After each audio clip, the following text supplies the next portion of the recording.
chat. Here we go. Here we go. Day 3, baby.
Mission live or die, watch a bullet flying by, go run for your life.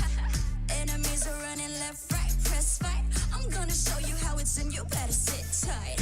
One down, 3 coming back at ya. Thinking that we're done, but I'm tougher than an armor. Dealing some damage, we hit it. Out of sight, out of mind, yeah, you know that I keep winning. We're stealing the show, you're down on the floor. Came in for action, still wanting some more. Destined for war, all versus 4. When we're beginning, it's thrilling. We're gonna win it now, win it now. Watch us and we show you how. Arms around, getting loud, not too late to turn around. Running, running, gunning, gunning. Ready? 'Cause we want it all.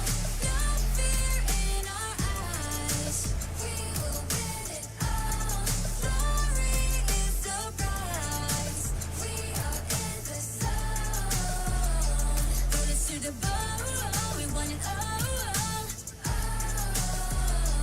Legacy and soul. We are in the zone. Now you're gonna have to get through me. Be one with all my strength, it ain't easy. An arm ain't nowhere to hide. You're under my gun. When I drown you down in flames, all that you can do is run. My dogs out looking for you town to town. I know where you are. You can take my crown. About to be owned. Use your bones from my throne. Landed back attack. Got your track. Boy, you act. When stealing the show, you're down on the floor. Came in for action, so what is some more? Destined for war, all versus 4. When we begin, it gets thrilling. We're gonna win it now, win it now. Watch us and we'll show you how. Runs around, getting loud, not too late to turn around. Running, running, gunning, gunning. Ready? 'Cause we want it all. No fear in our eyes. We will win it all. Glory is the prize. We are in the zone. Bullets to the bone. We want it all. Legacy and soul. We are in the zone.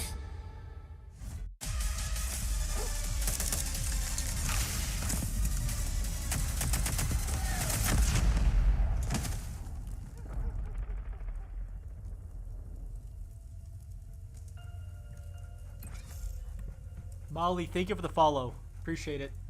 I'm gonna keep my mic muted for the most part. Thank you for the follow, though. And I had the chat. Hold on.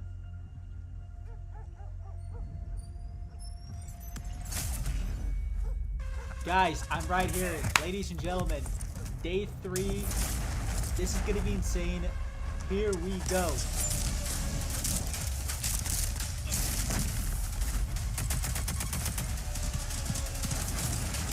By the way, chat, I haven't ate anything yet. I'm so fucking hungry. I'm gonna make pizza here in a little bit.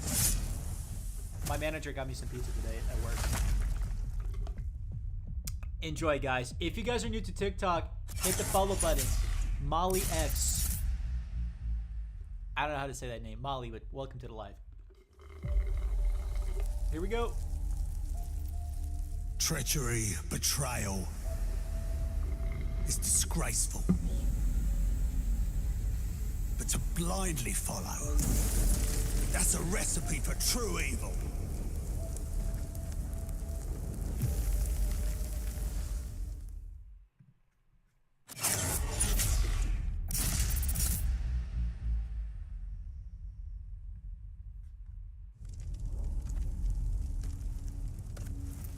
In the end, trust only paved the way for betrayal.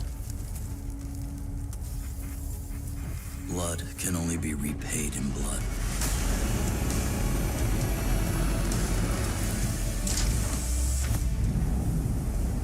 Turn hatred into bullets. Strike fear in the enemy.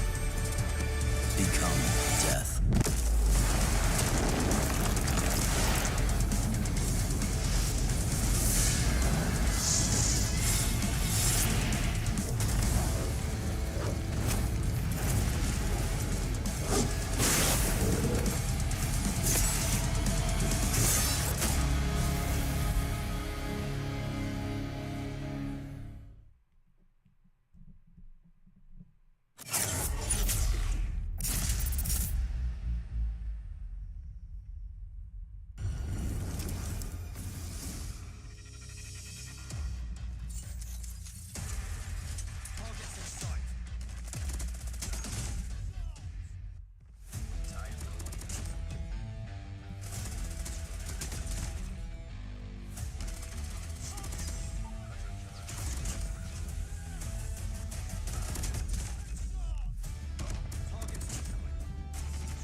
Is this guy's name?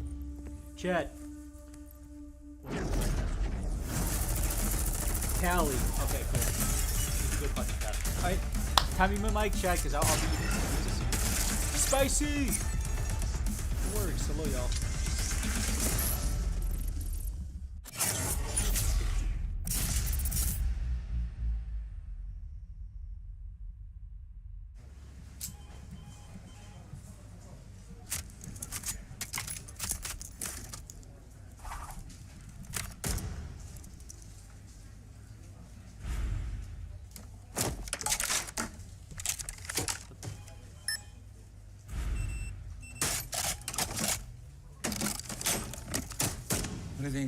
はい、こちらが比較した結果です。2010年。あ、失礼。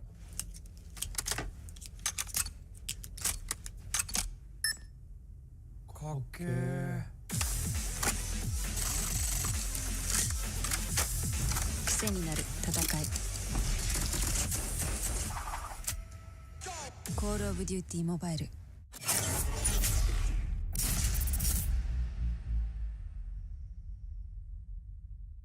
Gathered from all around Malaysia. This is Jom Cod M. Over 70 players showed up to immerse themselves in a day jam-packed with activities. Exclusive merchandises and prizes were given out to players throughout the day, and players also had the opportunity to interact with the Garena team.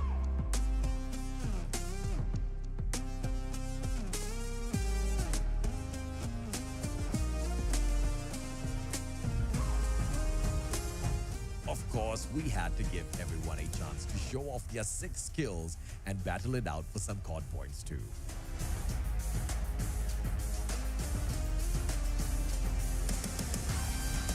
The energy was truly explosive, and we hope you, the COD community, enjoyed your time at Jump COD.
Mission live or die, watch a bullet flying by, going for your life. Enemies are running left, right, press fight. I'm gonna show you how it's in, you better sit tight. Gun 1 down, 3 coming back at ya.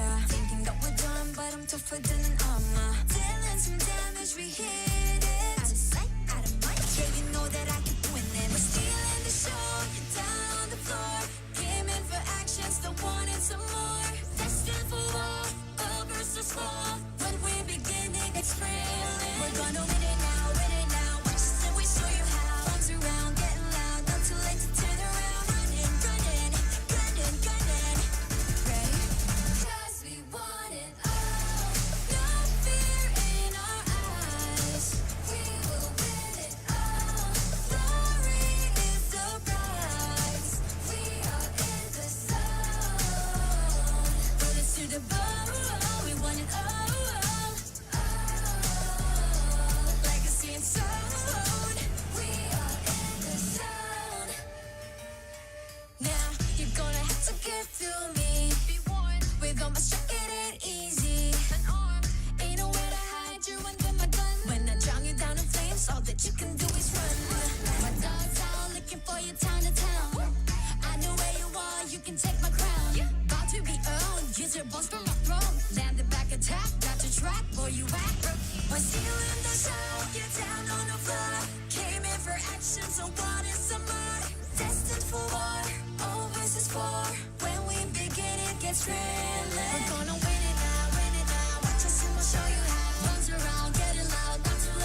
Treachery, betrayal is disgraceful. But to blindly follow, that's a recipe for true evil.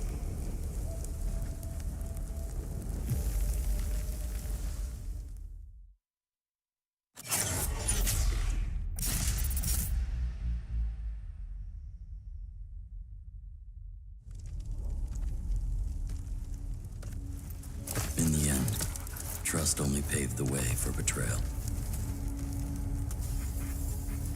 Blood can only be repaid in blood.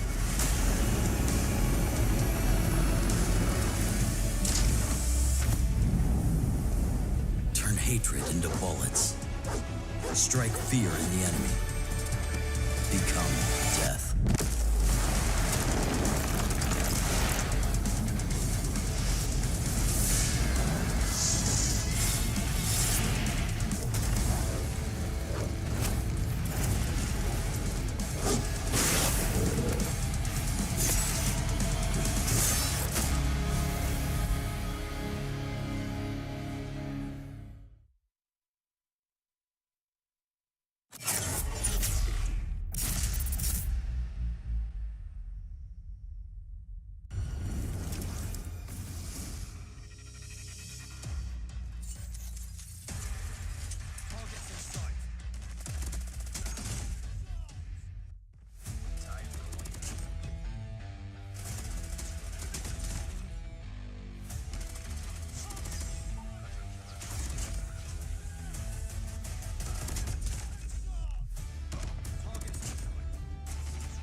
はい、こちらが比較した結果です。2010年。あ、失礼。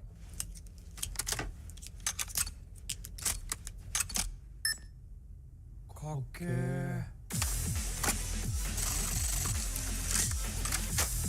癖になる戦い。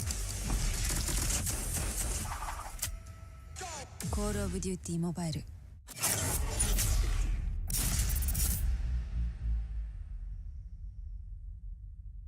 We gathered from all around Malaysia. This is Jom Cod M. Over 70 players showed up to immerse themselves in a day jam-packed with activities.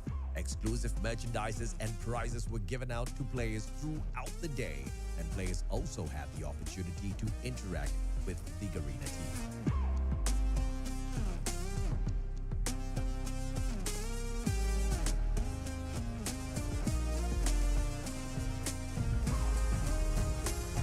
Of course, we had to give everyone a chance to show off their 6 skills and battle it out for some COD points too.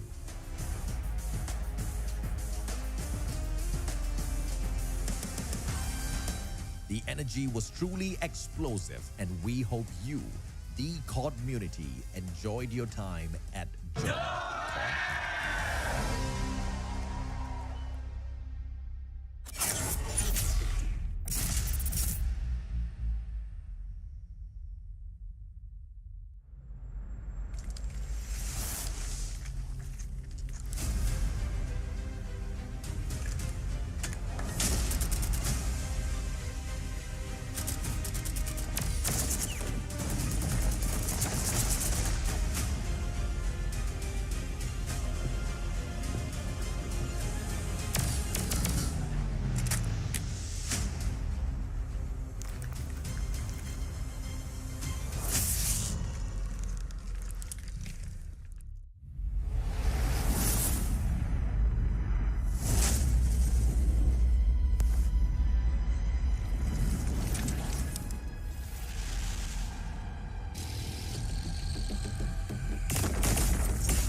mission, live or die. Watch a bullet flying by, go run for your life.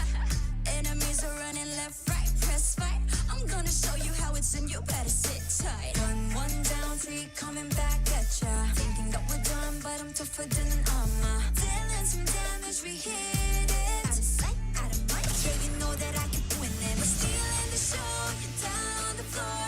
Came in for action, still wanted some more. Destined for war, all versus fall. When we begin, it gets thrilling. We're gonna win it now, win it now. Watch us and we show you how. Arms around, getting loud, not too late to turn around. Running, running, gunning, gunning. Ready? 'Cause we want it all. No fear in our eyes. We will win it all. Glory is the prize. We are in the zone. Bullets to the bone. We want it all. Legacy and soul. We are in the zone. Now you're gonna have to get through me. Be warned, with all my shit, it ain't easy. An arm, ain't nowhere to hide. You're under my gun. When I drown you down in flames, all that you can do is run. My dogs out looking for you town to town.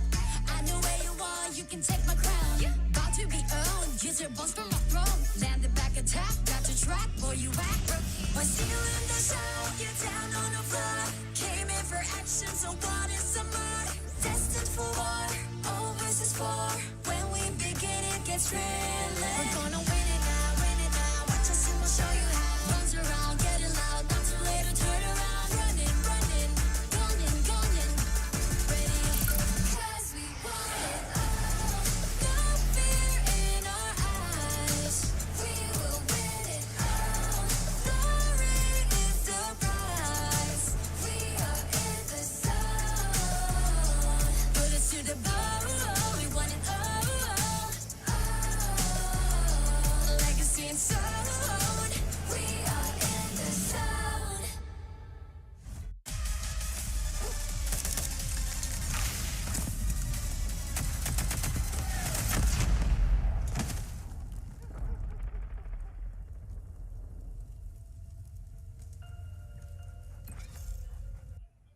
Welcome to the Call of Duty Mobile Summer Invitational 2024. We are down to the final half of the group stage, and 4 teams from the 2 groups that will be walking away for a ticket to compete on the land stage, which will be the knockout stage on China on the next coming week. It's Kali at the helm here with JD. We'll be your voice for today. And how are we feeling, JD? I'm very excited, and what a day it has been. I mean, day 1 and day 2 has been absolutely nasty. I could actually just summarize it as use the words, wait, what? Because there were so many surprises and insane moments during day 1 and day 2, and I'm sure it's going to be a long night for us here at day 3 because the lineup is absolutely nasty. There is no doubt on the first 2 days that the CDM region's dominance over the first half of the group stage, it is definitely insane, right? Extra, Q9, Standpoint Gaming are on the top of their group, and we are witnessing possibly the prime era of the Chinese region's Call of Duty Mobile Esports teams. And I feel like it's a huge statement, JD. Definitely. I mean, they've really shown up to perform, and not just perform, like outshine every single moment that they step on stage. And this was really an interesting moment. And for those who may not be aware of how good the CDM region is, well, this entire season has been like the perfect spectacle on how great these players are, not just within S&D, but even with the other matches. Agreed. I mean, the hardpoint is definitely something that I have to iron out for, especially for X-Shock, who dominated Gagendra yesterday with a massive comeback. But on the flip side, India has been underwhelming with their performance on the first 2 days. Team Vitality and Godlike are both at the number 4 placement on their group, and everybody badly needs a win in today's schedule. Their hopes of playing in China for the knockout stage will be decided today. Definitely. I mean, for Team Vitality, honestly, yesterday was one of those wait what moments that I actually witnessed, and it was honestly heartbreaking, especially during that hardpoint match. We're trying to asking yourself, what happened to the Vitality that we saw during the Wild Days? You know, Yeah. I don't know what happened. It was just something that it's a minor error, right? In hardpoint, it's all about getting the objective done, JD, and it wasn't really something that was prioritized there by the boys of Team Vitality. But we continue further. Teams are fighting for 200,000 Chinese yuan that will be given to the champion. And overall, we got 70,000 US dollars converted that will be on the line here. And obviously, it is growing closer to our knockout stage, which will be held land in China, and everybody has filed their visas, and only 4 teams from each group will be advancing to the next stage. Now, there's another region that we haven't talked about yet, right? And for sure, it will have to be Garena. Elevate, can they continue to be China's kryptonite? And Elevate has proven how deadly they are against the CDM's 3 Kings last year. They placed 3rd in the last Summer Invitational, and in the Fall Invitational, they placed 2nd. Today, they will be tested by the Emperor Uling and the Consular Mao Chi and the Q9 squad. And on the flip side, again, speaking of another Garena team, STE, they're definitely going to have all eyes on them today as they have a lovely schedule of dates, right? They are facing X-Shock on the first game, and they'll be taking on Wolves on the 3rd game. That's the number 1 and the number 3 team in China, JD. Yeah, that's gonna be a hard day for STE for this afternoon and throughout the evening, basically. Now, I just want to jump in with the Elevate setup. The Red Rebellion will have to face the Emperor himself, so that's gonna be an absolutely banger of a match for sure. But for now, game number 1 is gonna be STE against X-Rock.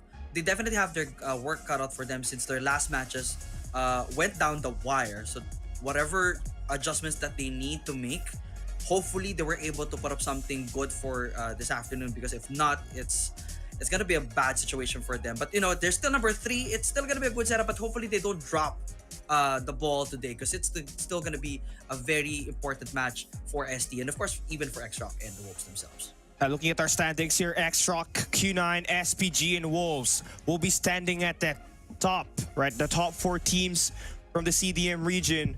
They are living up to that hype, more specifically for Q9 as well as SPG, who came in and pounced on the Vitality in the DVS squad thus far. Elevate, yesterday, were able to win their matchup against Vitality to a 2-1 win. Candy was raw. He was getting all of those sniper shots.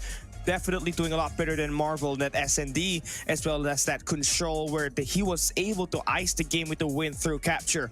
Now, the Indian region and their Indian teams, Vitality and Godlike, their fate of playing to the knockout stage will lie today, as they're going up against the Kagendra squad and the DVS team. So it is really going to be essential for this Indian region to get their win. If not, it is going to be such a big disappointment. Yep, that is true. Especially for Team Vitality. I mean, they will be facing off against DVS. Honestly, DVS has, for me personally, underperformed on certain moments. We're actually looking for that edge and that strength of the Japanese region to really shine. But hopefully, they get a chance to do that again. But of course, Vitality would definitely want to make sure to push themselves a little bit further, as we of course let them face off in just a bit later this evening.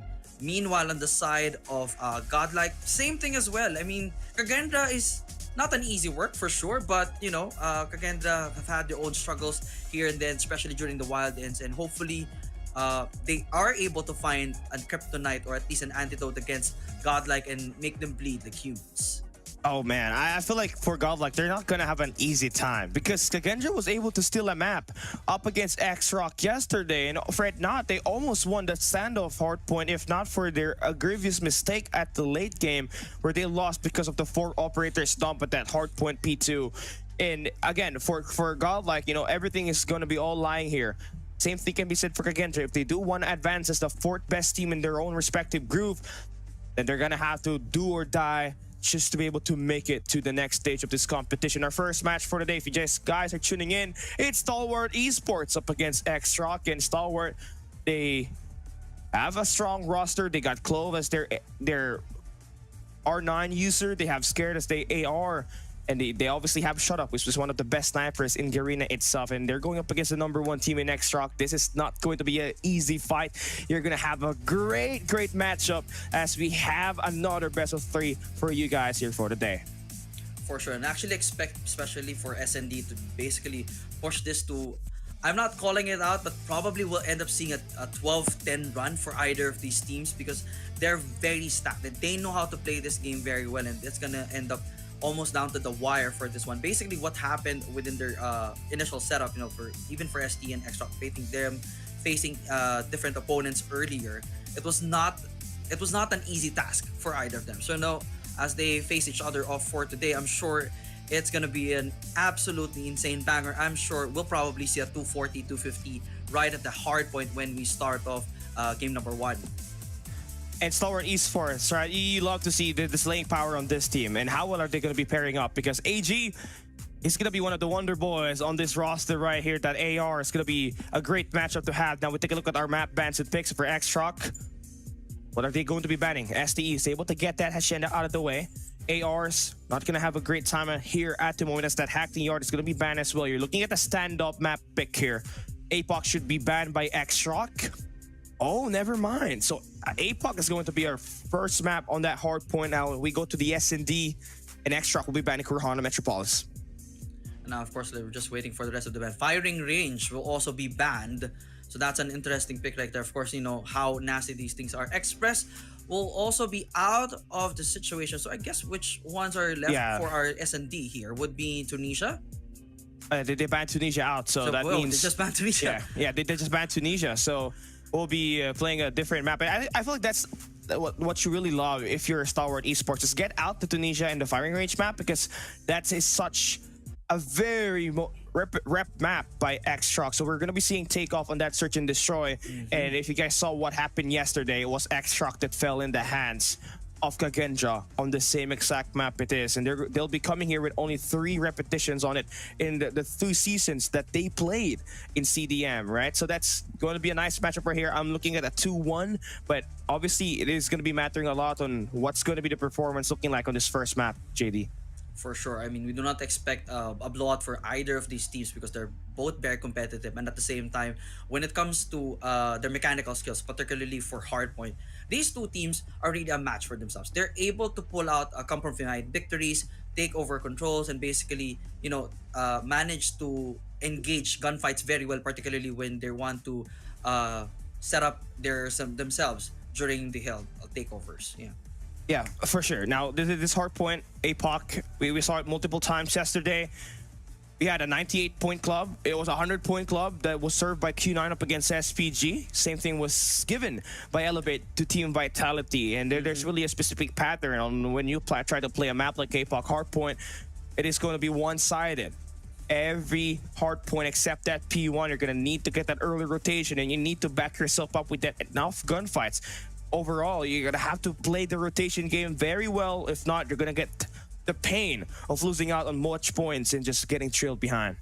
For sure. Familiarity is definitely the key when it comes to playing this map, because on how well you set up your spawns and, of course, and at the same time control your heals already. If you're not able to do that, at least, as you mentioned, within the first 3, it's going to be very difficult for you to pull up a come from behind. For sure. Now we're waiting for our game to start. Now let's talk about the matchup here. It's going to be APOC. ARs are going to be a big factor. AG is going to have to play huge if you are for Stalwart Esports. Also needs to get a little bit more reinforcement there from Scare. And the SMGs, that's also going to have to be talked about here. I mean, you got to have to stand out if you're FDX, because the team that you're going up against with is not any ordinary team. This is X-Rock, who has been undefeated in the CDM region and is currently #1 in the standings in Group A here in CDSI 2024. The defending champions with the same roster as last year's Summer Invitational are out here to go up against Stalwart Esports. Hardpoint APOC, let's get this game underway. It's a battle of masters. Here we go. Alright, of course, Apocalypse is our map for game #1 here at Hardpoint. Now, key here, as we've mentioned, is hill #1. We have full open control. Make sure to get those kills immediately and at least get those takeovers and find your perfect angles to go for your shutdowns, because if not, it's going to be a bit difficult for you, especially during the next ones. And so far, Stalwart Esports managing to secure first 5 seconds already for this hill. And a nice start for FDX to get those first 3 pull eliminations, but X-Rock, they get right back inside of the hill. You do have an early rotation for Stalwart Esports on next, but focus on your player #4 in yellow and Rushi. He's going to hold up the hop up, but you just want to keep it scrappy here. It doesn't matter if you do have a spawns for next, you can just try and break it later on with the help of that smoke. First 22nd point, first 20 points will be attained here by Stalwart Esports. coming through. Their SMG looking alive, and that's a great sign as we have this next hill just about to pop wide open in the next 20 seconds. Now, of course, X-Rock needs to make sure to have their eyes set already on P2 if they need to at least go for a catch-up. They're trying to make sure to lock this one in. They managed to go in for a bit of scrap points already. And now, I guess, eyes set for Roshi already right there at hill number 2. So that's a good setup right there. But still, that will be contested a bit with some nades, but no doubt's gonna be flying. And of course, they will make sure to lock this one in just a bit as it goes live right about now. 26 to 20 on the scoreline here. Early rotation coming through for X-Shock. They have Ma just holding on the temple. Nice hold that you got here on the head glitch, but scared on the hop up. That's what you need to get these eliminations right. Sunuo and Arushi will be backing up all of this attacks on this first wave. But I love what you see for Stalwart Esports. They're getting on in the mix. Clove there with the shutdown. You got AG getting those eliminations, and Clove with a 4 elimination. That should give Stalwart Esports some stability as they contest this hardcore without even having the better spawns. Roshi now locking it in with the War Machine, trying to clear the path here and managing to connect right there. And now they have back the connection to that hill. Of course, they're going to be definitely making sure to secure that 40 and tie this one up and at least push themselves into an advantage. That's a good setup right there. You know how to set up your hill, shut down, and make sure to clear the path for your team, and then make sure to the rest of the team to lock it in good as they're now lead by 10 points. But of course, it's going to be a next hill in just a bit. Eyes from Stalwart is ready there and trying to make sure to go in for the contest. I mean, 40 to 53 on the scoreline. X-Rock just banked a lot of points on that P2. Now here we go. It's P3 just locking in. X-Rock has got a good setup here. Number 3 in blue and AG going to be able to get the cut down. But X-Rock has got the left side of the map. They have the better spawns. You need some operators to help you get this break. If you're Stalwart Esports, FDX and Shut will be bringing in their operators. That's going to be the War Machine. Good for 1 elimination. X-Rock will flip the spawns and Shut will get taken down. But you've done a great job at just getting better map control for Stalwart Esports. Here comes the break to Chuan-M. Oh, then in hand for Nono. He's going to have the BP50 starting it off hot with a mid-map rotation. We saw him yesterday. He was locking things down in the control up against the opponent that they faced with. He scored 11 kills in a row. That guy's going to be a demon that needs to be stopped on his earlier half, but here he is on a 3 spree. An absolutely perfect move right there. And now, of course, the equalizer coming in hot for the defense for X-Rock. And now at least they have the good setup. And of course, just a few more seconds for the next hill. I set already for Stalwart. They need to make sure to lock this one because they're now down by as much as 30 points. Key here is, of course, again, to control your response and make sure to shut down all pre-attempts for the takeover and make sure that they have what it takes, especially for the gunfights. They can do this. It's just a matter of really making sure everything lands perfectly for them. A nice shots for Clove here. I mean, just getting hold of the spawns. Chuan-M still gonna make the presence felt inside at the point, and that's gonna be 2 players flying through, getting taken down. Sunuo from the hop up, gonna get himself intercepted, but this hard point still in the hands of X-Shock. They have been continuously scoring all of the points so far. SDE needs to find a massive flood to get inside this hill, and they do get the shot down, but here comes Sunuo with the Purifier. Does get taken down by AG, a huge shot to finally score some time. And now, of course, for Shuan and Ma, this has just been their game all throughout the afternoon here. Really doing well to make sure to go in both defense and offense, playing OPG and at the same time going in for those kills and making sure nobody gets their opportunity within this hill. They're already now we're almost a 30-point advantage as they're gonna reach the 100 mark already. So now for Stalwart, the reset will be coming in soon. They just need to make sure to at least find themselves that better footing to make sure that they have that control one more time, because they were able to do it in the first few more seconds. But of course, the takedown from X-Rock, you know, the best of the best, really making it connect. Now, 4 operators available for X-Rock at the moment. SD's trying to push up. Age is going to get cut down by Nono. The Odin in the hands of a guy like Nono is just going to be a nightmare if you just talk about the gunfights. And it's just going to be a big factor here. You take a look at the kill feed, right? It's just going to be painted in yellow at the moment. X-Shock has got 2 of their players, Chuan and Ma, with 20 kills at least. SDE still have no players reaching the 20 kill mark. That's going to be a problem. You cannot push around the map where it's going to be one-sided on a P2 and up until P4. It's going to be such a tough fight for you to soak in some time inside of this hard point. This last 18 seconds should go the way of SDE as X-Shock got themselves prepared to go in for the onslaught on P2. And now that P2 will definitely be a good factor, definitely for X-Shock. They know how to play this one and make it work for them. And basically for Star Wars Esports, unfortunately, they're just eating everything up straight. Yeah, you did mention they're now all of them are still under the 20-point mark when it comes to their frags, and it's still not working. And now Roshi just using again that War Machine and blasting everyone out of the proportion, basically, even with that Hunter Killer drone rocking all the way there. Of course, FDX trying to make sure to take that contest, but of course, that's not going to be enough. Needs to do a little bit more here. Star Wars needs to do a little bit more to make sure that they have the possibility and the strength to take over this hill. I mean, they have the spawns, but they could just not get break. They could not get to break free from the operators, which is invested here by X-Shock. Looking at it, man, X-Shock just don't have any good spawns, but they are still able to win through gunfights. No, with the hold of a lifetime through gold. Scared just trying to push up. There goes the first, but you're just fighting for that last 20 seconds. X-Shock, they are in position to go in for the rotation on the left side of the map as we head on to P3. But again, you just gotta need to take as much as points as you can get on this hard point as you are trailing behind at the win by a lot up against X-Shock. I actually like how X-Shock is dealing with this one. They're not really giving out their scrap points to STE here. So they're making sure that they have control of the incoming heal and then they still have setup on the current one. So this is how it works for Clove right now with that claw, trying to make sure that defense is all good and they have full control, and it's working really well, but unfortunately he has to go down. FTX and the rest of the crew needs to step up right now. At least if they can secure this hill for at least a 40-second mark, that's gonna make the gap a little bit smaller, get that 70-point advantage down to at least 30 points. Oscar just trying to make this play work here. I mean, better side on the map for Star Wars Esports. They got a couple of players spawning on the left side of the map. Clubs needs to get this attack onto Sunuo. There we go. You flip the spawns over to your side. You're dealing with the last 30 seconds. Just gotta have to play time. Take away the players around the perimeter that has been lighting you up with that Odin. They're just a walking sentry turret stationed up and just dealing with so much of the onslaught. That's about with 33 eliminations along with Chuana with 31. They're ever growing. As soon as we see the hardpoint succeed, they're just gonna elevate that gameplay even further. STE just needs to bank on a full 60 on this coming hardpoint right here. But look at them just getting broken from their initial posture. No, gets the takedown on the hot, and now they flip the spawn. Star Wars Esports in a pinch play.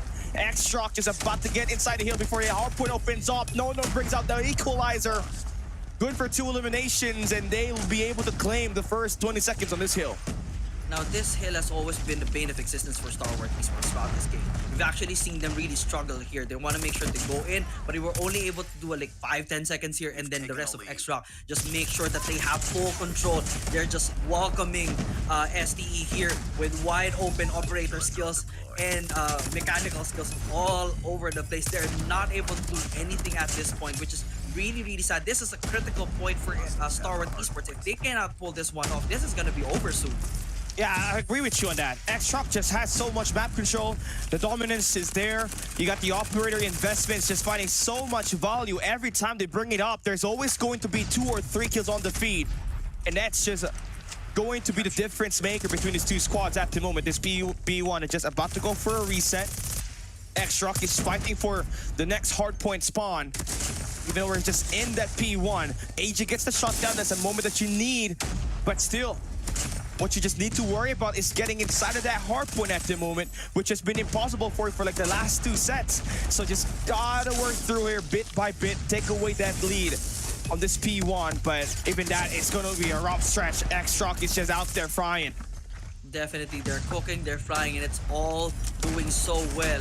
They definitely need a Michelin star for this one as they're trying to cook Star Wars Esports in their own oil right now, and unfortunately that 162-218 lead is still gonna go a little bit short. They're still far behind. X-Shock trying to make sure that they have full control, and they do within the last 20 seconds. But of course, they're gonna make sure to hit that 250 mark already as they're almost 25 points away for the victory. Star Wars Esports needs to pull up a Hail Mary right now and make sure next hill is all theirs.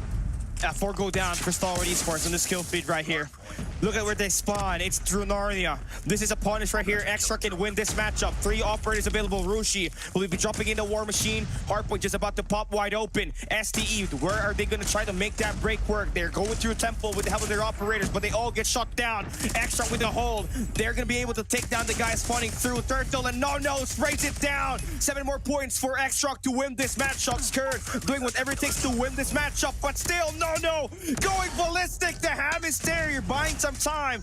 Extract now fully reinforcing. The cavalry arrive. Mount is here to intercept the temple, and 4 more points is what Extract needs to get this win. Star Wars is lagging behind. They need to win this gunfight, but they all fall down. No one near the point, and Extract wins the hard point. No, definitely living out to his name, denying STE there from their initial entry. At least that final hope that they had to stop the bleeding from their end. But unfortunately, Extract just too good here at Hardpoint Apocalypse. What a win, what a start off for this game. And it was just, P1, the first hard point, you can see it was won at least by Star Wars Esports. It was a pretty close game. But when you saw the early rotation coming in for Extract on P2, P3, and P4, that's where they started to pile on to the kills. And all those kills always finding so much value from their operators. It's not even just a War Machine. It's not just a Purifier. Everything was just piled into play for Extract to win that matchup. And I believe that was the missing piece that this team from Star Wars Esports just needed for them to be a lot closer into winning this game. That is correct. I mean, we actually saw the numbers about plus 40 for almost the entire team of Extra against plus 20 on the side of Star Wars Esports. I mean, that's really the key to victory for Extra. They were able to get those shutdowns. They were able to take down their opponents immediately. Right across that, they were just moving in to the hill. They basically shut them down completely. I mean, look at this. It was the first part. 26-18 was the initial setup. And then the gunfights came in. Extra came to play, and they were firing from all cylinders. They were able to manage to go for the takeover, and they just never let go from there. It was just unfair. I mean, if you're taking an opponent into an Apocalypse hardpoint, you better expect that you're gonna win some holds on one of the money hills that is available on this map right here. But it just wasn't the case for Star Wars Esports. The points that they got, I feel like that the highest that they were able to claim was 30 seconds of the P1 in the last hardpoint rotation, and that's just about it. X-Rock was just getting all the points that they need inside of all this hard points, and they're just giving away Star Wars Esports that scrap to make that rotation onto the next hill. And it's still going to be a close fight, though. It's not a 100-point club, to say the least. It's still a lot better comparing it to the performance that we saw from SPG and Vitality on yesterday's matchup. But I guess that's kind of expected if you're going up against X-Rock. This is a team that knows how to play the hard point. I'd rather say they are a better Elevate squad. But the problem here is that they have shown some chinks in their armor. It is going to be the Search and Destroy, where they have taken 2 losses thus far. They lost up against Wolves as well as Kagendra yesterday, so that's where you might just find the opening if you're Star Wars Esports. Yeah, definitely, because during that previous match, it came, as I mentioned, came down to the wire. It was very highly contested. They barely managed to push that one for the victory. And of course, for the side of Star Wars Esports, they don't also have a perfect S&D game. I mean, there are definitely some things here and there depending on the map that we're gonna end up in. So that is gonna be a key factor for Extract to at least take another victory against Star Wars Esports. But right now, from the looks of it, STE versus Extract when it comes to S&D, definitely Star Wars Esports has a little bit more of an advantage, as of course Extra coming in from those 2 losses. That definitely shows when it comes to those key moments of controlling your rotation and showing your patience when it comes to those gunfights and really going in for those plants or for your diffuser, whichever the case may be. That's where Star Wars shines a little bit more. And again, for X-Rock, this is a map that we're heading into where they have 3 reps, right? 2 coming in for CDM season, as well as 1 coming in for their loss up against Kagendra. Now, X-Rock up against Star Wars Esports is going to be a 250-176 win if you guys just miss out on the first match of the day. Look at the dominance of the kills. 200 kills to 140. Almost a 70-point differential on the eliminations, and that's really the most surprising fact about here. Minus 70 and you're still there with 176 points. So Stalwart Esports has got to give it up to them. They were playing the objective, just could not get a lot of this frags just to sustain their lives out there and maintain those holds. X-Shock looks like it's going to be No-No that will look to get the MVP, picking where he left off yesterday. He was dismantling Kagendra on that control. He did it 2 times. One with the 11s free and one with the opening where he scored 6 eliminations straight. And when this guy gets activated and enter the flow state, he is basically unstoppable. Just like his name, No-No. He's gonna deny everybody he sees in sight. And that's the beauty of this X-Rock squad. He will have those sudden pop-up moments that will just carry the load of offense for your squad and will give that team that momentum boost and the required morale to just end the game with a victory. Definitely, of course. 3rd MVP for No-No right now. Definitely, this guy knows what he's doing. And if we get the same level of performance that he has right now for S&D, that might be another key to victory for X-Shock. And hopefully, the rest of the team also steps up. I mean, from their last iteration with Wolves, it ended up in a 9-5 situation. So, you know, that really, it doesn't say a lot. But of course, as you've watched the entire game, you'd actually realize what were the key questions and challenges that X-Shock actually encountered against Wolves here. But of course, facing Stalwart Esports, that could show up again. But of course, we're trying, well, of course, definitely for X-Shock's team and of course their fans. Hopefully, No-No and the rest of the crew really steps up and make sure to get into the momentum, go for a 2-0 lead, and probably, even if they don't win a control, that's fine. Definitely, man. I just win the series. That's all you gotta have to do. As we enter Tunisia, Search and Destroy, aka Demolition. X-Shock coming into this one. All time 3 maps played on Takeoff this year. So STE is gonna have a little bit more advantage into this as they are going to be playing basically what X-Shock's weakness is. But after that loss up against Kagendra, for sure, there's going to be some adjustments done. And we see STE win this fight, or will X-Shock finally find an answer for their weakness?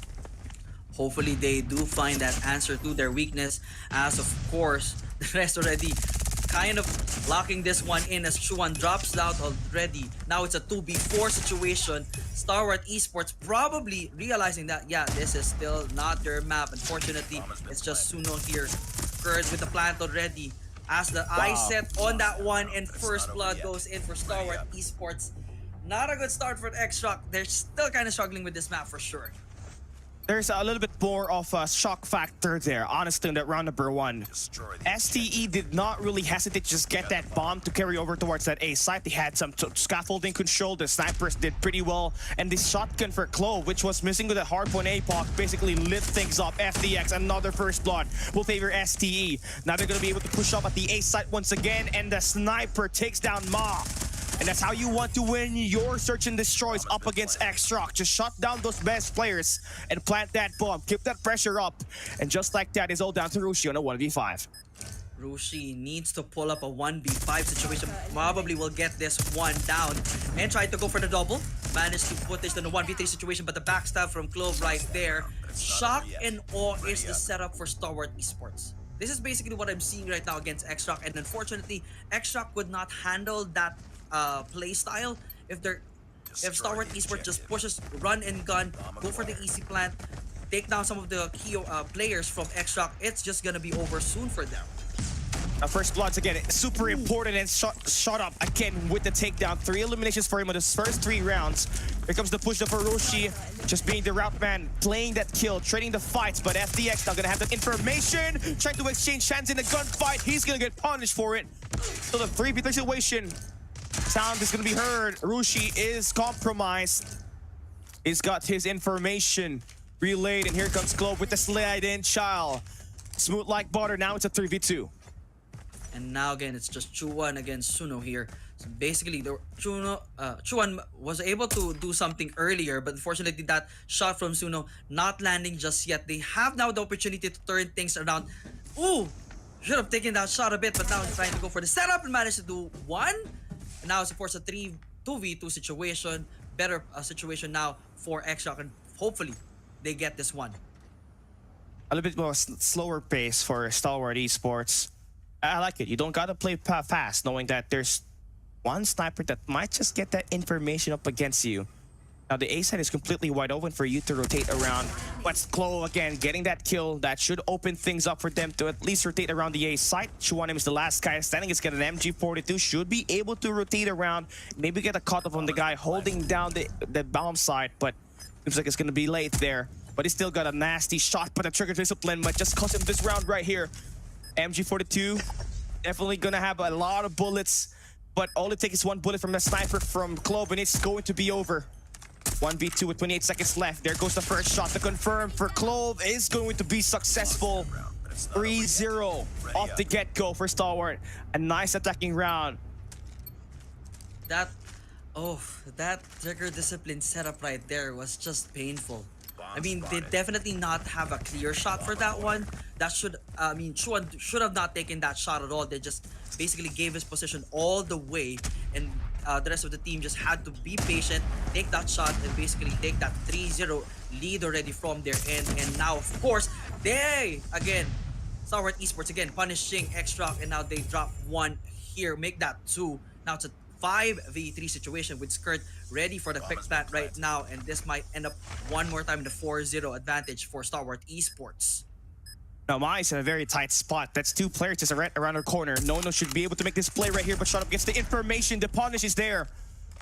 Ma finds one, slides in. The fight is through. He wins it with his fist. Now equalizing the numbers on this matchup with 20 seconds left. You just gotta have to take things slow. Wait for this player to just expose their situation, but Shut Up, you already know he has been lighting things up for Stalwart Esports. Sineo gets the angle on him. Does he win the fight? Yes, he does. And they get the clear out. The dual sniper combo. Gonna do it for X-Truck to win the first round. Finally, X-Rock putting themselves on the scoreboard right now. This is the play that they have to go in. If Stalwart Esports has always gonna go run and gun, make it a quick setup, for X-Rock, pull the brakes. Make sure things are slow. Especially if this switches around and they are gonna be on the attacker side, if X-Rock manages to slow things down to their pace, they're gonna be able to secure that 2 victories and make sure to put this on a tie situation. But for now, of course, they need to be smarter about this. 3-2 setup here in Alpha and Bravo. This is the way to go. The slowdown is set up so at least Stalwart Esports is now in check to make sure that they do this right and at least shut down some players first before they move on. Now finally, we are seeing a little bit more signs of adjustments for X-Shock. It's not just blindly going towards enemy spawns and going in for a massive flank. They slow things down. That's going to be a nice counter. Now you get a chance for your snipers, Ma, as well as Sunuo, to find those angles, take down those postures that FDX and Shut Up is currently postured at the moment. Nades are going to be thrown just to get some extra info. That's not going to cut it. Great job for X-Shock, just keeping themselves stuck away behind off angles. This is going to be a nice killing spot for this team. Roshi just trying to be patient right now. Same thing with Ma. Shut Up might just expose herself and gets the shutdown right there. 1 down, make that 2 down for courtesy of Suno right now. A 3v5 situation. I believe this is the first time that we are seeing X-Shock with the life advantage here against Stalwart Esports. Now, AG and Clove needs to be smart here. Then AG will definitely find one. Managed to find the second. And one more for Ma with the takedown. And now 3-2 is our score. One more to tie the lead. X-Shock showing some life here. Yeah, the 3-2 split definitely is going to be the answer. Let's have someone hold down the top red. You got someone play through bottom scaffolding. And a grievous, obnoxious head glitch from the stairs. But here comes a response for Stalwart Esports. They're going to try to play aggressive through B this time, but Sinuo there for the read. Gets the conversion onto 2 players, but there we have Skirt fighting the attack, sliding in, but now Rushi able to take him down. No on the fountains, making it rain. And it's all down to FDX in just 30 seconds of action. It's now favored X-Shock. Bomb is going to be dropped on P3 and FDX on a task to clutch a 1v3. Tall order for FDX and probably making it to a 1v2 situation. Patience is the virtue here for FDX. He has a Tundra well equipped right now. Just make sure to get one. Trying to find one more. And Chuan has the pressure on himself. He has that Fennec. Short range setup for the FDX long. He has to make this one a close one. pull the brakes off right now and try to make sure that FDX does not have eyes set on him, or this is gonna be over. I mean, FTX is in a nice spot right now. I mean, you're going up against 2-1 and was only got 1 kill. But you only have 40 seconds left. So you gotta have to make sure that the read that you're going to have is something that can give you an opportunity to get that bomb picked up. And here we go, the clash is on. It's True Fountains. FDX hears him, but Chuanem gets the beat on it. And that will equalize the round. All three on this take-up map. Good move right there for Chuan. Basically, just make sure, again, the distance when it comes to that Fennec and that long-range weapon. Made it a bit close, run it in, put the shot down, managed to lock this one. Very good setup right there for Chuan. Did not fall to the pressure. Now it's 3-3. They're still on the defender's side. They can still, well, now I think they're going to be pulling a 4-1 setup here. Mindly basically pushing on to Alpha side, but now at least takes out Skurd already out of the equation, and probably Suno managing to shut down another one in the 5-2 situation. Now Stalwart Esports feeling the pressure from Extra. Oh man, Chuanem with the shutdown, Rushi on the flank, and that's basically as good as it can get. Extra slowly getting themselves that keys to victory locked in on the defensive side. You saw it, they were completely running around in the first few rounds, but clearly decisive rotations, focusing more on their players to guard that B side and just completely funnel Stalwart Esports to attack that A side. Here we have it. Push comes to shove. First blood goes to Stalwart Esports. FDX, great shots, followed by AJ, who takes down Nono, who's one of the best players for X-Shock on this S&D thus far. 3 players quickly eliminated, and Clove blitzes through, and the round ends in just 22 seconds. My goodness, again, that speed from Stalwart Esports. When they get themselves in the running and going in for the chase, they're able to take this down. I mean, that's really the key for Stalwart Esports. If they want to do it fast. But of course, if X-Shock, they cannot work like this. X-Shock cannot work in the fast setup situation, or at least, you know, go in for a run and gun against Stalwart Esports. They're not gonna win this just like that. They have to be smart about this. Hold the brakes up, let them position themselves. Since they're now on the attacker side, eyes set on both Alpha and Bravo, but unfortunately for Stalwart Esports, they all have eyes on both bomb sites, and they could definitely have this one a little bit more secure than X-Shock wishes for. Ooh, nasty.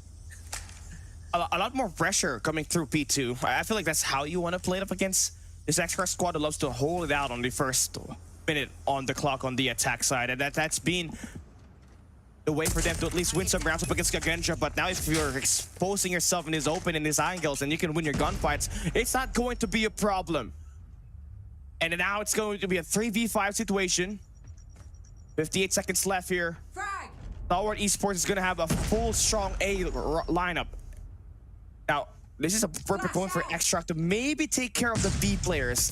They're just playing around, and that's where Rushi gets the route, and that is going to keep this game doable. It's a 3v4 situation. Bravo would be the way to go for X-Rock right now, but of course, I set on Stalwart managing to, you know, they know the situation perhaps. They understand. It's just a matter of finding the people. Suno, risk it with the smoke for the plant right now. Ooh, fighting away from the back right there, but still not connected just yet. Roshi managed to take one shot up with the trade. And now 2v3 situation. We'll make that a 1v3 situation. Ma finds one. Ooh, Skurd for the finish. And of course has plenty of time for the defuse. Stalwart Esports takes this one. 1 point advantage for them. Still definitely not over. It's not over yet.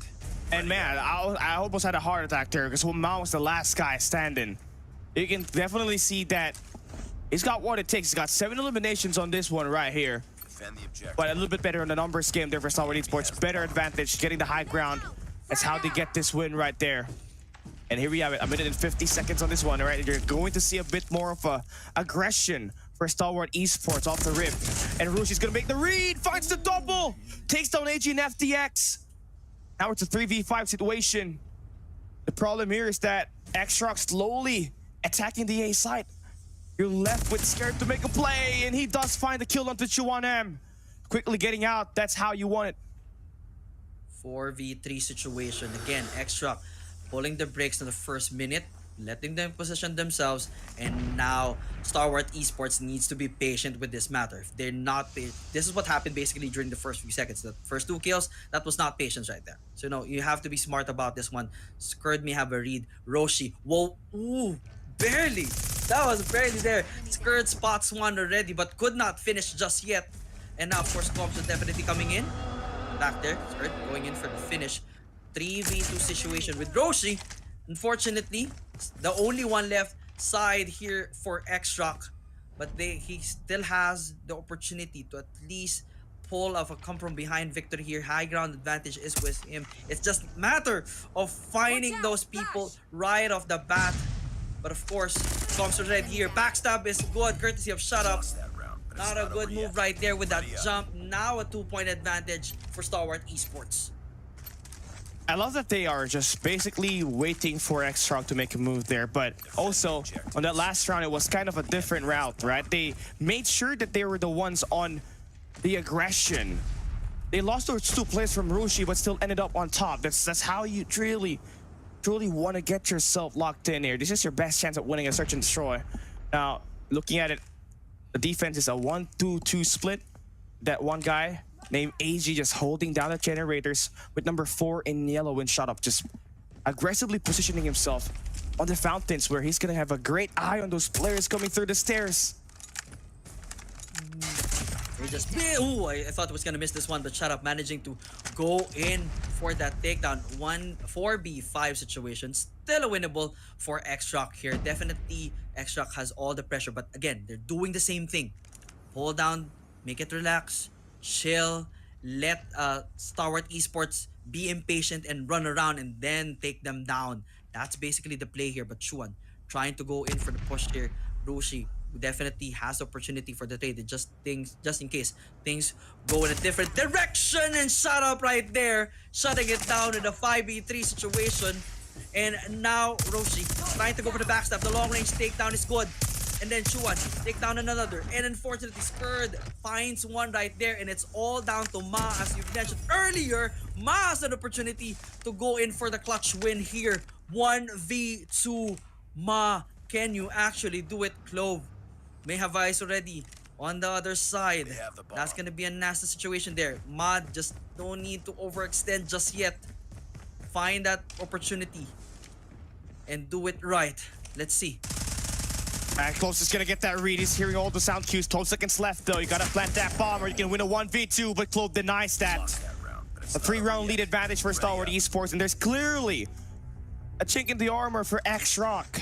No matter how good their hardpoint and control is, the search and destroy, there's definitely something that they have definitely left wide open for these other teams to burst through the bubble and get the opening pick. And this is going to be the takeoff map, FTX. They're gonna start with a 3-stack on the B side. A bit more of an aggressive approach for X-Rock as they have a couple of their players on fountains already. Looking to go for an attack at the B side is going to be most likely the outcome of this attack right here. They're going to lose one player on the mid, on the open, and that's going to be a 4v5 retake. Now the 4v5 situation. Again, X-Rock does not have kind of had an advantage here with the plant, but of course, manpower-wise, Stalwart Esports still complete right here. Now it's it's just a takedown of takedowns here. 3v2 situation, 24 on the clock. Stalwart Esports has to find that bomb and go for the defuse, but of course, Suno and the rest of the team has their eyes set on the defuse. But FDX managing to feel the pressure there. Understands, someone is there. Hi, hello with the shutdown. The defuse is good. Match point for Stalwart Esports. Wow. Extra definitely needs to play takeoff a little bit more. Defend the objective. They do. The snipers are definitely being outmanned. Not normally you do see the snipers from China just get completely outplayed by the opposing team. And look at them. It's FDX as well, shot up with 23 kills each, and FDX finds another one through the smoke. Suno finds AG. 3v4 situation. X-Rock still within the game. They put that bomb down. But Clove is just on a very aggressive route on the flank. It's a 3-man push. And now it's not going to be Mass staying alive. Shuttle again with another pick from way deep behind enemy lines. Sinuo gets the kill on the shot up. It's a 2v2 situation. Close sliding in. Able to chase down Roshi. 28 seconds left. Sinuo, can he force another round to keep X-Rock alive? And now Skirt and Clove has to find an advantage. Just make sure one to get that defuse. That's gonna be 15 seconds. But Suno denies one. One more to go, and that's gonna be Skirt. Can he find him? 10 more seconds to go. 8. He just needs to hold on for dear life, and they're gonna be able to stop the bleeding. But no! Wow! He finds him. No need for the bomb to explode. X-Rock doing it right this time. 5-8, but of course still a match advantage for Stalwart Esports. X-Rock better do that one more time.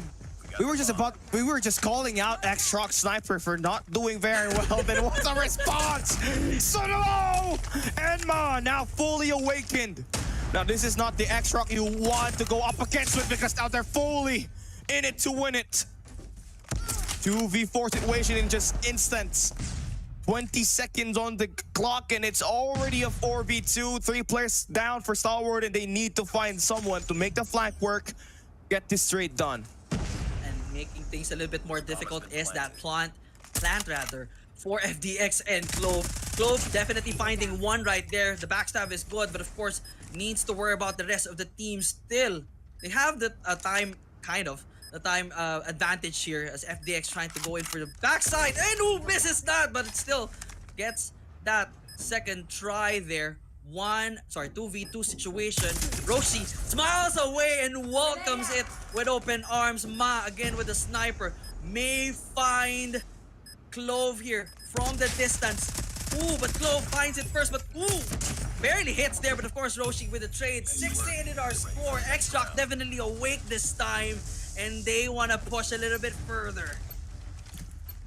Looking for the B-side hit. That's the weakness for Stalwart Esports, and that's where X-Rock is just kind of abusing it, right? The Kryptonite, he strikes the enemy at their weakest, and that's definitely something that Stalwart needs to kind of improve more on. Moving forward, you just need one more round to close it out. AG gonna have the Fennec in hand, good for one, and another falls! Chuan not gonna get eliminated. 2-number advantage here for Stalwart Esports. It's definitely their time to win it, but Sunuo responds back, taking down one of the front men for Stalwart, Clove. One of their key players out. That's going to be rough.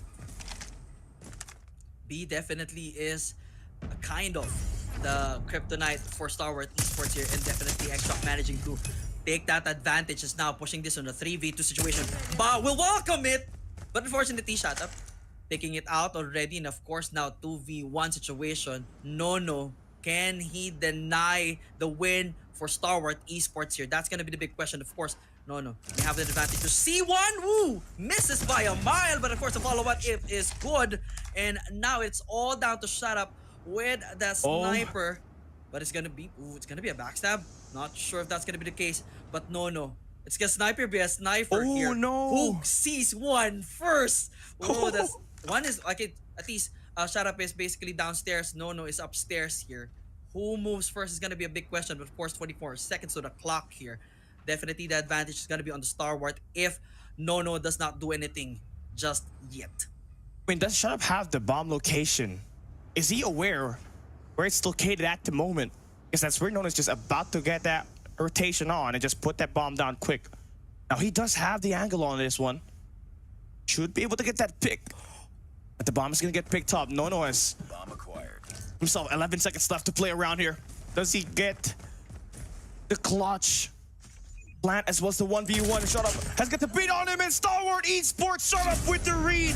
Gets the high ground, and now they win the search and destroy up against X-Rock, and that ties up the series 1-1 now on our scoreline. Good ending right there for Stalwart Esports. They managed to stop that initial momentum that X-Rock found against their play style there. Basically going in for a B and making things slow for them. But unfortunately, it's still gonna be the smart read from the side of Stalwart Esports that was the key to victory against X-Rock. And now, of course, we head to Control. Well, you know how this one ended for X-Rock. Yes, yesterday. Yeah, yesterday, and same thing with Stalwart Esports. I mean, it's just as dominant. No, definitely the guy that you want to shut down on that control map. But here on the Search and Destroy, the snipers definitely delivered for the squad of Stalwart Esports. Shut Up and FDX. They were lining up those first bloods, capitalizing on those, getting those numbers advantage. They were even able to extend out and get another piece off of those players from X-Rock, knowing that they got Clove, able to explore way behind enemy lines. And when you got a lurker like that is super reliable, you're really going to have a chance to win these rounds and convert it into a map win. So now that step is said and done, it is all about that control as we have our series tied up in equal. But if there's going to be any moments that you would love to point out here, JD, what would it be? Oh, I have to say it was supposedly the takedown from takedown from Ma. Ma was really shining quite well in the initial setup there. But of course, for the rest of Star Wars Esports, Sharap was the key man here. Obviously, Sharap was just that sniper takedown was always going to be good. Finding the perfect angles for X-Rock basically throughout the afternoon. And he was just lining everything up perfectly. They were just almost like walking to a shot, so to speak. Yeah. It's unfair, right? I mean, he's got what it takes. I mean, that guy has always been that consistent. But Stalwart Esports just showed up a little bit better here today and was able to shut him down on the first half. You could see him not really able to get at least 10 plus kills by the time we switched the sides on the second half. You just kind of love the aggression here for Stalwart, right? They're not really respecting X-Shock a lot. You can see multiple times where they're able to extend out and explore around the map and just maybe find an opening pick that could grant them that chance to increase their odds of winning this game. And more importantly, the way that they won this is the mid-map presence coming in for a shot up in Clove. They're holding that fountain spawns, that fountain location every time, and it always has granted them at least one or that extra second kill to really go up in numbers. Yeah, definitely. That's one thing that X-Rock definitely needs to understand. Find, basically from their opponent's standpoint, find the places that they might get shut down. They might get shot at. So they need to find, how to move in takeoff correctly and know that just not give Stalwart Esports or any other team in particular that opportunity to take them out in the beginning of the game itself. Because once they are now down to a 3v5 or 3v4 disadvantage, it normally just crumbles for them. Correct me if I'm wrong, I think throughout the entire Search and Destroy matchup here, they were not able to pull up almost a clutch setup for X-Rock here. So it's all going to be Stalwart Esports, even in the weird disadvantage. I mean, Skirt had that opportunity that had to go down the wire, still had time to defuse. It was really working for them, but not for X-Rock. Definitely. And takeoff is definitely something that's going to be a weakness and will look to be a map that everybody would love to open if you're going up against X-Shock. And it started with Kagendra, man, yesterday. It was really a nice pick-off coming in from them. They really were studying the way X-Shock was playing their maps. And the trend was that X-Shock only had 2 maps entering yesterday's match on takeoff. And it definitely was a loss, right? 1-2 on their scoreline. Now it's going to be 1 win and 3 losses on this takeoff. Not looking good at all for the squad, but at least their hard point has looked pretty strong. Stalwart Esports gonna take this win right here. And they got so much value out of their sniper. FDX and Shot Up combining for 30 kills. That is just insane. And you're comparing that to the sniper on the other side, who's got Sudo and Ma, who's got 24. You get a +6 on your sniper. Those extra first bloods definitely paved the way for you to win those extra 3 rounds.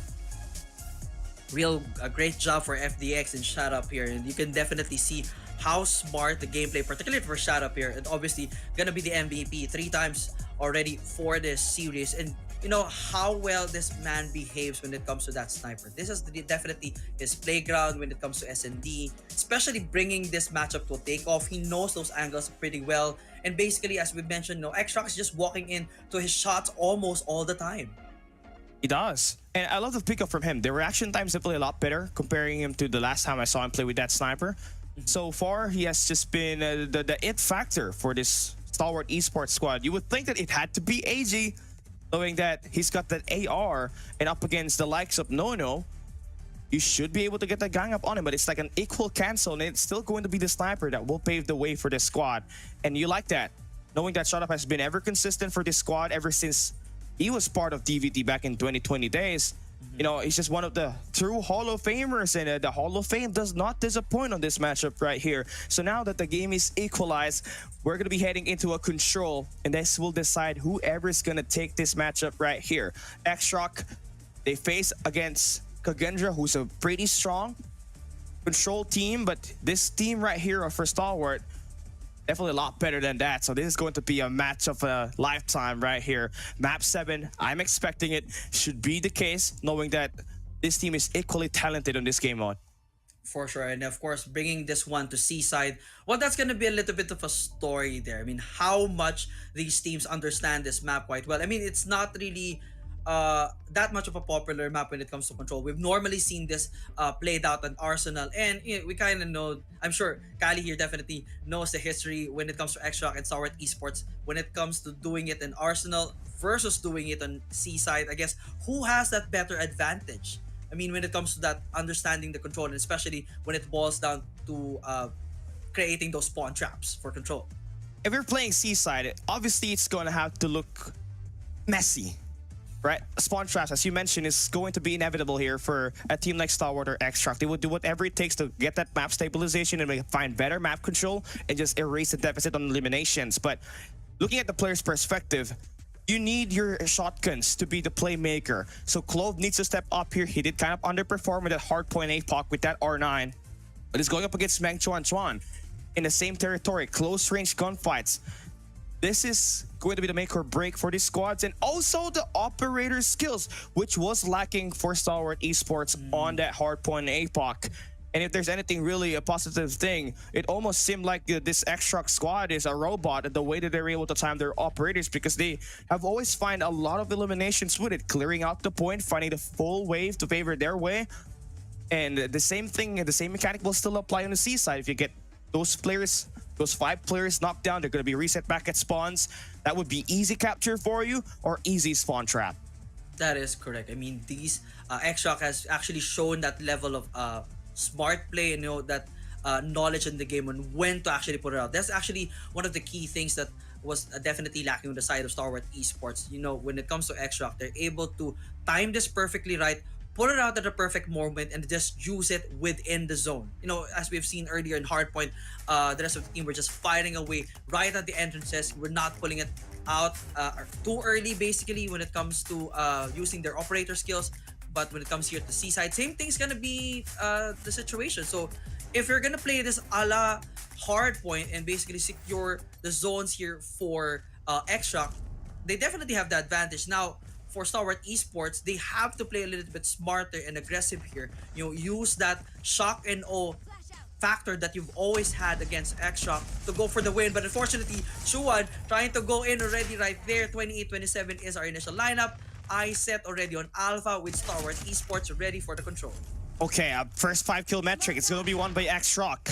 A bit of a very, you know, reckless attack there for Stalwart on that A side, and look at what happens. Map control for Ma, holding down Billiards. Chuanem with his close range. He's gonna have the R9 in his hands, finds those 2 eliminations, and just like that, he's on his free. Able to push out. STE left nothing to do but go back at spawns and go attack B this time, knowing that the A side is completely infested by the X-Shock players. And now Shara finds one here. So that is definitely the good move right there. Secure Bravo for their end. At least win the objective wise. They already have first tick already. They just need 2 more. And now Ma surprises one from the back here. But again, Stalwart Esports still has a bit of an advantage as they already almost close to locking in objective here from the side of X-Shock. But of course, Lifeline here is still in the advantage of X-Shock. But of course, the spawn trap, I think, is almost kicking in, I believe, as they're trying to go in for takedowns here. And Clove with that. No. Oh, that hurts. It hurts. It also hurts X-Shock's winning here.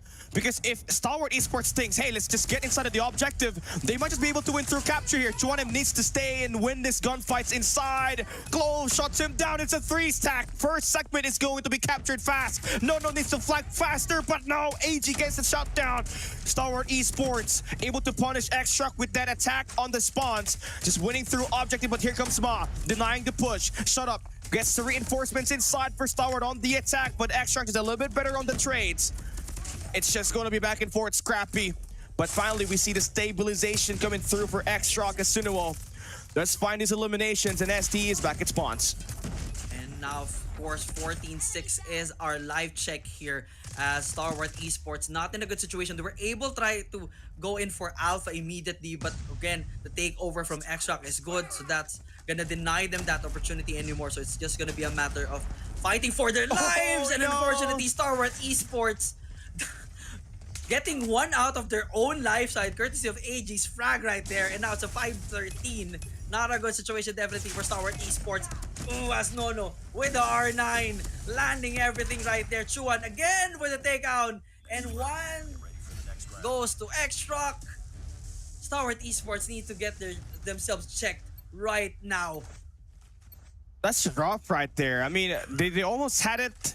It's just that Ma was just insane at stopping that push all by himself. The 3-second on the A side on that last round, Ma just did it by himself. Nah, I'd win. That was just like the quote for him. Now we're switch sides. It's ST on the defense. X-Rock's gonna bring out their War Machine. Rushi just trying to tuck himself away from the gunfights and give himself a lot of value with his War Machine. Should be able to get himself that first segment as he won that fight up against AG on the A side. So they're kind of doing a little bit more of a double time on the A side, right? Earlier for X-Rock, but now here, they just focus on the B side.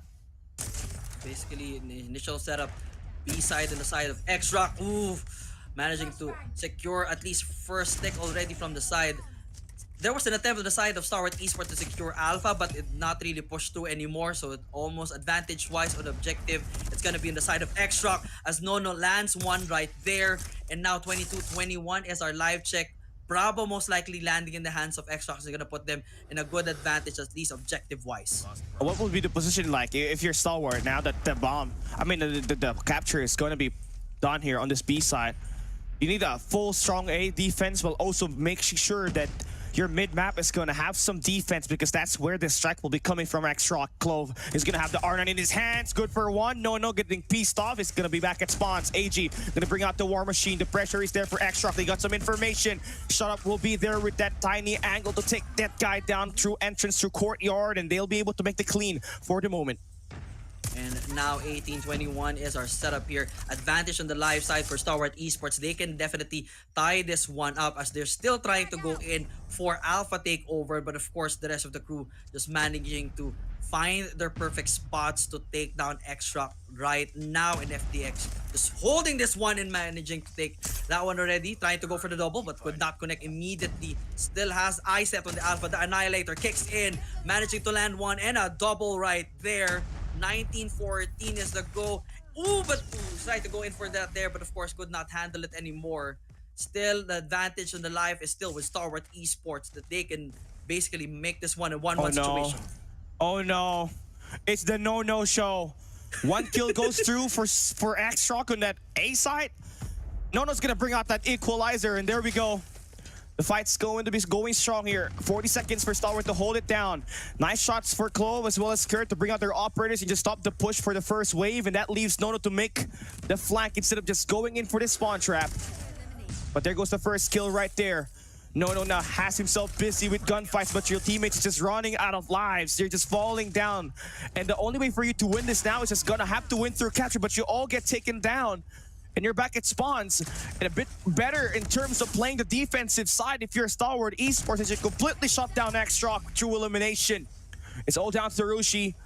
The last guy standing, he doesn't want himself to get any more things done to let this Star Wars Esports squad cycle their operators, just get himself killed. Now we enter the next round. Star Wars Esports definitely learning a bit more on how to control and use their operator skills perfectly right there. This is how they should do it. That's how they need to work it. And of course, the rest of the team definitely mechanical skill-wise, really smarting it up a little bit more. But of course, still on the side of X-Rock, it's still gonna be an objective setup here for themselves. And now, of course, trying to go in, clear Sparrow against Sparrow here as their Shut Up is trying to rain away here at Alpha. And managing to secure it a little bit more. So now that's gonna be the goal. But now Bravo is almost at the hands of Star Wars Esports, reversing the tides here, going full OBJ as well. And they're gonna be taking it for sure. And now, of course, life-wise, advantage is still with Star Wars Esports. AG is also going to have himself full mid-map presence. Nice pick to take down Mon. Now you have a position where you should be able to get the flank on the courtyard, but you're thinking bigger picture. You want to get a little bit more map stabilization. So you're going to be sending out Clove as well as AG to go in for the enemy base. And they got some operators to back them up. And we all know for sure AG's got himself a war machine. That should be devastating, but if he only does find the first kill here, which is Ma, who's out for the hunt for the spawn trappers, he does take down Clove, which brings him back to that spawn. STE just a little bit too lenient on going in for a spawn trap. Should just get themselves just to go towards the enemy base and just find at least 1 or 2 kills, then go in for an attack on this A site, but they're gonna try to fight fire with fire. That's gonna be a problem, I guess, at this point, because you don't really have much of that life advantage at this point. But of course, Extract still kind of struggling when it comes to the numbers here. AG fighting away with the Predator missile will definitely probably find one or not. Just trying to hold out this one. We're not really connect there. That's almost like a waste. Unfortunately, with the side of Star Wars Esports, but they're still at 1 life advantage here. Alpha is still up in the open for taking. But of course, Extract want to make sure that they have that advantage with their life almost 1 down, in AG trying to use this war machine to clear the path here and still not connecting, but Shut Up managing to do so. The punch landing already for FTX, and now Shut Up is on the takedown. They're still paying this with their life, but it's all good. The trade-off is still there. Extract kind of have a control with Alpha, but of course, life-wise, Shut Up and the rest of STE can still turn this one around. I mean, now you just need some mid-map presence. Just gotta have that second lane to make sure you get a multi-angle attack here. Clove now dancing inside. AG gets a secure on the mid-map, so you're pushing through churches, but no. Brings out the equalizer. That's gonna stop and bring back STE back at spawns, but you have a very smart player in AG just cutting across courtyard. Now just a 4v2 situation coming on the A site. This is the best time for you to attack the A with AG playing the distraction game. Just get it in, win through capture, but they overextend. They want to win through eliminations as well, and that's gonna cut them off. A site completely just getting locked on by 2 players, and here comes Extract's last 5 players.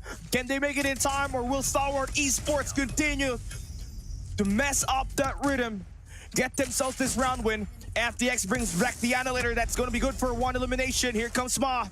This is their last hope. If they don't win this fight, it is going to be a win through capture. Ma with the 4-piece. It's a 1d5. R9 good for 1, but AG with the shakedown. That's going to give STE that lead. And there we go.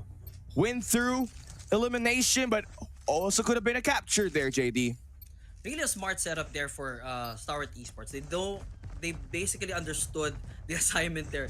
They can go in if it falls down to a crazy situation that they may lose their lives. They're gonna win this via the objective, but of course they can still definitely mano a mano, gunfight to gunfight, definitely play around with Extract, and they managed to do so. And now of course Extract needs to step up a little better here with their gunfight and make sure that if they do not win with that objective setup, they have at least the opportunity to win their gunfights completely and make sure that 10-1 situation does not happen again. Arushia, they're gonna have the Odin here. I mean, just play through objective, just how you try to win on this attack side. Rushi now, nice spray down, but AG, he's been the playmaker, the Wonder Boy, finally getting himself alive. This last 2 rounds, it's just been the Ed factor and how Star Wars Esports has created themselves a completely wide open position to win this round itself. Here comes Clove. Still 14 kills, but it's all right. The team is currently within the lead. Sunuo pops up, gets those 2 eliminations. Now that's going to be a 3-man stack on the A site. 1 guy will be sent down there by Stalwart. That would be scared. It will get shot down by Rushi off the flank. It seems like STE would look to just to try to give this one away and play through the enemy spawns. Most likely that's gonna be the case because Alpha is definitely in the hands already of Extract. Bravo almost right there. They already have 1 tick in. They have the opportunity to basically win this one if Extract locks in Bravo completely. But of course, everyone else on the side of Star Wars Esports has their eyes set there as well as Extract trying to even up the odds. And now they have the life advantage here. Skurd managing to just shut 1 down right there. And AG, yeah, this guy has been on a roll, basically understanding the situation and having a good read against Extract on how to deal with them accordingly. But here comes the problem. Extract's gonna be completely getting their attacks lined up on the B side. AG needs to make this play once again. He's switching up, trying to make a little bit of a hide and seek play there, but it's not gonna completely work with Ma. And now they're gonna win true capture here if we don't get any defense for Stalwart Esports. Last guy standing there is scared for the cavalry. Is going to be arriving and will be going in for the shot down onto the players to the restaurant, extending out. That is gonna take down Sunuo. 2 on them, they're back at spawns. They get a minute and 13 seconds to play around. That's plenty of time to maybe route their way to maybe a mid-map attack. That's gonna be the case for X-Rock here. They still have an advantage objective-wise and life-wise. They just have to hold this one right now. Ma trying to go in for the spray there but could not connect really well. AG trying to clear a path, perhaps the side of Alpha there, but still not have a clean shot perfectly. But 8-8 is our score. Again, life-wise, they're all evening it out, but Skurd managing to take one right there, trying to go for the double, but would not hit correctly. And now it's still kind of on the side of X-Shock here, but definitely Stalwart Esports has an opportunity to turn things around just like that. I like that investment from AG just to delay that push. And they're buying time, but here comes the attack. Sunuo with the Tundra. He's been deadly with it. He's got 22 eliminations. Cannot afford to put your head out in the open. He's gonna pop it. Now Nono brings out the equalizer, shot up with the Sparrow. That's gonna take down 2 players. Ma on the 3D. He's gonna shot them down. It's a 3v3 situation now. That equalizes the number. Skurd is gonna win it with the Hunter. 5 seconds left for Extract to make the play. Sunuo wins the kill at the Skurd. AG dancing, thundering through, finds one. Last player standing is gonna get red by AG. The Wonder Boy takes down Chuanem. SDE now has match point. AG is just absolutely playing like an insane person right now. This kid, I mean, kill-wise, shut up, definitely has 29, AG is 22, but AG just like basically has a radar on the top of X-Rock's head. He knows what is going on. He knows how to play this right, and it's just basically reading how X-Rock moves right now and just shutting them down completely. And now, of course, they have the opportunity to take this one to the very end. 3-1 is the score. Pressure definitely on for X-Rock here. It's kind of difficult to for X-Rock to just find that proper rhythm and take down STE here because of that aggression from Stalwart Esports and how they read these things, right? It's just working for Stalwart Esports, and now Bravo is gonna be there in just a bit. Yeah, now the B side is going to be completely captured by Stalwart. That gives them 2 minutes on the clock to play around the A side. AG has been amazing. Oh, he still gets the read onto Nono. He's been outplaying him on this last few rounds. Cove with the R9, gonna be good for 2 eliminations. That will clear out the A side. There's still one more around the flank. That will be Rushi. But AG, man, I mean, he's just getting all of this shutdown on the distraction on the courtyard. And now the first segment is successful for Stalwart on this A side. And now 2 more clicks to go for Stalwart Esports, and they win by objective in FDX. Spiles away with that Annihilator, but will not connect. AG now with the War Machine. This guy definitely has his own UAV against X-Rock. No questions asked. 40-19 is our score. They're gonna be winning this by objective, but of course, Stalwart Esports trying to hold on to that zone, and 4-1 is the score. Stalwart Esports brings this to the bag, especially thanks to AG. The Wonder Boy.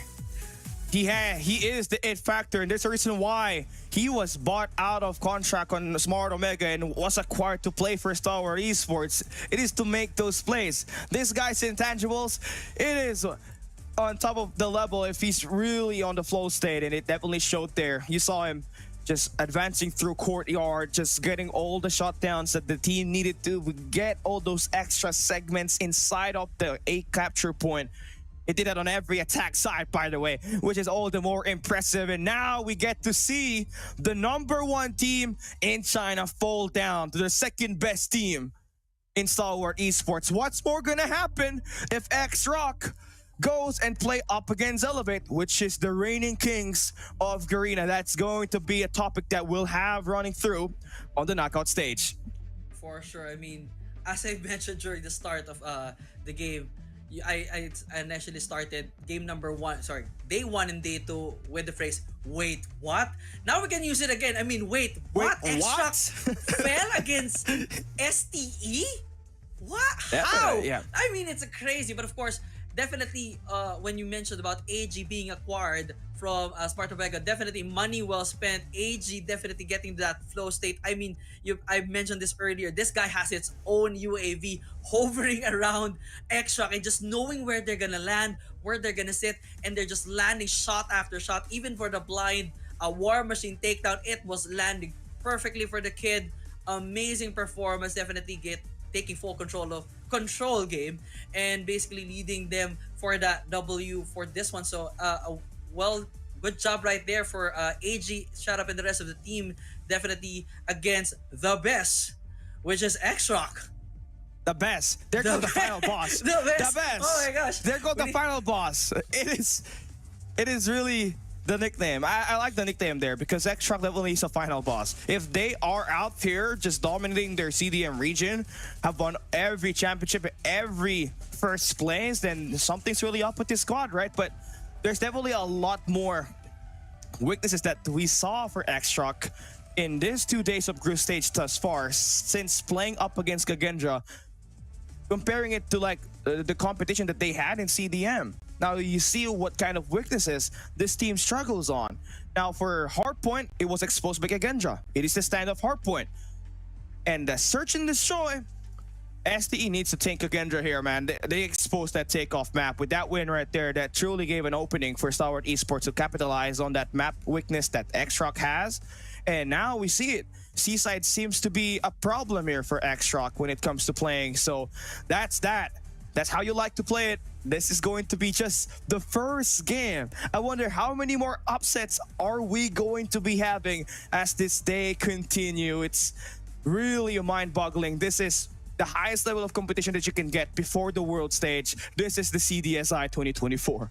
Frankly, this feels like the world stage already at this point. I mean, insane moments here and there. Definitely some of these squads stepping up to the plate and just dominating the competition. I mean, in this case, honestly speaking, at one point I would probably say, oh, X-Rock versus ST, just probably pick out X-Rock immediately from that lineup. But of course, Stalwart Esports finding those kryptonites, finding those weak points, particularly in Takeoff, and this time at Seaside for Control. Those two maps are going to be critical right now. But for X-Shock, now if their weakness is that much exposed, the goal now definitely from their end is ban immediately Takeoff, ban Seaside from the map choices, and at least hopefully the rest of the maps that will be in play are some of the maps that they have a bit of an advantage. But of course, one of the key things here for X-Shock as well is when it comes to S&D, when they're going for run and gun, they could not take that offense. When they're able to slow things down, it's fine. But of course, SDE, Shut Up, and the rest of the crew managing to find their angles correctly and take them down as well. Control-wise, AG, you have to nerf AG. If you want to beat Stalwart Esports on Control, you have to nerf AG. The question is, can you? I mean, it wasn't answered. They couldn't stop AG. They had several times. They were on the defensive side. There were like 2 rounds where AG was just kind of getting the read, you know, just being a menace. I feel like that's the value of AG. Even when he was back in Blacklist International Ultimate, he's always been that scrappy guy that's willing to do all the dirty work for the squad. If he's not going to play the OBJ, it's all right. I can cut off some players for you. If it's enough for us to make this game favor us and get this win, he's definitely gonna do that.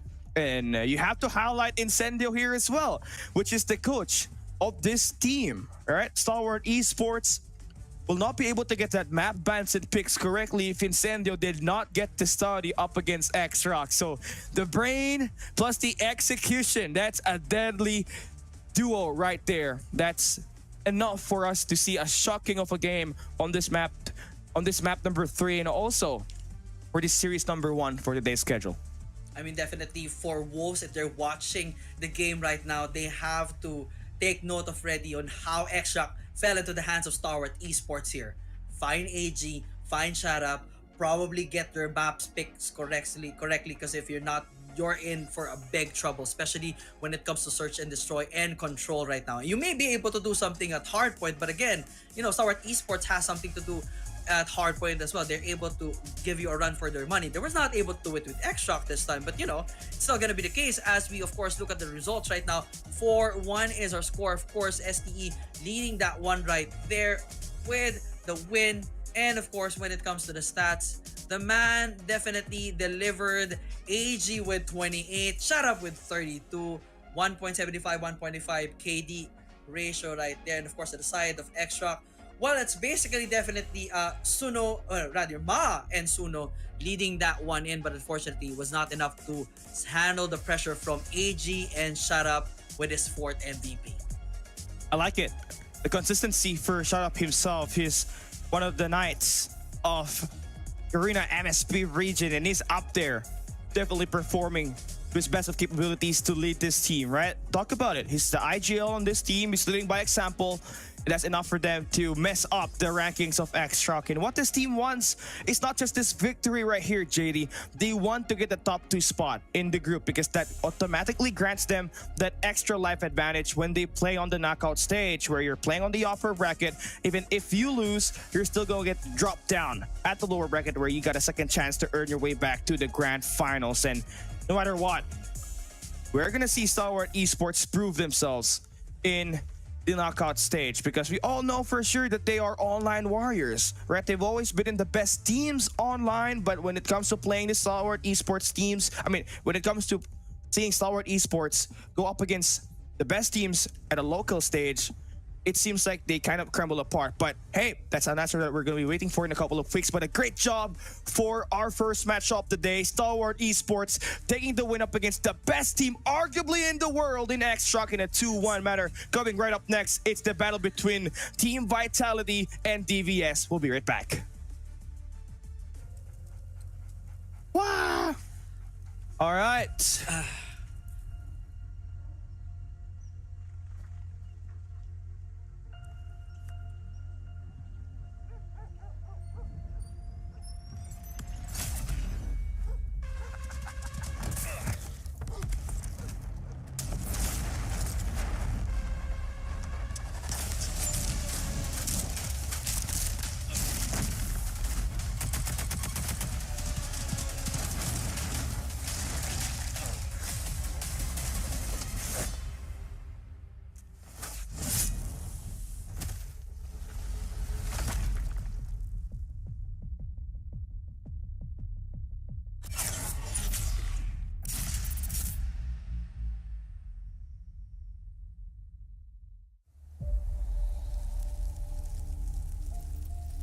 Treachery, betrayal is disgraceful. But to blindly follow, that's a recipe for true evil.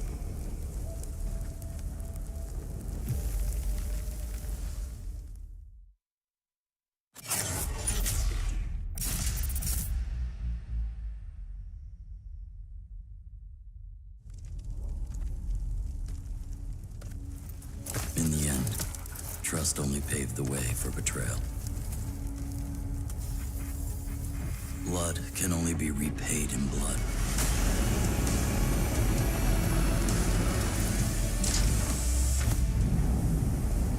Turn hatred into bullets. Strike fear in the enemy.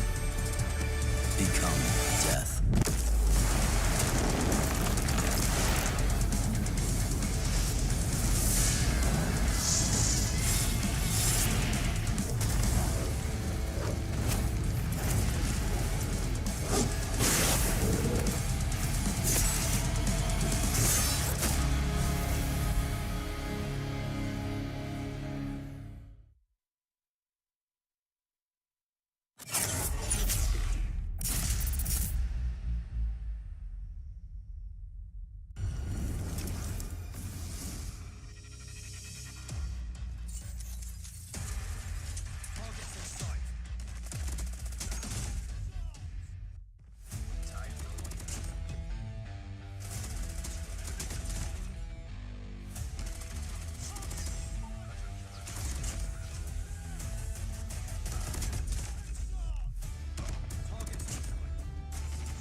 ていくぞ。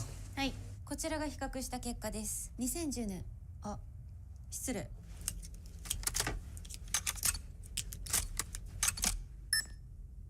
かっけー。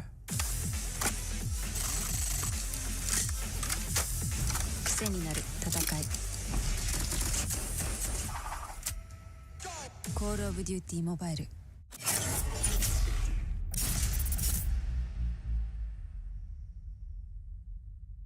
We gathered from all around Malaysia. This is Jom Cod N.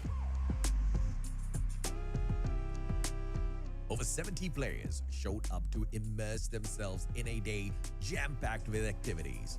Exclusive merchandises and prizes were given out to players throughout the day, and players also had the opportunity to interact with the Garena team.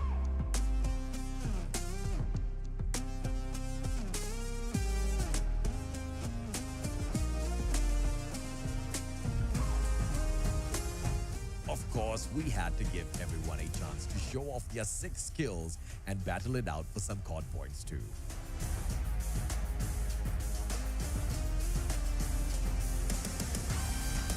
The energy was truly explosive, and we hope you, the COD community, enjoyed your time at Jom COD.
Mission live or die, watch a bullet flying by, go and pray your life.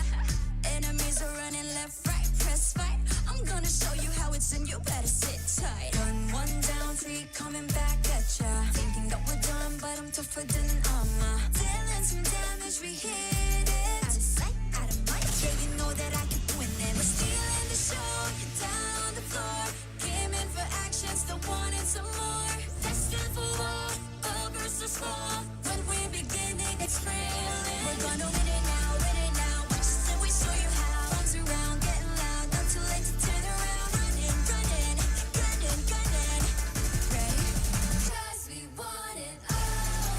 No fear in our eyes.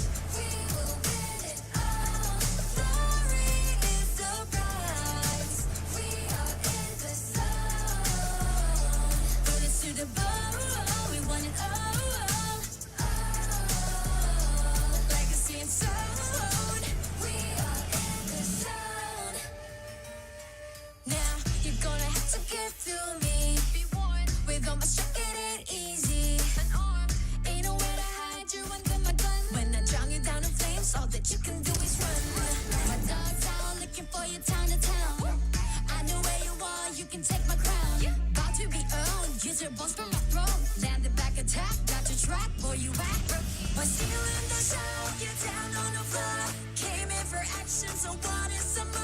Destined for war, all versus four. When we begin, it gets real. We're gonna win it now. Watch us and we'll show you how. Runs around, getting loud, not too late to turn around. Running, gunning, ready. 'Cause we want it all. No fear in our eyes. We will win it all. Glory is the prize. We are in the zone. Put us to the bone. We want it all. Legacy and soul. We are in the zone.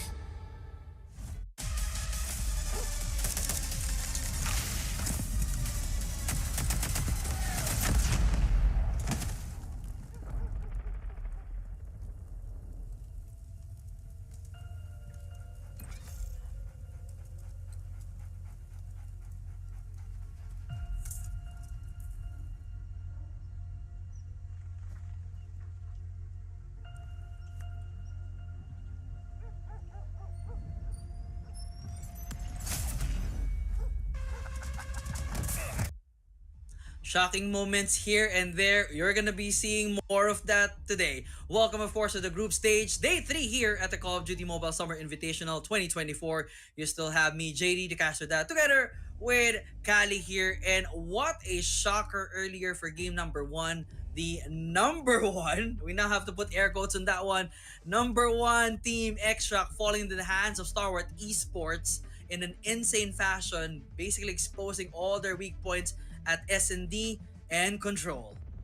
That's going to be good if you're one of these teams that are trying to eye out for your last game tomorrow. If you want to beat out X-Rock, this is the best time. You got your 3 maps already exposed in there. So if you can get it open at least on one of those 2 maps, you have a great chance of winning this series. But easier said than done. That is X-Rock. That is Ma, Nono, Meng Chuan, Roshi, and Sunuo that you're going to have to deal with, right? But here we have it. We got the DVS squad, the number 1 team in Japan, facing elimination.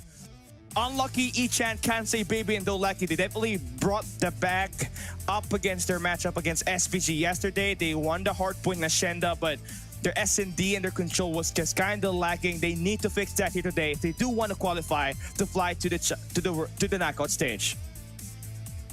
Now, of course, for Vitality, they still need to get out from that slump that they were experiencing, especially from their loss against Elevate Esports earlier. So Tech and the rest of the crew definitely need to step up, wake up, and shock the world one more time. They still have the opportunity to land their spot here at the finals, of course, but they would definitely need to get rid of DVS in an unstellar fashion.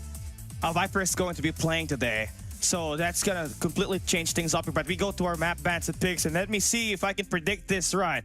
DVS, they're going to be banning first, if I'm not mistaken. They should ban Apocalypse. Oh, the team Vitality is going to be banning first. So Hacienda there for Vitality. DVS should go for Apocalypse hardpoint. The AR is crazy for Vitality. So if you're Vitality now, you just have to ban Summit. There we go. And for DVS, that should be Hackney, or you don't want to get bullied on a good side hardpoint. Okay. We're looking pretty good here. Searching this joy going to be coming right up next. And if you're DVS, you're banning Takeoff. All right. So this should be a response pick. You gotta ban firing range. All right. But Metropolis is open. Tunisia should be banning. Oh, they ban it? Oh, okay. I'm losing my mind. I'm what? 1, 2, 3, 4, 5, 6, 7, 8. Okay, I'm not. Okay, take it over, JD. I'm losing my brain here a little bit. All right, Kurohana definitely banned already. Same thing with Raid for Control, and of course, Arsenal is also banned for Control as well. So we are gonna be left up with Standoff. Yep. Yeah, Standoff for S&D. And sorry, Standoff for Hardpoint. S&D will probably land up in or Standoff. Yeah, wait, hey, here we go. We got firing range, Tunisia, Hackney, Takeoff, and Metropolis. So we're going to be opening Express. Ooh. Interesting. Okay, so Raid Arsenal is going to be banned, and we have Seaside. So I feel like it is going to be a 2-1 scoreline in here. If Jokos was on the roster, but Viper is going to be playing today, so that increased the odds of winning here for Vitality by a strong margin in terms of winning the SMG battles. That guy is wreaking havoc. I call him the pocket tectonic because he can fry it out with any weapon. If the team wants an AR, he's gonna fry out with it.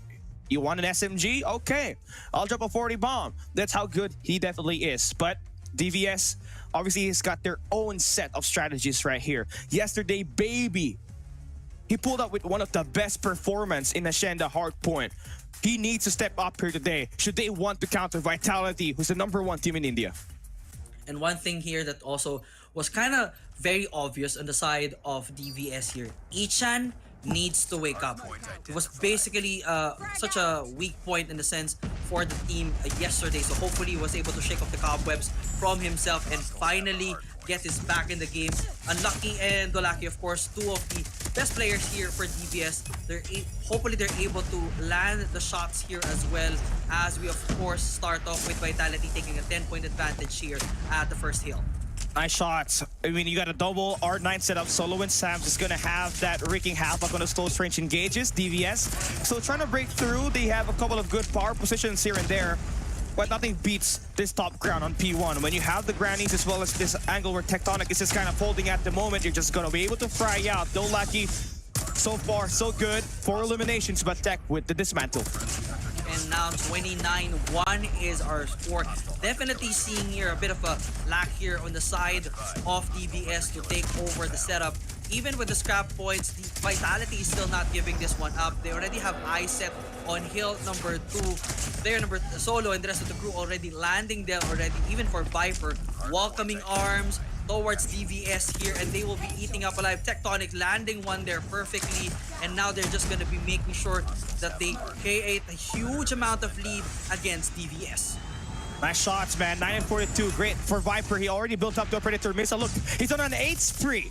With an EMP system in hand, he should be able to get that here on his next engage. And there we have it. Spiral also available for utilization in this coming hardpoint. But you just want to save that one out for the next hill, which is going to be on P3, where you just kind of struggle with your Vitality. Sam's thus far keeping it up. The damage is definitely there. You can see it on the scoreline. 9-67 right now, JD. And now, basically, the scoreboard is basically all yellow, leading to Vitality here with a 73-9 advantage here. I mean, for DVS, they have to find a way to penetrate that hill, but unfortunately, they're basically just getting trapped out and welcomed in the loving arms of Solos, our B50 and everything else in between that the rest of the crew here, like Sam's and Marvel, are throwing against them. They're just not able to do anything at this point, unfortunately. And now the next hill is coming in hot. But of course, I guess Ichan already playing objective here, trying to make sure that when it pops up, they have full control. But of course, the rest of the crew from Vitality leading this one already, and they'll be storming this one just quick. Yeah, 5 operators is going to be available here in total in the lobby as we enter this P3. But DVS definitely holding themselves on this hard point. Just gonna have to make sure you score a money hill here to get right back inside the game. I mean, you did kind of struggle in the first 2 hills, but if you can guarantee yourself a massive vote in this first 30 seconds, you should be able to get the snap back here and put yourself in a nice position to earn back that lead in the coming hard points ahead. But Viper just going to flip that spawn, also give handedly, and Tectonic will be there to cut off the player through Delhi. And now they're going to be able to make the break work, but that's going to be shut down by Dolaki. And DVS able to score themselves a money hill on this P3.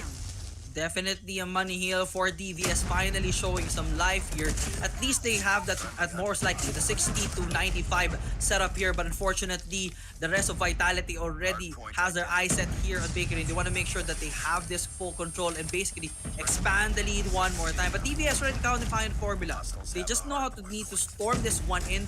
They have, I believe, some operators at hand that they can use to destroy this one in, but can they actually do it? That is, of course, courtesy of Tectonic landing the War Machine, raining all over the place here. Now they have a 109-64 setup that, of course, Kansi using that claw, not to a really perfect setup there, not really landing with anyone. I'm not sure what that was all about, but nevertheless, you know, it still works. They managed to take over already. 71-13 is the score. Now Vitality has to just take it back and widen that gap. And that's nice. 2 kills coming in for Kansei with that Sparrow. Then you have that Equalizer just going to break that hill. And now you got yourself a contest. Here we have a close game. Ichan able to fry out 2 players. Unlucky. able to clear out the point. Sam's just gonna fall down, no trades whatsoever, and DVS should they get this last 10 seconds, it should just be a 20-point margin that they're gonna have to erase as we enter this V1. But it is where they kind of struggled the most when they were playing earlier on the first set of hard points. So they just gotta help themselves take over by holding that grannies, take over that mid-map presence, and then you can play inside of that hard point later on. And that's gonna be the best move right now for DVS if they want to take over this one and at least get the lead finally here against Vitality. But of course, for Vitality, they know how to make this P1 hill work. They just know the spots perfectly, and they will take over this one and just make sure to take all of their opponents right now. And Unlucky trying to go in for the push, welcomes everyone in, but unfortunately trade is right there. 97, 132 is our score here. Still a small gap this time compared to how we started our game earlier. So now there has opportunity definitely for DVS to take this one out, but Tectonic want to say otherwise. They want to make sure that they get this one back. Tectonic trying to go in for the push, trying to land everyone here, but still not connecting just yet. Now managing to do so in a 105, 30-point advantage. Sorry, make that a 30, most likely 30-point advantage for Vitality. DVS making their presence felt right now. But you can see for Vitality, they got the early setup on next. So that should guarantee them at least 30 seconds here. They got the Viper Predator missile operated. That means you get extra information where the push will be coming from. Nice shots followed up there by Sam to get that double and just clear out. A couple of players just are spawning on that back alley, and now they do have a little bit of a problem here. The players are spawning through Secret, and that is going to be contested. Tectonic will bring out the War Machine. That's going to be good for a 2. One more player contesting. He has to back away. The damage for the War Machine is just going to be extremely felt. And Viper, he's got himself 26 elimination. He's up there with Tectonic for Vitality, who's got 27 eliminations. The lead is growing. DVS, they're going to get inside the point. They bring out the War Machine from Dolaki. Will it be good enough? The cavalry needs to arrive.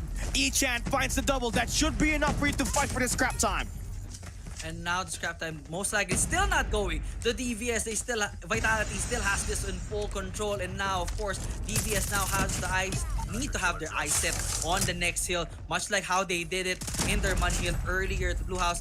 Now they're also doing the exact same thing. Hopefully this will be enough for them, but of course for Vitality, they're almost at the 200 mark right there, and that Predator missile definitely finding its mark. Echan holding on for objective here, trying to make sure that they have full control, but basically almost all alone here. The rest of the crew still coming up right here, and Solo, the Enforcer, spots one with the equalizer, and the shutdown unfortunately still not connect. Echan holding on for right there, gets the double perfectly, and now Echan, waking up from his slumber from yesterday, is able to do something for the team, and 124.89 is our score. They can still hold on for this 30, and that gap will be a little bit smaller for Team DVS. And what a hold. Honestly, you gotta give it up to Dolaki for just skipping this team spawning on his back. But now that he's gonna get sorted down, just gonna have to survive the onslaught on this hard point once again inside. Solo just about to make that push for Vitality. He's gonna get shot down by Echan. That's great. Now you're able to score yourself another money hill. You're just around the striking distance. And you also have a couple of players playing on the next hardpoint rotation. Dolaki's gonna make the play work. They want that farm attack. Vitality attacking on the top side. Marvel gonna bring out the annihilator. That will be good for one shot. 30-point lead that DVS needs to erase, but they get kind of brought back into a reset. Marvel operating with that annihilator. That's good for 2 eliminations at the moment. And Sam's anticipating the players on the mid-map. And now Vitality almost to the 200-point mark here. 159-200 is our current score. Vitality again has control of this hill. This hill has been the problem for DVS. They were not really able to lock this one in significantly and make this a money hill for them. This has become the money hill for Vitality as that Predator missile lands perfectly, landing it with a triple, almost a double right there. And Tectonic and the Enforcer Solo locking this one in. 25 seconds to the clock. They have this in the money basically. They might be able to end it as the reset kicks in. But Dolaki with the War Machine clearing house right now, managing to take over for the takedown, and now probably scrap points coming in for DVS. But is this enough? No, 20 points to go for Vitality to take this To the W. Can we see the comeback happen for DVS, or will this be an absolute shutdown by Vitality as we open up P1? They're going to be spawning on towards that farm. One player, number 2 in each, and is going to be going towards that mid street. Unlucky, finding some eliminations, but Tectonic with the snapback gets us 2 eliminations. The clock is winding down. DVS needs to go. Sure will weigh everything to win this match, but they all get cut down by Viper with that War Machine. Invested for Tech earlier this time. It's going to be the equalizer that will be the bane for DVS. A hold of a lifetime awaits Vitality, and it's going to be Viper stopping all the push. Countless waves will be thrown out, and DVS is still alive. Can they maintain another hard point? That's not the answer. They failed to hold the point. Vitality takes the win, 250 to 176. Viper is a legend killer. I mean, the rest of the team were really doing their well. The Enforcer solo doing his job. Tectonic really shining as well. But of course, it's been Viper really doing his job, making sure that these DVS is basically locked out from these hills. There was a good effort there from Ichan and Dolaki, but unfortunately, still not enough to really take over the powerhouse that is Vitality. It does. I feel like the addition of Viper here just capitalizes so much on the pacing. It's just definitely a lot faster. Jokos was just kind of struggling for a couple of days, and it seems like Viper is the right guy to go at the moment just to get this qualification done in this group stage. And we were talking about him earlier at the back end, right? Viper playing means the faster pace is going to be there exactly. The SMG line is going to be a pain. And it does look like that was the answer that we were looking for on this matchup right here. But DVS still managed to play out huge on their operator skills. That P3 hold was one of the best hold that I have seen so far in this group stage right here. And that's the reason why they're able to hang in there. 176 points that they were able to claim, and majority of which came through that P3.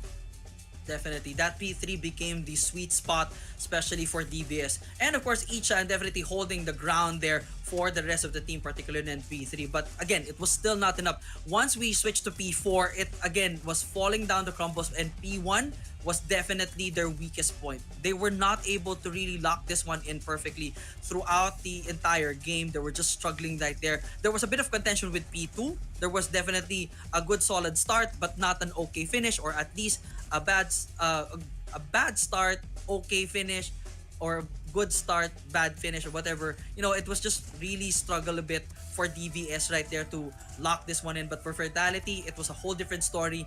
P1 perfect, P4 perfect, P2 was locking it good. You gotta have to give it up, right? For Vitality, it's just gonna be the way that they wanted to play this one out. I mean, they may have lost to Speed 3, but the rest of the hardpoint is available here. They're able to cash out, I mean, a huge chunk of time. And more importantly, on that hardpoint number 2, that was their money hill. P3 was just kind of lacking. That's where you got to hold so much for DVS. And that's how you really just try to separate yourself, right? If you cannot get something done on P2, you just go away. Erase yourself from it, right? Just gotta do a lot better. Get yourself a full 60 on that hardpoint number 3. That's what they did. But it just could not convert because that's the only thing that they were able to hold for a very long time. The P4 was obviously there. They were able to get those challenges with the help of their operators, but it doesn't stop the countless waves of assault coming in for Vitality, who had one of the best spawns around P4. They just basically spawned right beside it. And for DVS, they were trying to attack, but if they do get taken down, they're either spawning through the gas station or the tractor, which is a long walk ahead. And there's even not a guarantee if you can get yourself that elimination inside to break that hill right there. But that is obviously going to be over. You saw Viper, insane shots. He had an EMP system built up. That was the first one of its kind here for the day. And Tectonic followed up and helped the team just try it out in the competition. That is definitely true. For DVS, they were kind of spawning all the way from Japan. Unfortunately, when it comes to that P3, there was so much lack of control when it comes to their spawn points. Unfortunately, that was a key to victory for Vitality. If they're able to shut down all players of DVS, they're gonna spawn everywhere. They're not able to control that anymore. Even though they had an operator skill advantage, it was still not enough. The rest of Vitality stepping into the hill perfectly, locking this one in, widening that gap. They were able to do that for P3 at the house, but you know, it was still not enough. It was like P1, P2, P4 was all Vitality. It was just P3 for DVS, unfortunately. Well, I give them that. Even though it was just kind of a tough loss for them, losing out on so much hardpoint rotations, they have one strong hill, and that's all that you have to care about. If you can just strengthen it in the coming games ahead, you should have a strong matchup, right? And again, it's Dole Lucky that was able to lock things down for that squad right there when they were just trying to survive the endless assault coming through the back alley and the mid streets and all the way through tractors. Dole Lucky was there to spawn his team on his back and get them right exactly where they need to be, which was inside of that hard point. And with that concluding though, it was just kind of lacking in terms of the fights. You can see it at the moment, 178 kills, comparing that to the 125 that DVS had on this one. That would be a great margin, right about 53 kills on the deficit, and the KD is 0.7 to 1.42. That's just a lot of margin right there. And now, of course, when it comes to the player data right there, Viper just 1 kill away from Tectonic right there. 43-44 is the score. Definitely Tectonic leading the charge for his team. But kudos as well to the legend killer, Viper himself. Really good performance right here. Definitely that investment for Vitality, bringing him in, his skill set with his SMGs really showing off today. But of course, as we bring that to S&D, will that be the case? One of the key factors for DVS yesterday was they were dropping the ball quite hard. So hopefully, if we see the Vitality that we saw during the Wild Ins, this could be an easy night for them as well. So, you know, we'll see. It could be. Now, Jokos is going to be the sniper for the squad, right? So Viper is going to be that secondary sniper as he subs in for Jokos on this matchup. But now as we enter the search and destroy pace, the demolition is just about to get better because now we're looking at a sniper matchup. You saw it yesterday. Marvel had 20 plus kills and also the walk-off clutch up against Scalo on the Tunisia S&D to get that win. 10-8 on the series. Now on the flip side, DVS unlucky. He's going to be that aggressive sniper. Let's see how is this matchup gonna pair up. DVS, Vitality, Search and Destroy Express. Let's get it started. Now, of course, for DVS here, the key here, of course, definitely is a W, but this is not the way to go right now as they're trying to storm the front and Viper just welcoming them up with the Odin takedown. That was so quick. Vitality takes for 4K. What? Bro, Viper, you can't just put yourself in the group stage and just somehow debut yourself in this stage and just go in for a quick 4Ps on your own. Looking like Russia for X-Rock right there. Now, still going to be on the attack side, a bit more decisive. They want to attack the B side quickly. And Sam's with the opening frag takes down Echan. It's a 4v5. What a way to start the match, but of course, DVS needs to shake that one off as Unlucky takes one out and make this an even setup. Marvels takes one another right there, and of course, 4v3 situation, the clock against DVS right now. Baby trying to spot one but could not deliver just yet for 3v3 situation. Solo the enforcer from behind the long shot. Viper once again shutting one another. Baby 1v1 with the trade. 1v1 Viper versus Baby. Here we go. DVS still, of course, needs to idea have here for the defuse. Viper, will the legend killer do this one more time with the Odin? And he does! 2-0. What? Bro, the legendary, what was the nickname? Legend killer. Legend killer, yo, the Viper, yes! Bro, he started with 4 kills on the first round and a clutch on the second round. It can't get better than that. Unlucky on the flip side though on this round. Gets the kill. The legend killer, I like that nickname right there. The enforcer for solo. Was it because of the J358? Oh yeah. Security guard moments in the Philippines. It does look like that, but DVS. Let's get a numbers game here, JD. Numbers game indeed, but of course, that numbers sometimes does not matter on the side of Vitality if they can get it right. But now, of course, DVS making sure that they have definitely the numbers advantage as they're now down to a 5v1 situation. The legend killer can pull it up. Nope, not just yet this time. The defuse will be good. Full stack against DVS. Finally getting that number 1 spot. And of course, they can shake off that shocking loss in the first 2 rounds. a great shot off, honestly, for DVS. They took the guy down, was playing train track. That was Marvel. And then they had that 4v5. Vitality still insisted to plant that bomb. They got punished for it. Multiple angle attack for DVS on the B side.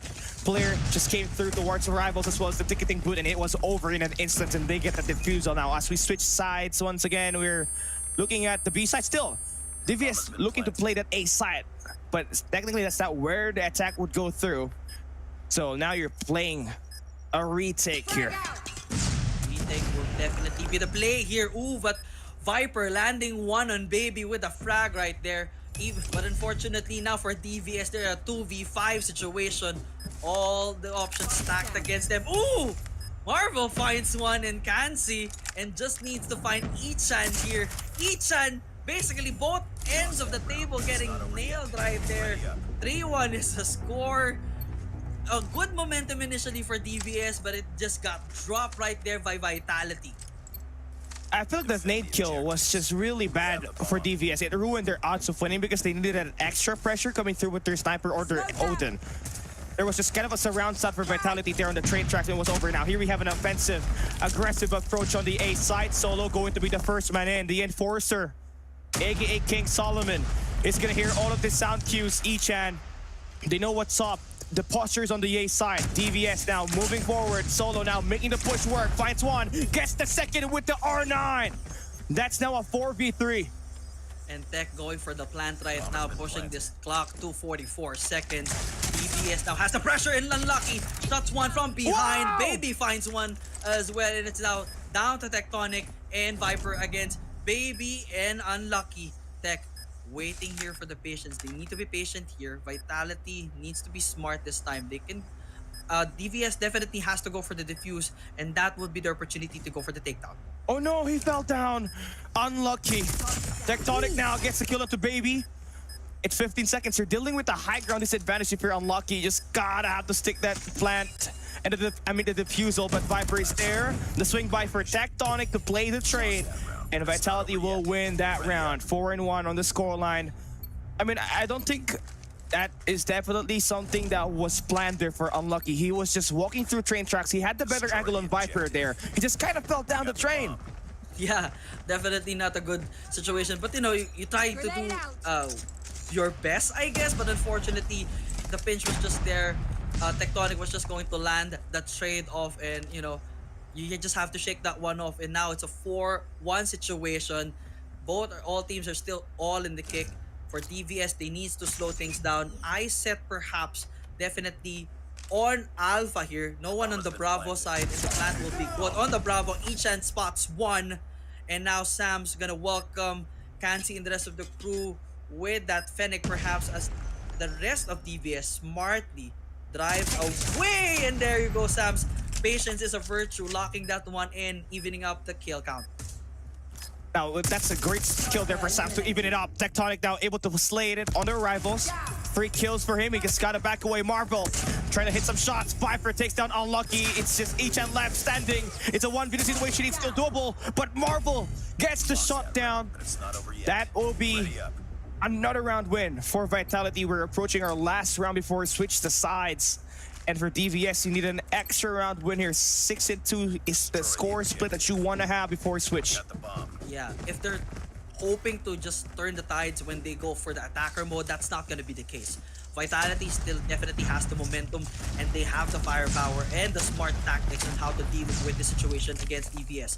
For DVS, on the other hand, they still have that that setup right there, and Solo locking one out from the back. Tectonic going in for the quick plant already. 4v5 situation, and so far DVS just way across the map right now. Baby probably would try to find Sam's here from the side, but no, Sam's find it right from behind right there. Too nasty to describe that shot, but of course it's a 3v3 situation as Sam's locked this one into a 2v2. Unlucky is the only guy contributing very good. Man, Unlucky needs to hit some shots here for this push to work. It's a pinch play. Tectonic is able to spot that guy. Unlucky. It's all down to Dolaki. The wombo combo already gone, but it's a 1v1. Time is running out. Dolaki needs to go and defuse that bomb. But Tectonic Just waiting for that to happen, and he goes in for the slay. But it's not over yet. A very dominant start that you got here for Vitality. DVS needs to wake up, and you were mentioning Echan, right? Earlier. He only has 4 kills here. Definitely needs to step things up. When he's got that R9, you're matching up with Solo. You need to be able to shut him down early. But unfortunately, the Enforcer is just too strong for Echan right now. But of course, Ikansi and Dolaki also have 3 frags each. Still not delivering to the level that we saw them yesterday. But of course, when it comes to Vitality, everyone is just too good right now. And they're able to get a read against DVS as Kansi trying to go in for the takedown. It's a 4v4 situation. Tectonic already coming in initially with the plant. Now we have 39 seconds to go. Baby and the rest of the crew coming in. Kansi with a clock down right now, bringing down Vitality to a 3v situation. But Tectonic going in for the double. The trade is good right there. And now with a 2v2 setup, Marvel and Viper against Dolaki and Baby. Who gets the first read here? Baby crawling in from behind, trying to go for the defuse already. There will be no contest, but no, there will be Viper with a takedown. The defuse now be there. And of course, Viper coils up and stings DVS right there, putting us to 7-1. I mean, this guy's just everywhere. Look at him, 10 kills on the lobby. The legend killer, Viper, just spews out venom. And everybody's just wounding in the hands of DVS. Here we have it. We're going to switch the sides. A chance for Vitality to end it quick, 9-1 manner. Give them the Vitality special. The push is looking like it's going to be the A side here. Dolaki's going to hear out all this information. But they're taking it slow. No need to over push and get all your sound cues exposed. And now a bit of a quiet time here. The side of DVS, they need to slow the momentum of Vitality right now. They cannot overextend. They can... The plant is still gonna be there, but of course, you know, you don't want to don't want to do it quickly and too aggressively. Just make it right. Probably find your spots and go for the plant immediately. But right now, a bit of a situation here as they're basically splitting out to Bravo already almost. And Vitality still getting that read on both Alpha and Bravo here as Viper spots one and takes one right there. Echan gonna need Tectonic right now, but nope. That's not a nade. It's just a flash right there, but it's all good. Dolaki spots another in a 3v4 situation. Baby now going in for the plant here at Bravo. And now the pressure is with Vitality, with Viper and Sams. When Viper is being locked in, it's a 1v1 situation on that arrivals. But overall, looking at this game, it's a 2v4. Sams gets to take down Dolaki. One of the key playmakers are now out of the way. They got 28 seconds to play around, and you're routing through bridge. That should give you an attack on the ticketing. But you're dealing with Echan, who's got the R9 in his hands. The close range is going to be a problem. Baby takes down Sams. 16 seconds left. You're buying so much time. That is enough. Viper swings out, takes Baby down, but Echan denies the clutch. And we're going to see another round extended for DVS. Still a good run for DVS right there. They managed to find that read. The Bravo plant was working well. They were trying to go for the Alpha. They decided, no, it's not gonna work. Went for the Bravo, went for the turnaround, and it was good setup for their team. This is the way to go. If you cannot go in for the Alpha, go in for the Bravo. It's still open. I mean, you want to make sure to just clear the road for you guys, and that's okay. But unfortunately, right now, Solo says otherwise. Tried to kick one out, but unfortunately, he gets taken out as well. 4v3 situation. Echan definitely wide awake and leading the team as well, of course, as well as unlucky for DVS. But is this enough? Not just yet. It's still a huge gap that they need to bridge. They need to plant that bomb. I mean, that's how you try to win into the attack and just keep this pressure on. Tectonic is in a very aggressive spot. Getting that stun check on that admin building is nice for you to have that high ground. That should be enough for you to capitalize on those trades later on. Tectonic is just very aggressive here. He's waiting for that bomb plant to happen, and then he can go in for the slide in shell. Marvel is going to spot down Echan. That is going to be Tectonic following up, taking down Baby. Now it's a 2v2 situation. Tectonic and Viper up against Kansai and Unlucky. Bomb is dropped. Cannot make that bomb plant at the moment, as it is going to be dropped at the A side. Not a good situation definitely for DVS. Bomb was almost there but could not deliver. Now it's a 40 40-second advantage now already for their team. They just now have to hold on. But of course, this is Viper and Tectonic, two of the best. They can still have the opportunity to do it. But Kansi might have a plan for the go for the backstab. Ooh, but Viper managing to coil away and get out of that situation Wow. as Kansi just go in there. 40 seconds to go is still good for the time here. Unlucky. May have spot one. Ooh, takes out Viper and it's out down to Tectonic. Oh, it's gonna get tested here. It's a 1v2 situation with 30 seconds left. He spots one, but it is gonna be jumbled up. Kansei with the punish. DVS climbing their way back, has won back-to-back rounds. A bit more better in terms of contribution from everybody else. You got unlucky with 11 kills, and finally you're seeing a bit more involvement from Kansei, as well as Baby. For sure, this is the way to go for their team. But again, this is almost like there were some anomalies to the play of Vitality that is leading to the win for DVS. That's not how you want to do this. You have to be the one to take charge here and basically dictate the pace throughout the match. And right now, it's a 4v3 situation. Again, DVS finding themselves not in a good spot. And Sams will definitely find that backstab and that connection right there. And now, Ichan and Unlucky again with the situation here. Can they go in for a plant and bait the entire team for the takedown? That's gonna be a tall order for them right now. It's looking impossible for DVS to clutch this, as you're dealing with 4 players on the other side, and they're already around the Ray to make that long wraparound. They're sending out Sams to be that first guy to make all of this scouting done. The intel is there. Departures is kind of wide open. Now you can push on the arrivals. Unlucky is going to find one. He's just got spot solo in there. Viper decides to take the challenge, and he wins it up against Unlucky. Each as the last guy standing. He needs to stop that bomb from getting defused, but he gets shot down by Marvel to get his 11th kill, and Vitality will be now on match point. 8-3 now. This is the Vitality that we definitely know. It was not the Vitality special of a 9-1, but still, it has all been Vitality all this time here at S&D. DVS, unfortunately, could not really find the perfect formula just yet on how to counter Vitality at this point, especially Viper, who's just been landing everything right now. This time for DBS, Alpha push probably is the way to go, but they don't really have the bomb yet. They want to make sure to clear that one up perhaps and then take it down. Bomb is still in the base here as Kansi just trying to go in and see Bravo situation here. But of course, for the rest of Vitality, they have eyes set on all angles. They want to have that comms and where the rest of the team is and just take this down to the wire and give them that W already. All right, Viper's gonna have that information. Look at that tiny angle. That might just be enough for the rotation to come in early for Vitality, but they're waiting for a bomb plant. And it seems like Viper's gonna get himself a little bit more pressure there. First blood goes to Vitality. Marvel's gonna take down Baby. Dolak in a very tight position. He needs this win right here.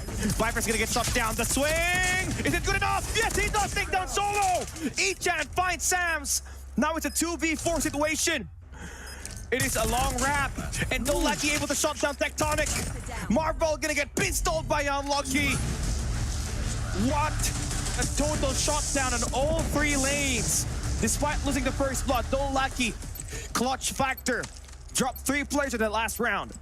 That is the way to go for DVS. Hopefully, this is the formula that they need to push this matchup into further. And of course, they definitely need to go in for 3 more wins.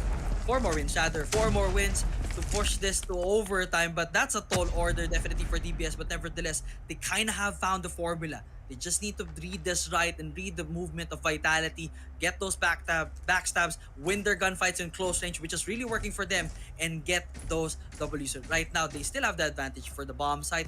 Right now, probably going in for Bravo this time just to, turn things around. Let's see if this is gonna work this time again. I mean, there's no sniper here for Vitality, so this is a perfect spot to plant that bomb. I like the moment here. Getting all those stun checks, all those nades lined up. Now you got a trophy system. You can now plant that bomb.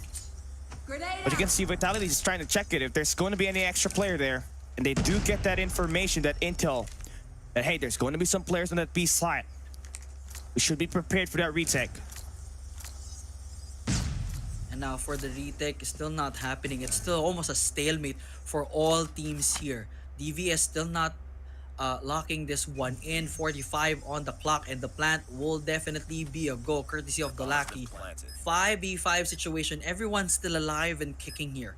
Almost like just reading the room here. Does not want to, of course, DVS does not want to give that W immediately to Vitality, but of course, Solo finds one already, and Ichan is the casualty. Tectonic slides it in from the back, and it's good. And now the rest of Vitality taking all over the place. Baby stopping the bleeding right now in a 2v1 situation. Baby, can you go? Unfortunately, it's Sam's with the finish, and the defuse will be one and done. Vitality pushing SND for the W. 9-4 the scoreline. Pretty convincing right there. That express map is something remarkable to watch if you're a Vitality fan, honestly, because Viper started the game hot. You saw him with that 4 kills in that first round. The second round was a 1v1 clutch, and the next thing you know, he definitely carried the load of offense in the early game. Tectonic followed up. Marvel was there. He scored tons of opportunities for this team to play those retakes, as well as those retakes in the moment where they're kind of back against the wall. Those eliminations definitely find their way through, and it definitely, incapacitates the players of DVS. But would have been a better go if we had a bit more help for Unlucky on the flip side there, JD, because we saw it. He had 9 kills before he switched to sides, and every other player from his squad just woke up when we switched the sides, and it's rough because it was a 6-2 split. There was just too much rounds to come back for, and it was just too late. Definitely too late. This was the one that I was referring to earlier, that if DVS was hoping to turn things around when they become on the attacker side, that's not gonna work, and it did not work at all. I mean, they were able to get some rounds here and there, managing to put themselves into a 3 wins basically. That when they got to a point that they were able to win twice in a row, that was a good setup right there. But it was still not enough, because once Vitality got the read on them, it was over. It was. And it's just going to be a nice gameplay that will be shown here. And it does look like Vitality is more comfortable here, a bit more indecisive as a squad when it comes to playing around the map. And they were playing with much more freedom, right? DVS, this was kind of lacking that extra help for Unlucky on that first half. And it resulted to such a big lead. But you saw some signs of life when they were able to switch the sides. They had Kansei, Ichan at least able to win some fights. Baby and one of a massive upside, and definitely delivered, winning at least these rounds that they got on the switch of sides. But Vitality definitely showed a little bit better in terms of closing out the rounds. It was Marvel as well as Viper that dealt most of the damage with that sniper.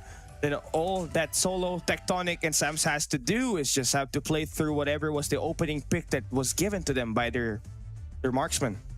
That is for sure. I mean, Viper was just shining really well throughout this S&D match. I mean, he is right now and forever will be the legend killer. He will just kill out legends here and there. I mean, this guy was able to show some skill solid during Hardpoint with SMG, and then switching it up this time at S&D, still delivering. I mean, he has not dropped the ball throughout the day. I mean, this guy is just amazing. On the side of DVS here, yes, Unlucky was doing his utmost best, but unfortunately there was not much of a secondary support. I mean, Ichan sure was there. The rest of the team was just kind of dropping the ball every so often, depending on the situation that they were in.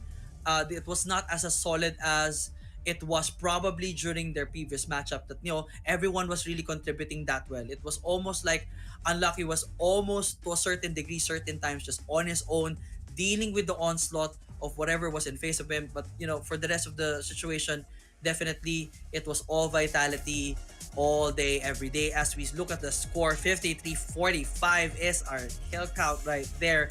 I mean, that just says a lot. Of course, that 53, we gotta give that first 4 to Viper right there as we check the scores. One and done.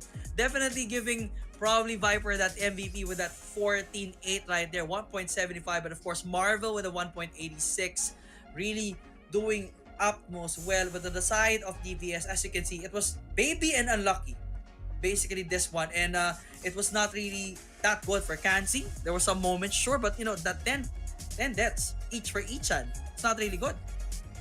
And Viper is going to be getting this MVP, and will also likely secure the chances of Vitality to be the number 4 team in this Group B to fly to the knockout stage in China in the coming week ahead.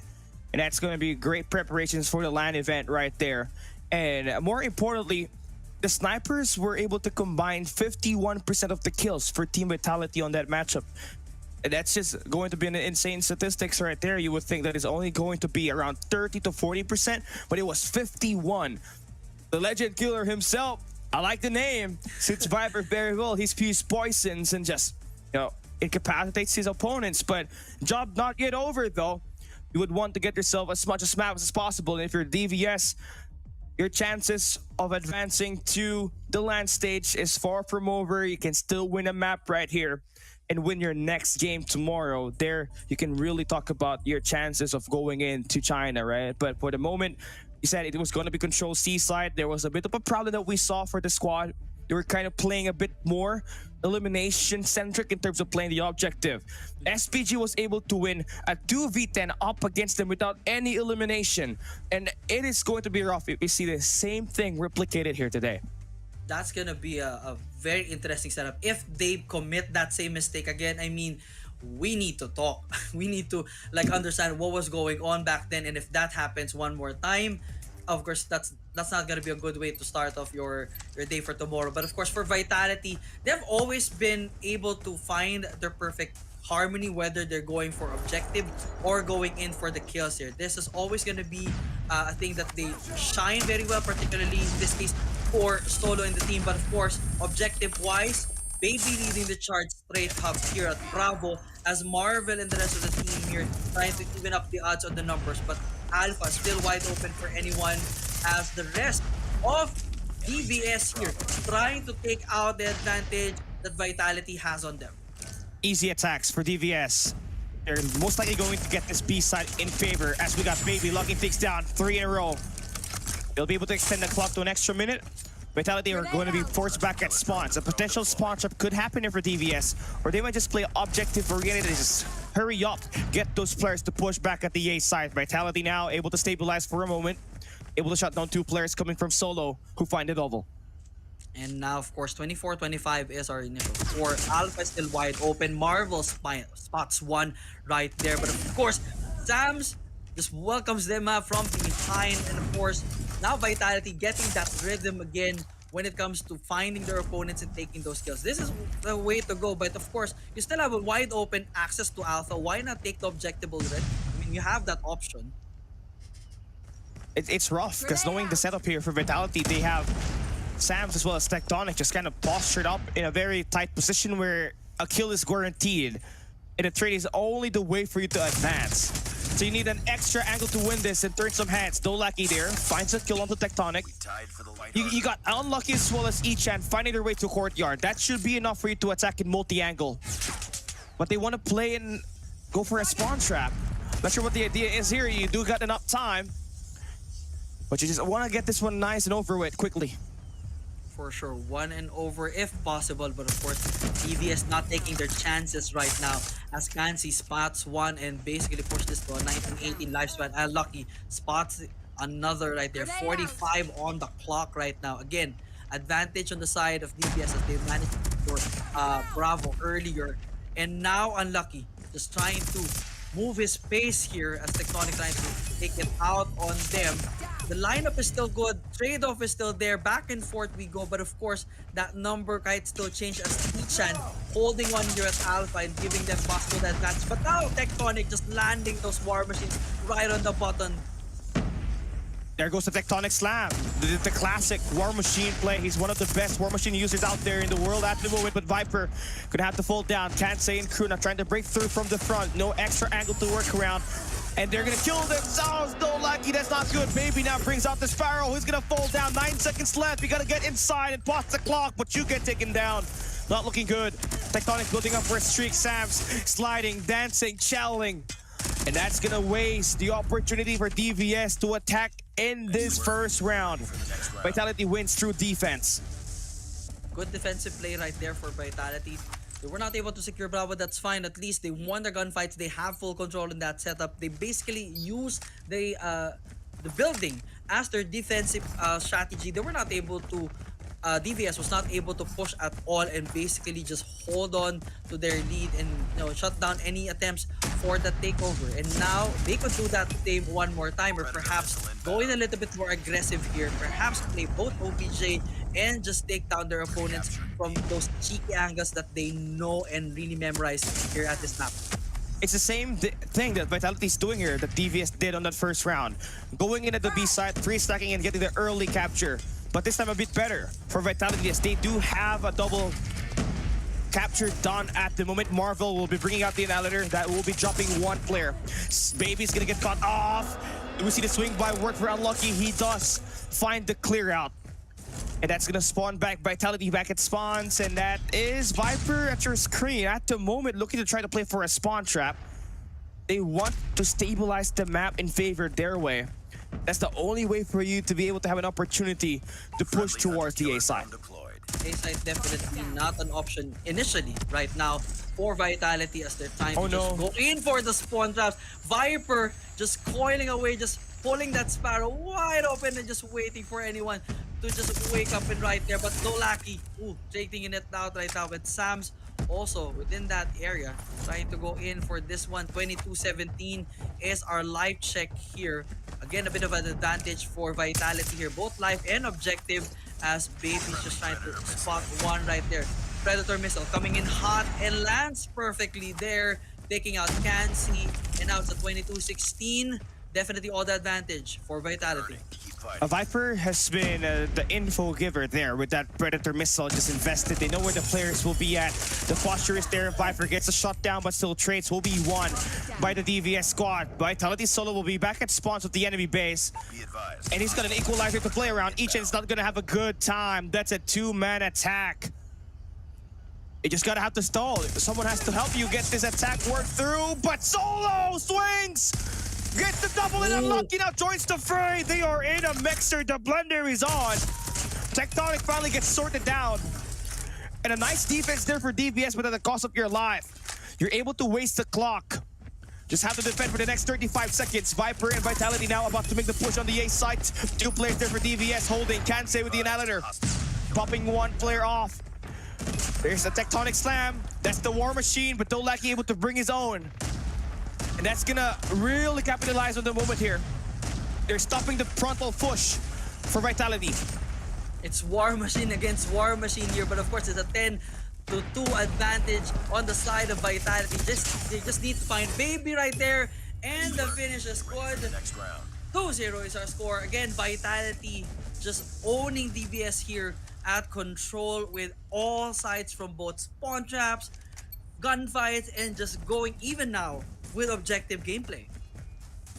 That's the beauty of playing C-side. You can just always win through all the objectives, and that's the beauty of it. You got B and A side, it's possible. You just have to send out one guy to play cutoff. The rest plays objective, and you got yourself a quick capture. Vitality able to get a little bit better read on this. But Echan, they're gonna win the gunfights on the mid-map. They got easy access through it. But Sam's is denying every player he sees in sight. Hunter Killer already built up. The spray down works.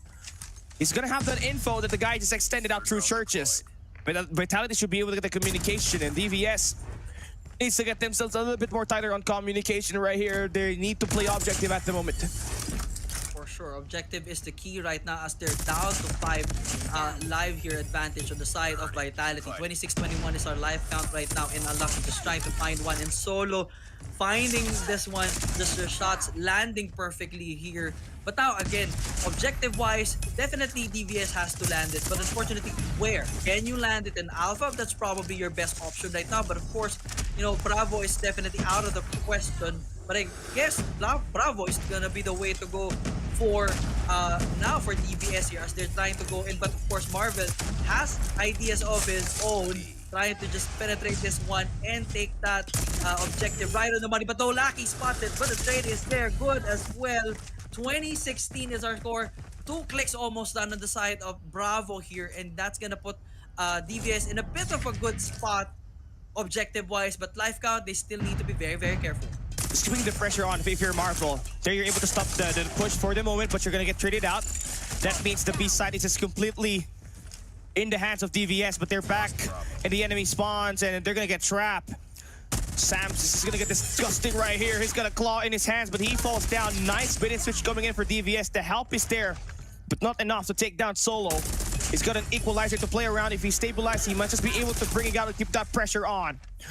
He's just able to slay it out, but you can see he's able to buy some time for his teammates. 60 seconds now is left remaining for DVS to make a play. They have number 2 in yellow in Ichan. He's gonna have himself a shot to go towards Churches and play a multi-angle attack. That's gonna be probably the player, but now Alpha is definitely on the hands of Vitality here. This is the way that we went earlier during the match.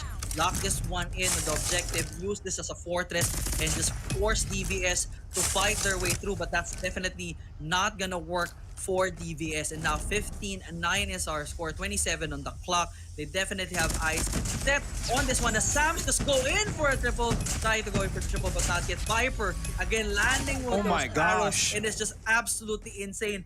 Unlucky here, trying to go for a spawn trap, but still not finding one just yet. Dodo gets one with a KRM takedown right there, and it's an 11-4, all in the advantage of DVS. But in there, Fancy trying to stop the bleeding. It's just gonna be 2 Ichan and Unlucky here, but the number is still not enough. Vitality takes another one. Match point it is for India. It's quite rough right now if you're DVS, because your only best chance of winning this is a win through capture. That's where you were able to win up against SPG yesterday, but even that was just wave off by Vitality. Now they're gonna have a chance to go in for a 4-0 and a potential 3-0 sweep on this matchup right here. They're going to be starting on the attack side. They're looking for a push on the B side. They got Solo sent out to play the flank. Dolaki being the primary attacker gets a snapback onto Solo, saves his life. Still got a couple of War Machine bullets out there to pull in the damage, but they're gonna all fall down. First 5 kills favors Vitality. And now on the objective side, Vitality securing Bravo and Alpha at the same time here. Of course, a bit of a shade on the side of Alpha here, as it's kind of getting on the post rather Bravo post. It's kind of be a weird situation here, as now Vitality has almost at the read of Alpha this time. 27-22 is our kill count. A big challenge now here for DVS is basically to shut this down immediately, because if they can't, it's gonna be all over. They're already now down with the advantage wise. Viper's just finding all of them and just taking them out left, right, and center. Unlucky, trying to get one right there. 3 life advantage on the side of Vitality. They need to work on something right now, as else DVS will not be able to do any more at this point. At 20 kills now for him. Looking pretty good. Tectonic. He's got 24 eliminations. DVS, this is their last hope. They need to make this win work for their squad to force another round, but look at this Vitality squad. They got Viper as well as Solo and enemy spawns. That's not going to be a good spot if you're DVS. If this first skill lands for Tectonic, that means Ichan is about to have the worst time of his life once again. Back at spawn, messing up his KD. Almost there. Keep it up. Bro, this is not looking good. But great shots for Kansei. That will stop the push on the B side for now, but your teammates need to get out of spawns. They're getting trapped at the moment. Solo brings out the equalizer, hunting down Dolaki. He falls down. Viper now joins the mix. It's a 3-man spawn trap. 58 seconds left. They don't even want to get all of these shots through. They just want to win through elimination. And that's gonna be indeed the case. Vitality will just let them eat bullets on all angles right now. You may take one down, but of course Sam and the rest of the crew is still there. The claw from Sam and the Predator for the finish right there. One more to go. Vitality just ending all hopes and dreams for DVS. It is just unlucky, and so unlucky for you, my friend. Vitality takes it on 3-0. Oh man, Viper's addition to the team, it just emphasizes more on their pacing. DVS, which is kind of struggling so much in that control game right there. And I would think that they would have a bit more chance of winning this when they started on the attack side. I thought, okay, it's gonna end up with a 6 rounds, in just 6 rounds, right? But it didn't. It was a 4-0 win. And I feel like they just kind of lost out on their first round. I feel like they had the best chance of winning it. They had the early capture on that B side. But instead of just going in for the B side, they went in towards the enemy spawns. They tried to play through eliminations, try to get them more map control. But that's not exactly how you try to play this kind of maps, right? Obviously, if you get the B site, you get your exit kills, you push through churches, go towards courtyard, then you go in for a pinch play, then you get yourself that A capture, which wasn't really the case there for DVS. And that is going to result into that first round win being in the hands of Vitality. And it immediately turns into a snowball. Viper was just the it factor here. Tectonic definitely was there popping off solo, holding his own in the nooks and crannies on that A site. And it was just a perfect recipe for the win. A 4-0 on this core line, a 3-0 in the overall series. Definitely a perfect recipe for disaster against DVS. And look at this moments right here. The equalizer play from Solo and the rest of the team. They're just basically spawn trapping them all over the place. They know how it's gonna work. And if one falls there, the rest of the crew is still there. That 3-man spawn trap was just absolutely insane, and it was almost like the cherry on top of ending that game right there against DVS, putting all hopes aside for their team that they could even get one win out of Vitality. That was never going to be the case, as Viper and the team, Tectonic and Solo, just running down the heavens right there. And even Sam's with that triple takedown. Of course, the final takedown for that Predator missile was just absolutely nasty. Unlucky with the last kill. It was all hope is lost, unfortunately, for DVS. Yeah, they kind of got overwhelmed as soon as they lost that first round. They were just scrambling around. When we saw the attack side there from Vitality, they won.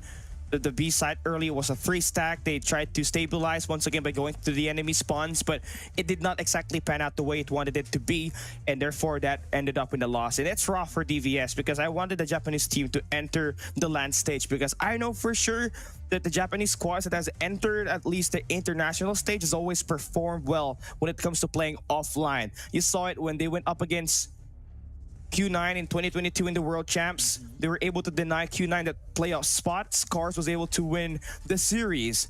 And Volt, obviously the same thing as well. They knew how to get it done, but it's just that they could not convert these control wins. It's definitely a big mistake for them to not put more reps on it, because they clearly saw the divide that they had up against Vitality. But it's not over for them yet, though.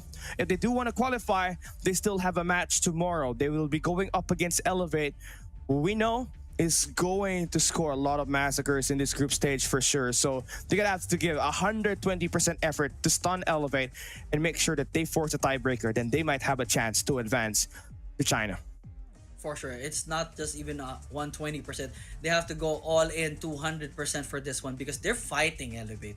I mean, of course, with that same situation that Elevate will be in, they would definitely want to secure themselves in a better spot. Whatever happens today, of course, they already have their eyes set as well for tomorrow against DVK. They want to make sure that make sure to lock that one in for themselves. And DVK will definitely have their work cut out for them. So the question is, can they find an antidote for Elevate? And basically, I think they might need to go in for a 3-0 run. If they not, it's almost like, pack our bags. You're not going to China. Yeah, it's just rough right there. But again, they'll be playing in the World Championship this year. And that will be a great sight to see, because that's where they obviously play a lot better. Although they could not get themselves an opportunity to play in the playoffs last year, they did still throw up a lot of incredible games in there. So that will completely end our match number 2. We're still waiting for our post-game breakdown and see who's going to take that MVP. But I tell you what, the impact of Viper really made things a lot easier for Tectonic. There's a lot less pressure. They're able to play a bit more freedom here today. And you saw him get the nickname, the Legend Killer. Indeed. I mean, Viper was such in a great flow state from the beginning of the match until the very end. I mean, specifically for S&D, he was all over the place. He was doing absolutely well right now. And of course, even for Control, even Sam's would definitely see some great highlights from him as well. So that's a really good addition right there. And of course, for Viper, talking about the Legend Killer himself, I mean, we did not drop it just because. You know how capable this kid is of delivering that W and just biting against their opponent and just delivering that venom and taking their defenses down, putting all hope, making that all the hope in their hearts disappear already, and just disintegrating anything that their opponents has against Vitality, and that is what Viper has done throughout the game. And now for our stats, 4-0 is our lineup right there. 112 against 74 is that kill count. Of course, obviously, all in favor of Vitality here, and we're just basically waiting for the player stats here to see who actually officially, on paper, led the charge through and through. And it has to be, of course, the man himself, Tectonic, followed by Solo, the Enforcer, and Viper with their plus 25 points skill, 29 for Tech, and the rest of the team. But of course, on DVS side, unfortunately, it was Baby, Unlucky, and Dolaki trying to lift that team up specifically for Baby. But of course, that 21 deaths and 27 for Ichan, definitely not helping the team get that W. And then that's MVP Tech with the third MVP of the group stage, and you like to see it happen for him. He's got 29 eliminations here, and definitely one of the key cornerstones of this team when it comes to winning matches. Now we take a look at our rating. Viper stands on top with a 1.43 rating.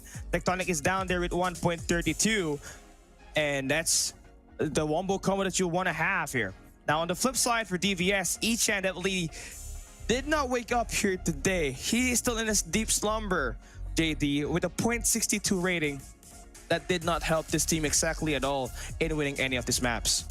Yeah, unfortunately, it's still a weak factor on the side of Ichan. Hopefully, we get to see him do a little bit better against Elevate tomorrow. But again, if they do not figure out a proper tempo when it comes to their gunfights, it's almost like, honestly, if you're gonna fight Elevate, you're kind of like fighting Vitality as well. When it comes to the level of aggression, smart play style, and everything else, you kind of mirrored themselves up. Of course, there's some strategies that are different, and of course, the weapon choices are different. But if you're not able to find a formula against aggression, play style, and that fast pace, you're not gonna be able to do anything again with Vitality, which going to put your team in a bad spot. So hopefully DVK gets to bounce back. But for now, a good day for Vitality indeed, and they can definitely celebrate from that 3-0 victory. But for now, we rest. We take our eyes back to STE as they face off Wolves for our next game after the short break.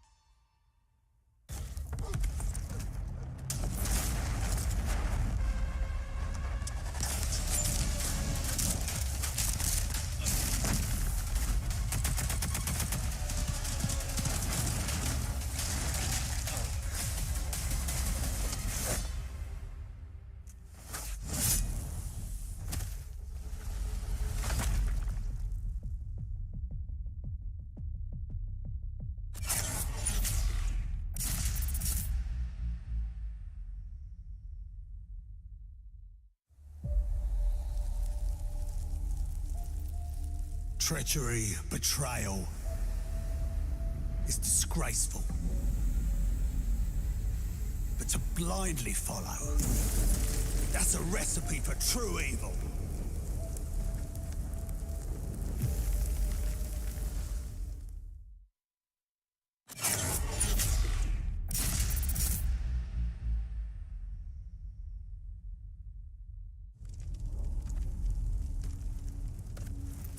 In the end, trust only paved the way for betrayal.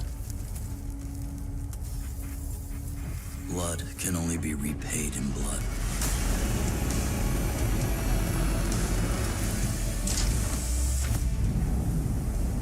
Turn hatred into bullets.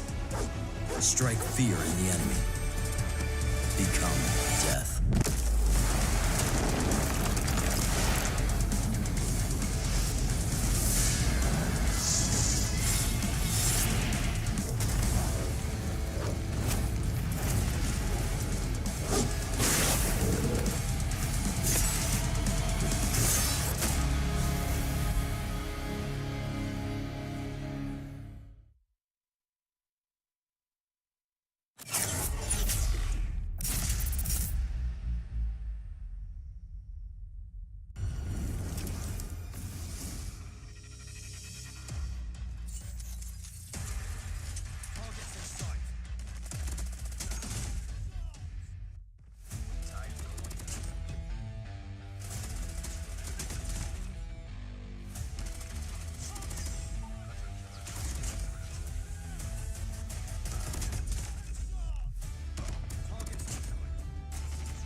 プレゼンいくぞ。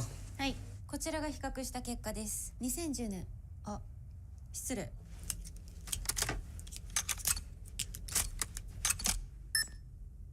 かっけー。癖になる戦い。コールオブデューティーモバイル。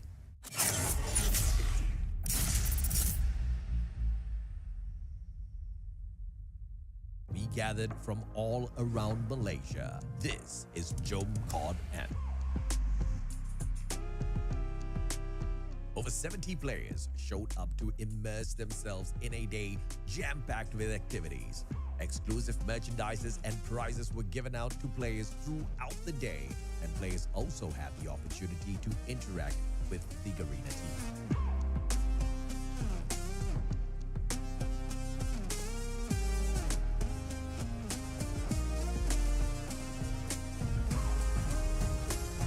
Of course, we had to give everyone a chance to show off their 6 skills and battle it out for some COD points too.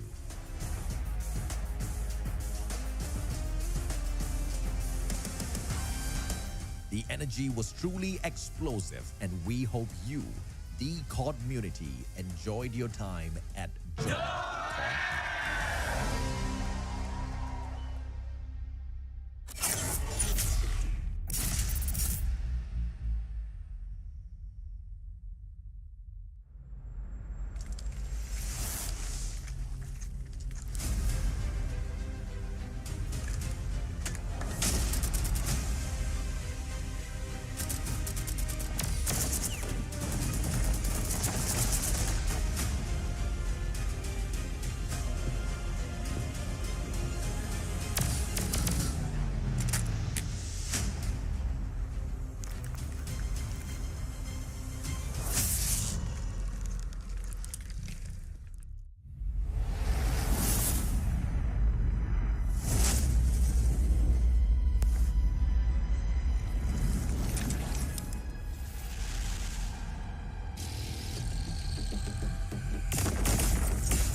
Mission live or die, watch a bullet flying by, go and play your life.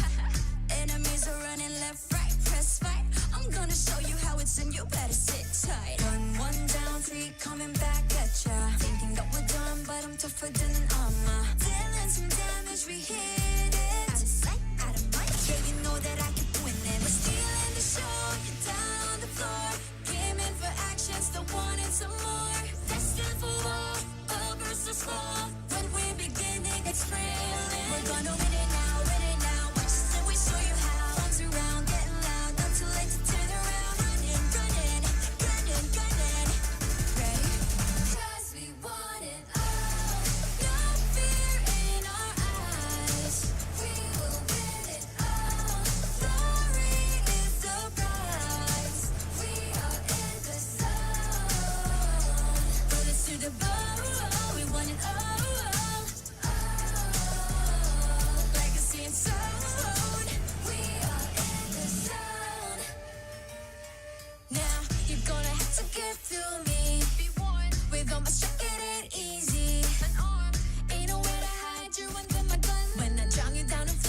what you can do is run. My dogs out looking for you town to town. I know where you are, you can take my crown. About to be owned, use your bones from my throne. Land the back attack, got your track, boy you act. When stealing the show, you're down on the floor. Came in for action, so what is some more?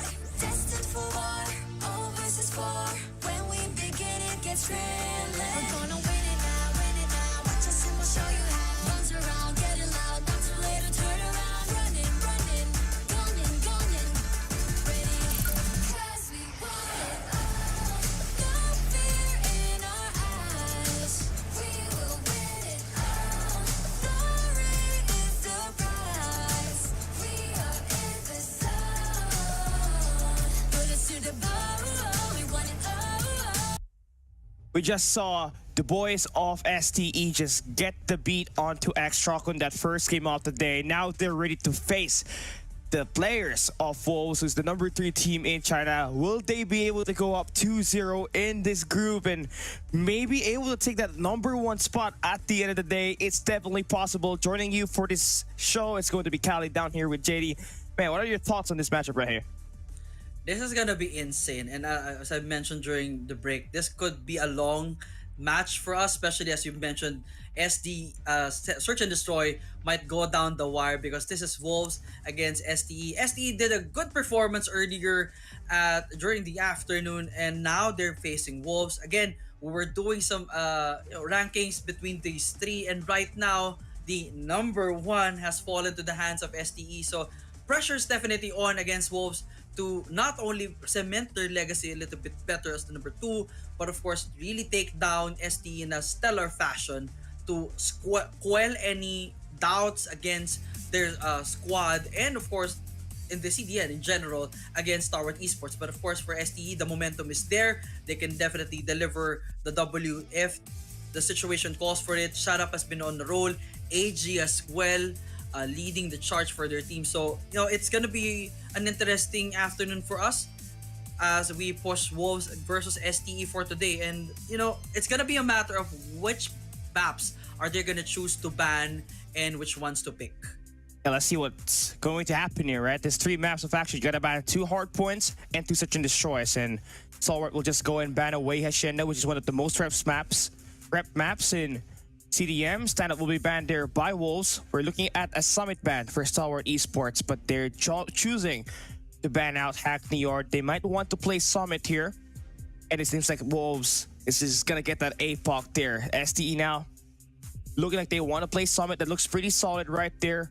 Interesting map bans for Wolves as they do ban out Firing Range, while Stalwart takes off the Tunisia map. So Express as well as Takeoff is going to be open. Wolves takes out Express. Stalwart should open and take off once again, where they did win up against Extract. So I'm loving the chances of STE here. Big brain plays on the map bans and picks. Final map should be Arsenal. There we go. It is going to be a map draft that is won by STE. This is not going to be an easy fight though, because it's Wolves that you're going up against with the 2023 CODM World Champions. Not an easy fight indeed. I mean, the choice basically to end up at Summit for Hardpoint, and basically on the side of SND, we are headed to... Wait, I lost my number right there.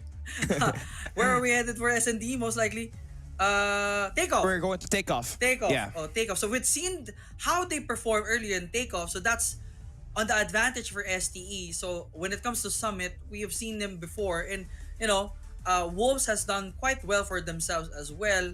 But it's gonna be definitely a toss-up. But for sure, all the advantage right now is at, I believe, for my personal opinion, STE will have probably the better option on the side of SND with that Takeoff. But if Wolves found the kink to their armor, they will be able to take off as well. So that's gonna be a big question. But for Hardpoint here at Summit, it's definitely gonna be a toss-up. We're definitely gonna be sure to see insane moments and most likely a very close finish for both of these squads.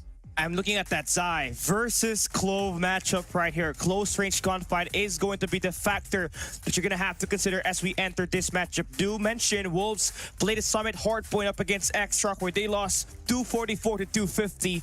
Just a 6-point difference. This is the first time we get to take a look at this roster right here. Take on the world champions of last year. Let's get this game started. Stalwart Esports, Wolves. Here we go.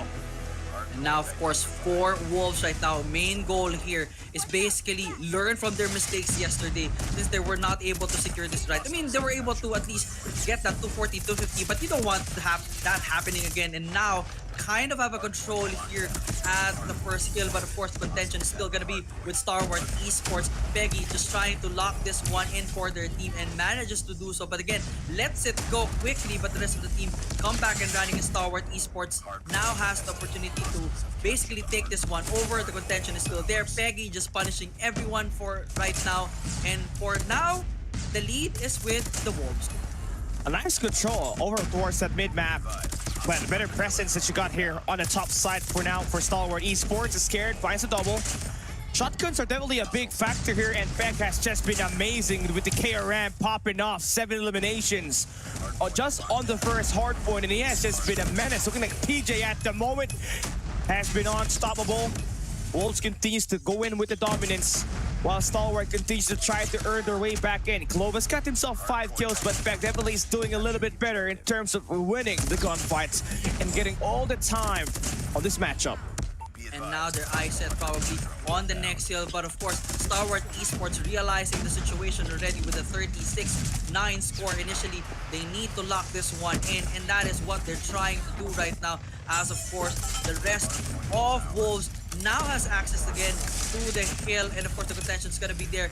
King and that Peggy with that shotgun is just absolutely a menace against STE right now. So what are initially predicting a very close-knit gunfight is right now happening to almost the advantage of the Wolves. They are eating and biting in the necks of STE right now. It is just absolutely insane. Yeah, 4 kills there for Nian. Peg again has just been looking like a prime form of back in last year. Man, he's got 14 eliminations. Stalwart's still getting there. AG's definitely struggling because this is not a long-range map. And you gotta trust your close range gunfights here. FDX and Clove needs to be able to light things up. Early rotation for Wolves on this next hardpoint, but look at the spawn. Just kind of favors Stalwart a little bit, as they do have FDX spawn on the left side of the map. Shut up now, going to be able to lock in a little bit better this time. Double kill is not possible as he gets shot down. Zai with the equalizer here for Clove as well. That is gonna break the point, but at what cost? You gotta be able to flip the spawns. And now, of course, still Wolves in the lead. Nian with the 4 flags earlier, now eating it with the War Machine, just clearing off these spots right here. Gets a double right there. Peggy with the equalizer trying to go in as well. And Wolves, Nian with the welcome arms of the War Machine right there. 94-22. Stalwart Esports still unable to find an antidote right now. They're just eating those shotguns from Peg to the double. Woo, this man is on a triple! Let's go! This is insane! Peg is a monster. It can't be denied. Wolves has changed that P1 into a P3 hard point. Looking nothing like at all. That's the team that beat out X-Rock on the game earlier. There is no answer so far for Peg. It's just non-stop here for King as well. 5 spree with the BB50. And now they flip the spawns. For the moment though, Stalwart finally able to regain back a little bit of a map control. But what an insane stats here for Wall, man. Finally, he's gonna get eliminated there by Shut Up. Operators will be dropped here by Stalwart Esports. 3 kills without Gravity Vortex, that will be nice. They're spawning out Wolves away from this hill, but here comes Bag growing. And it's just gonna find more kills! Oh my days! 3 in a row again! I was trying to say earlier, just thinking, oh, maybe this is where Stalwart Esports use this as their money hill, but no! Peg just denies them all over the place, and right now King as well doing the same charge. Scrap points will not be given to Stalwart Esports. Wolves will be taking this over till the very end, and now for the reset coming back here at control at the computers. It's just gonna be again the Wolves leading this one. But of course, Stalwart Esports hoping to turn things around as they're positioning themselves already both first and second floor to take it up. But Peggy is just insane with the shotgun. My goodness, what on earth? Pulls out the equalizer. No, this is not an equalizer. This is an advantage killer. Oh man, 100-point lead now for Wolves. And the Stalwart just had to bring Scare to a shotgun just to match up the pace because it's just overwhelming. Finally, they do get a bit more points here. They're going it up, but here comes another wave of Tag. Is going in for the onslaught. Call him the Eliminator, call him the Reaper. Of all these players in this close range gunfights, owning up Clove and Scared there for the shutdown. They've turned this into a full 30 seconds so far. And Wolves now finally able to touch ground. Able to stabilize for a little bit here is Stalwart Esports. Has the damage been done? 158.70 is our score. Of course, for Stalwart Esports, there is no way to put this lightly. They are in a bad situation right now.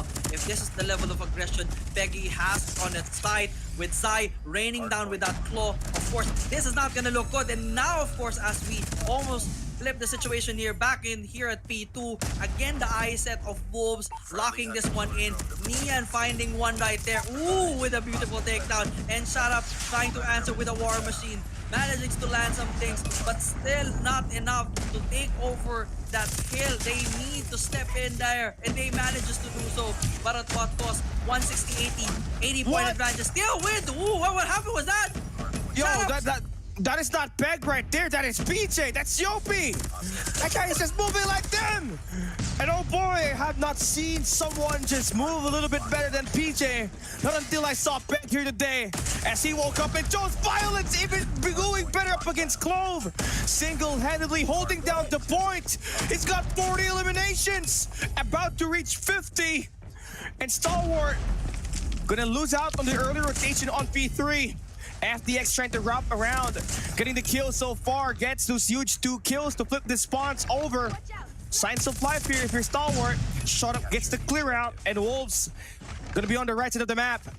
You need his full 60 right here, but here comes Beck. Oh, he's in, he's good, locked in, finds one, only good for that elimination, so Stalwart gets the punish. Here comes the flank coming through for FDX. They'll be able to clear out the first wave of gunfights. First wave is there, and now Skirt is trying to pause all the assault from Wolves right now. Still have control. 115, 175 is our score. Still in favor of the Wolves right now. But Peg definitely has something to say here. Clove also locking in with that shotgun. Zai raining down on there for the clearance. Can he go in for the finish? But then manages to do so. Now it's Wolves back in control of this hill. Peg with the equalizer. The anti-life equation on the hands of Peg right now. Going for the 4-5 right there. My goodness, this kid is just an absolute insane monster. Bro, he doesn't want 50, he wants a 60-piece chicken nuggets. Stalwart Esports is in deep trouble.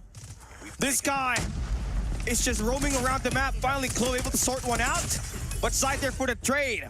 Now they're trying to wrap and maybe rotate and get this P4 hard point, but it's going to be difficult as you have Stalwart with a better position. Scared is going to be finally locking in with the BB50 while AG getting himself together. He stops the push from the spawns. That will not flip it for the Wolves at the moment, but here comes the Predator missile. That is extra information for the side of Wolves, but FDX able to survive inside the hill, and AG finally stops back. Finally, someone shuts him down. Took them long enough. First 30 seconds will belong to SDE. This is a fortified defense. Should they get to 60 seconds, they'll be back in the game.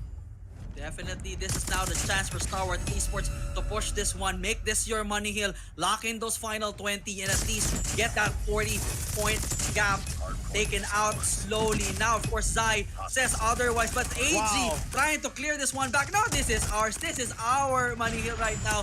170, gonna be 204 here, 3-point advantage only for the Wolves. Now, the Stalwart Esports knocking on the door of Wolves as we again go for the reset. Zai and the rest of the team, and Peg already there, and Peg just lining up those KRM shutdowns. 51 for him already. It's not just going to stop. You're gonna have to feel the pain for it. You're just gonna have to live with it. Stalwart Esports now is falling behind. All 4 go down. That is gonna reset their momentum. Wolves inside the hill, about to turn into a money hill. and Zai in a nice position. FDX does get the shutdown. A bit of a trade back here for Stalwart Esports inside of the point. They'll be able to get the switcheroo, but King gonna have himself a 6 spree as well. Wolves has got the top 4 position. They should get the clear out. And they're just 25 points away from winning this match. Stalwart Esports needs to play perfect if they do want to win this game. You definitely need to play perfect and needs to stop all momentum. This is 25 points. There's just about 15 more to go here at this hill. 193, 225 is a score. Definitely when we said this is gonna be a back and forth, it is a back and forth. Almost at the 200 mark for Stalwart Esports, but Zai shutting one down right there. Welcoming for the second, but the trade is there. 227 is gonna be the score, but the final seconds to go with Wolves in control, but it's still 230, 202. Out we go. Peg welcoming all, but AG with a shutdown, and now Stalwart Esports wants to make sure that they have full control here at this hill. This is gonna be their last stand if they want to end Peg's reign of going to 60. But it's not yet over, man. 2 more kills for Peg, and Wolves still needs to win this matchup. But you can see Stalwart Esports, the grit and grind is there. They get the War Machine stacked up all towards the greens. Zai is not going to get that elimination so far. So you can see the comeback is still possible, but with this equalizer for Peg, that stops it. 60 bomb, dropped by Peg individually. Exhilarating performance that he got, and emphatic finish if they can win this matchup right here. But Stalwart Esports, they are not yet done. They'll go in for more contests inside this scrap time. And AG dropping a 43 bomb, but Peg and the crew gonna have that early rotation onto the next hard point. It doesn't end here on the speed 2 right here, unless Stalwart Esports gives away those points. They gotta contest everything here. Everything has to be contested. 247, 224. It is too close. Too close for comfort for anyone right now. AG riding in. And my goodness, Zai lining up the charge here. They have control already of the hill. 10 more seconds to go. Sorry, 50 more seconds to go. But it's still just gonna be 3 seconds. FDX with oh no, not just yet, but they're still alive. Stalwart Esports! Still good They got to the go. break! They got the this one break! in. Yep, they got the break. It's not far from over. King needs to win this fight right here to flip the spots. AG with the shotgun fights one. X-King falls down. Here comes back. The one-man wrecking crew gets the triple. Clears the point. Wolves wins the fight. Wolves wins the fight.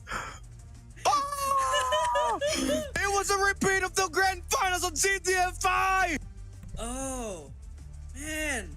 I mean, we have to give our kudos to Stalwart Esports Oh for my pushing it to the very God. end. But Peg, don't make him hand the KRM ever again. Are you The man fucking got serious? 60 plus! 60 plus! Insane! He just cleared out. I'm done. I will handle this myself. Oh Pops my in the God. shotgun, pops a 5 with a finish, locks in the W, 250, I don't know what to say, bro. That's insane, 246. guys. Come on. Wow. More words. Say I'm so sorry what? if I just destroyed everybody's eardrums. But Peg was just insane. I was like, oh no. I was like, oh no. It was Wolves that had the spawns, but immediately the spawns flipped in favor for Stalwart Esports. It was just the best moment in this game. Best moment indeed. I mean, you gotta watch it again to get a full appreciation of how things turned from the last 2 hill. Oh no, I can't hear you. I'm sorry. I got EMP'd. Peg EMP'd me. No. Yo, can you hear me? Even I is affected. JD, help me.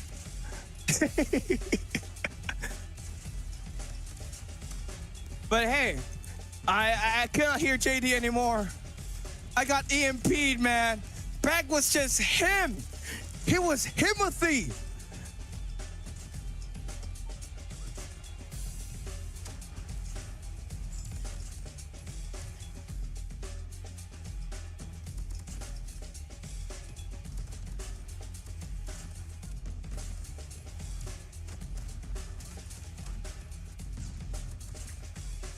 Yeah.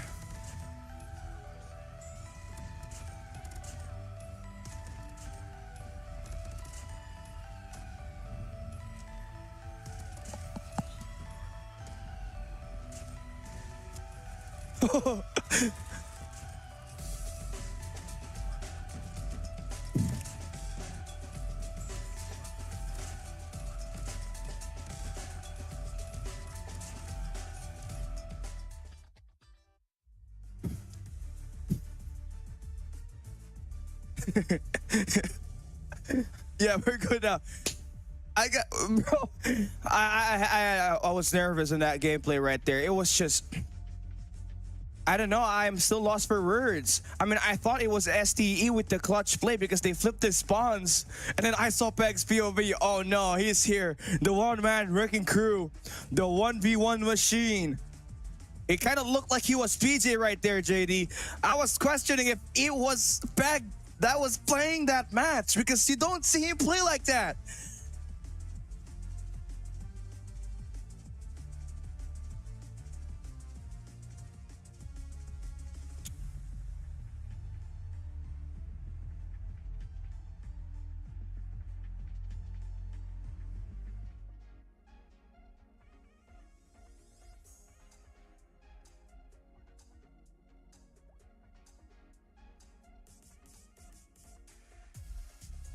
There we go.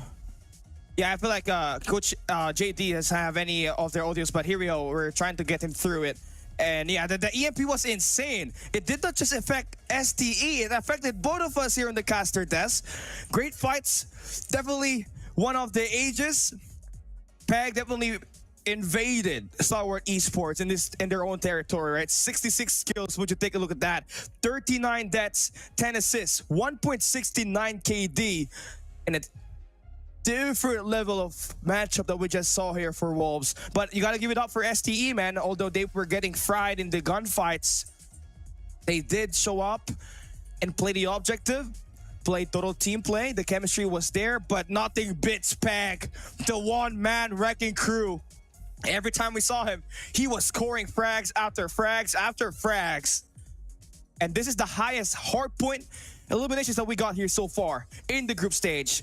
Mr. Peg with 66 eliminations, JD.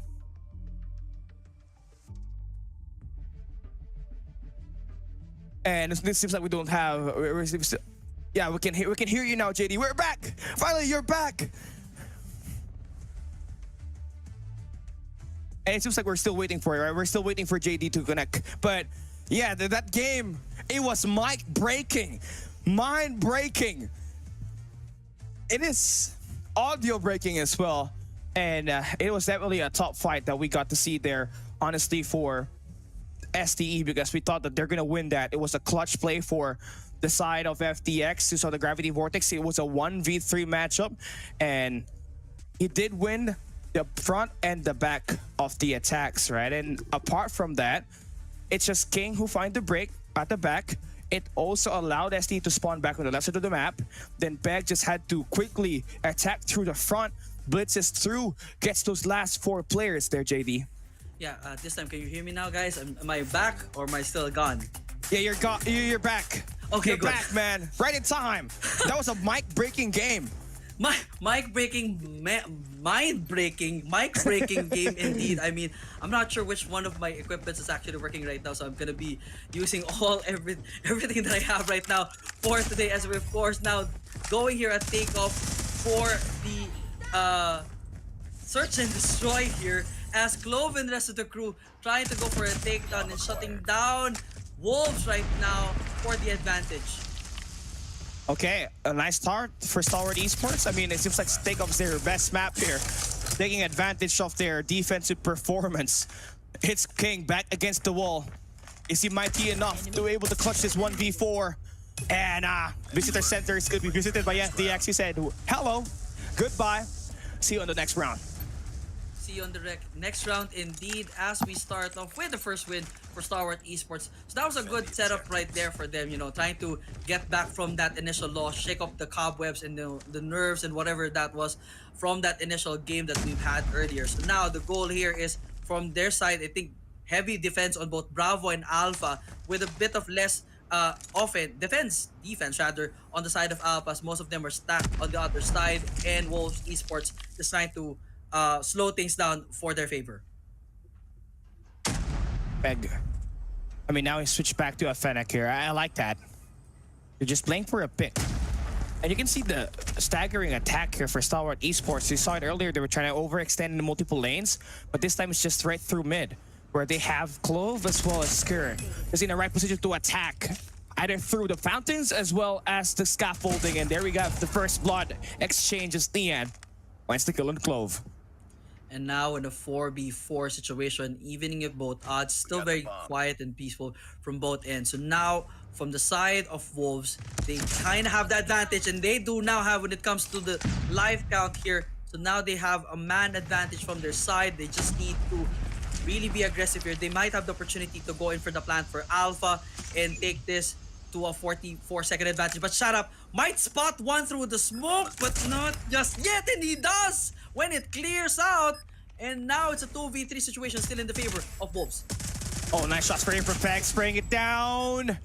Gives himself 3 eliminations. He has been him with the FDX, the last guy standing. He hasn't hit his shot, so he got punished for it. Quick information, communication is there for them to find the equalizer.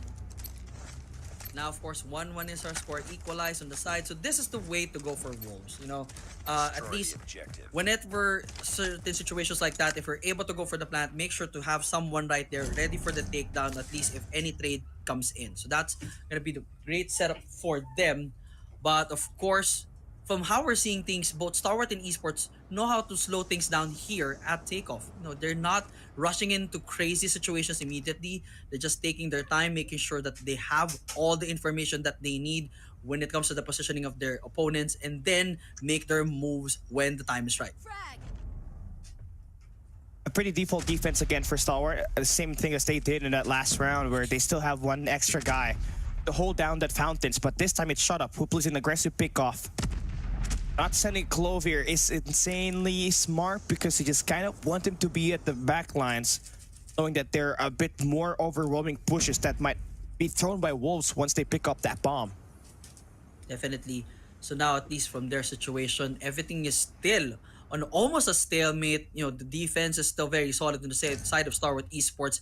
Wolves are not really overextending just yet. They're still trying to find the perfect spot. Again, 49 seconds on the clock. If they don't do anything just yet, Star Wars Esports will take this, of course, on the defensive side because they're not able to go for the plant. Here comes the nades. Here comes the utilities. It's being thrown up by Wolves. They want a full stack on the A side. Rotation's now about to go through for Stalwart, but Nian finds the flank. Gets one, gets two. Shrubet skirt falls down. Here comes Clove with a 2-piece. That should trade it out. Elimination galore for both squads. But it's still 50-50. 21 seconds left. FDX now pushing through. Spots King. It's now a 1v1. All down the side. Clutch King. He's gonna win it to give Wolves the lead. But it's not over yet. That was almost to the favor of Star Wars Esports when they were able to take down that player from Wolves for that plant. But of course, Zai making sure that that doesn't happen. 2 frags to his name, so that's gonna be a good setup right there. But of course, from the side of Star Wars Esports, they still have the opportunity. It's still a back and forth thing, no pressure. They just need to play this one smart. They were able to push the momentum slow, and that was kind of in their favor initially. It just so happened that during the trade, it was not really working out for them. So now, again, back to that stalemate. Everyone is more on their eyes on the Bravo side. So let's see what is going to be the move for Star Wars Esports here to get that win. Wolves is kind of anticipating Clove to just pop out of the scaffolding, but life's patience for him to not really expose and overextend, as they do find that counter to King already. And this is the beauty of S&D of Wolves. They know how to quickly adjust which player who goes towards the spots, and absolutely right, they are going to be able to capitalize on baiting out Clove to show his position on the map. And it's a stalemate. A minute has gone down already. Yep, still on a stalemate. Not a good move right there from Clove. Good thing there was no trade-off from his end, because he would have paid the price already. And Peggy spots one from up above. That's gonna put them at least on a life count advantage on the side of Wolves here. And now, of course, FTX might spot one. Ooh, misses by a mile. Not a good move right there. And now Zai perhaps going in for the move here. So let's see if the call will be to probably... Alpha is not a good situation right now. Probably your best move is go for Bravo. But AG finds one right there. And now, let's see the stalemate what's gonna happen. Oh, AG there finds a double on the backside, and Clove now finds one, gets himself taken out of the way, but AG should be able to get that information. He's the last guy standing. It's Spag. He needs to plant that bomb. 10 seconds is left, and now FDX secures the kill. to equalize the number on the round wins. Good move right there from FTX and the rest. When those things happen, when you're down to a 2v1 situation, you just have to play it smart. Now, especially for Peg, unfortunately, he decided to go for the plant immediately. He was wide open for the takedown. FTX was the right moment and spot right there for the kill, so it was just walking out into another annihilating situation with a double right there in the hands of Zai here, putting STE now at a disadvantage. So not a good way to start round number 5. They have the bomb. I like that Zaya was that guy that they had to send out on that takeoff area. I mean, that's how you win your long-range engage. Definitely delivered there. ST in a bit of a pickle as they are currently down in numbers. And it's just Peg now securing all the kills. It's all down to AG. Last guy standing on a 1v5 situation. Grenade will be thrown out. The bomb has been planted. Does it connect? It does! Take down X-King! Kobe, but it's not enough. Wolves still finds the win. A blitz through after finding that opening. I was wondering where that nade was going to land, and unfortunately it landed up in one of the members of Wolves with Cage. But then, of course, the backstab was there. The trade is still good. It's a 4v1 situation. It was kind of hard for them to get that W still for Star Wars Esports. But for now, at least, they might be able to do something now. It's a 4-1 defense on their side. I set mostly on Bravo, and FTX spots one. Nian with the trade Knight now. It's a 3v4 situation, all in favor of Star Wars Esports. They can tie this up if they play this one right. Bravo access, Alpha has an eyes on it, but now Wolves still not making a move for the plant. It's such a very aggressive defensive setup that you got for STE. They're always playing for pickoffs. That's the profile on them when they start on the defensive side. They always try to send out their snipers to play through P4 and get some angles on the guys on P2. And you just saw that with FTX taking down one of the snipers. Love to see it as you got the numbers game. You can play out for trades. You got that extra confidence to win this matchup right here. A side is going to be where the bomb is going to be planted. That should turn some heads. Information should be dropped here by Clove. Now information, will that bait really kick in? And from the looks of it, they're not taking it. Star Wars Esports will not be taking it. FDX fires away but misses by a mile right there. So still not, barely kicks it in, and hopefully this might be the shot. No, not just yet. But Zai may have the opportunity to go in for the plant already. They have full clear, but Clove just waiting at the back right there. So they basically have this on the run. Star Wars Esports has all the opportunity to turn this thing around and tie this one up if they play this. Patience, it's a virtue, but Nian goes otherwise. FDX with the trade, with the double. And now scored with a finish. Oh, even with a jump doesn't matter. 3-3 is our score. Star Wars Esports definitely playing that one right. Man, you don't see that kind of often for FTX. The guy had one guy down below, saw that there's an extra color up front, and it just immediately sprayed through. Quick reaction. Now he's got 8 kills, the highest on the lobby along with Nian. It is the sniper battle that you're looking at. Who's the better entry sniper? Is it Nian or FTX? We're just about to find out as we enter our round number 7. Wolves with the early attack. Zai and Clove is gonna be here. First blood, who's gonna win it? Oh, Clove with the spray down. SD with the numbers game. Skirt extends out, finds X-King. King, this time, takes down FTX. Looking for more kills. The position pistol is good for 2. But scared again. Quick trades and Nian, boy, he is down for the count. Quick diffuse. Let's head to round number 8. Nice move right there for Star Wars Esports. The blitz does not really work in favor of Wolves right there. And FDX, yeah. FDX and the rest of the team just finding their spots perfectly. And of course, landing their shots well right now. They have a 1-point advantage. Still not the time to celebrate just yet. They're still on the defender side. They still have an opportunity to at least make this a 5-3 situation. But of course, Wolves now have to hit the brakes, reposition themselves, find the perfect spot first before going into the plant, and then perhaps at least take 2 members from STE first before making a move on either Alpha or Bravo. Nice frag. That should connect on the fountains, but now player really was able to get taken down there. A very passive setup. I mean, this is the default play. I like that Peg is now playing on P4, as he needs to really stop FTX from overextending and taking down their sniper that is posted up on P2. So you like those micro details of adjustments But one thing more than likely, the snipers, it has been won by Stalwart Esports on those first bloods.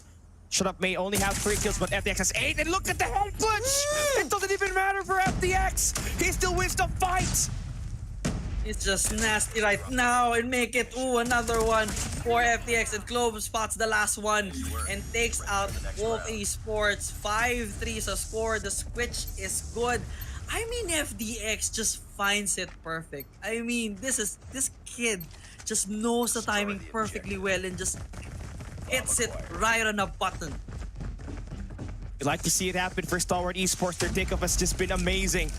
Zai just needs to make sure that he's going to keep it proactive. But here's those informations that the A side is going to be completely stacked here by Stalwart. Back with the flank, finds one, sliding through, gets the second inside of the auditorium.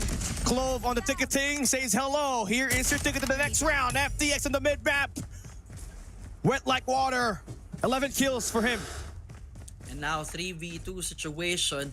Not on a good spot for Stalwart Esports, but with FTX still alive, they can definitely turn this around. And now it becomes a hold for everyone. Nate, FTX spots one from the back, making a double right there. Insane move from FTX, and it's Nian versus FTX. And Clove is still there for a trade if it's possible and if it's needed. But Nian, all the pressure is with the man. Can he handle this one? I set probably on the bomb already. And now, there we go. The plant will definitely go. Nian has a tall order, but nope. Clove is enough to take it out. 6-3 is our score. And now Wolves Esports feeling the pressure to get one in the board. I mean, now is the time to give FTX a nickname. I think, JD, you have to think about it. You have been giving us a bit of a banger. You have been giving banger for nicknames so far. You the Enforcer, the Legend Killer. FTX, the wall bang! The wall bang! Holy! X-King is down! He still got 0 kills! We might just be able to see another player on our donut team this year! If it happens, I mean, Stalwart Esports is just the bane of existence for CTM right now. And it's just absolutely insane. Wolves trying to go through the smoke, managed to take one there. King spots one for himself. But of course, now Peggy trying to take Shut Up and manages to do so. And it's now down to FDX 1v3 situation. Will the mutant, the X-Man, hit it all from all cylinders? Can he do it this time? He's an absolute. He's the Wolverine. He's everything. He's Cyclops. He's an absolute mutant for sure. Oh, unfortunately, not enough. Not enough. King makes him bleed. 6-4 is our score. Wolves back in the game. Yeah, I like it. The mutant, FDX, the man. But Wolves better there. They're basically playing a 4v5. Look at X-King. W contributions. We might just get an egg. Oh, wow. Nian with the jump shot. Takes FDX down. It's a 4v5 situation. And you need X-King to get himself involved. He cannot just give a double negative or a triple negative here. He still got 0 kills in 10 rounds. He's a .00. Trying his best to give a Yangwon impression. That's not exactly how you want it if you're Wolves, because you want to win this series in this search and destroy.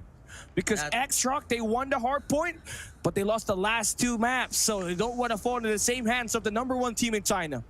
For sure. I mean, this is not going to be a good look, especially for X-King right now. He needs to do something, anything right now, but unfortunately, he's just getting found by entire Stalwart Esports and is just taken down and is unable to put up an offense again for their team, and that's going to put them in a bad situation right now, as of course, it's almost a stalemate defense here on the side of Wolf Esports. I set on both zones here, but Stalwart Esports being absolutely patient, perhaps crawling towards Bravo here, but have I set on Alpha just for the read to make sure that they have an idea on where the Wolves are positioning for that hunt.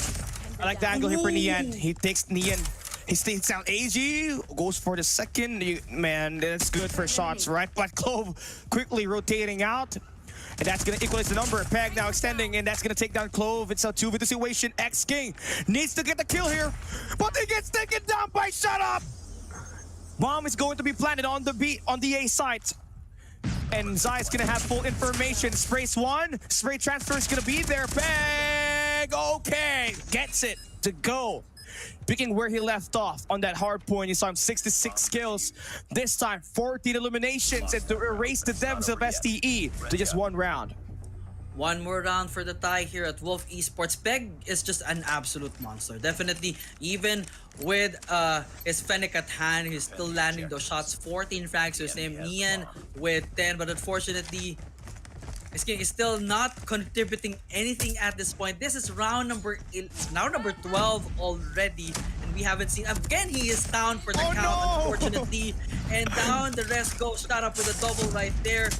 4v3 situation, make it a 3v3. Peggy might find one in the back, and the backstab is good. It's now FDX and AG versus Peg, Zai, and Nian. Okay, great shot for FDX. That gives him 16. Just one kill above Peg in terms of the total kills in the lobby per player. But it's definitely tough if you're STE because you gotta pick up that bomb, and you're dealing with arguably two of the most consistent players that Wolves has got here in this roster, and that's Zai and Fang Nian. And this guy's been deadly with that scope. If you're FDX, you need to shut him down quick as possible. The sniper matchup here is going to be the make or break. And Nian, get this attack, give this guy busy ways while Zai earn his rotation in.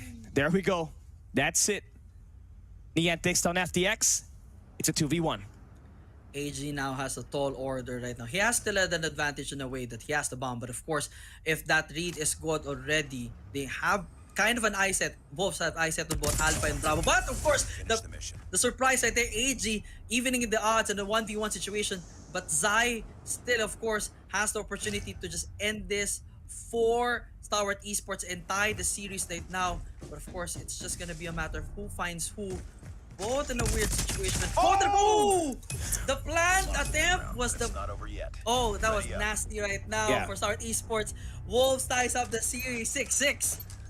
That was just a nasty spot for Zai. It was a great power position. When you have the scaffoldings, you basically have eyes over towards B, and you can also hear the bomb getting planted on the A side. That's a great clutch to tie up the series so far on this S&D. Now who's gonna take the first spot is the question. Shots fired in this first 12 rounds, but X-King, his bullet is just flying through. It's not hitting anybody. Still 0 kills. I feel like this has to be a record right here, man. I mean, you're playing first to 9 rounds. You can't just go 0 kills all throughout the game. That's like the worst statistics that you could ever have in your paper right now. I mean, no frags. It's round number 13 at a very crucial game here at CDSI. I mean, come on. Brother needs to wake up too. I mean, this one's dead sleeping already for sure, but unfortunately, that's not the full story here. It's still a 6-6 situation. Hopefully, I mean, we're lucky rather that Peg is carrying this team and Nian as well, that even though they're kind of playing in a 4v5 situation, they're still managing toe-to-toe. Again, Stalwart Esports and Nian finds one another with a wall bang right there, putting in a 3v5 situation. Skurd punishing it at the 3v4. 40 seconds left. You're running out of time, and I love this position for Peg. He's just gonna get that killing position up against Skurd. He's gonna make the rotation in. Zai gets the spray down, takes down AG. Last guy standing is Clove. Just get him out of the way. Take him out as early as you can. Do not give the kill onto X-King. It's just everybody except X-King. Yes! Zai gets it! Wolves up with the lead. Now with the Wolves on the lead, of course, they now have the opportunity to push this at least 2 more scores, and they will lock this one for the W. Again, putting this in a 2-0 advantage. But of course, Stalwart Esports definitely has to make a run for this one. And Skurd trying to get one. Ooh, again, but of course the trade is there. But now for the 4 situation, King is still not really working. Unfortunately, King is still good rather, but no, King is still in 0. Hey, okay, it's okay. As long as X-King is 0 kills, I am good. I don't care who wins this matchup right here, but if we can get another player on our 0 Dream team, it's gonna be insane. We have an outstanding roster. We got Incendio, Badman, as well as FDX in there. We need X-King right now to make the play and just score 0 kills, but Zai has now fully awakened. makes the numbers to favor their way. It's a 2v3. 2v3 situation again. Clove and AG here now has a bit of a disadvantage as Nian is of course still there and King as well. Both with the snipers, both would have the opportunity for the long range takedown. And King might spot one, but manages to land for the second Wow. attempt right there. And now it's down to AG. Definitely the option is still there. Managed to find one. It's Zai and Nian still as well. But it all, of course, they're all too spread out. The trade will definitely be there. They need to go in for an insane rotate or perhaps, you know, find a weird angle here. Push. Now this time going for the plan. Probably push for a situation that they will draw both players through this spot and then take them out. Let's see. Okay. Zai, I like this spot. But H is one of the smartest players that you got in Garena. But as soon as I say that, Nian gets the pick off and Wolves now takes a 2-round lead and now at game point. Nice gun you got there, Zai. Match point indeed. It's just a matter of formality for the defuse.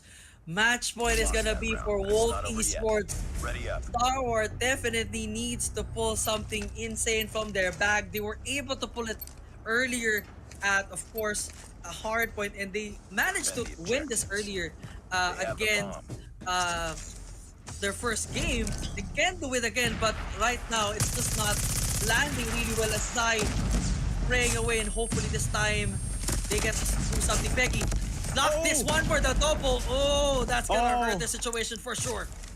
Oh, Clove just needs to see that guy that's holding the bomb, that's Zai. But he's wrapping around. He's got the generators in control. He should be able to spot down Nian. Easy shot of the day that will equalize the numbers in this matchup, Zai.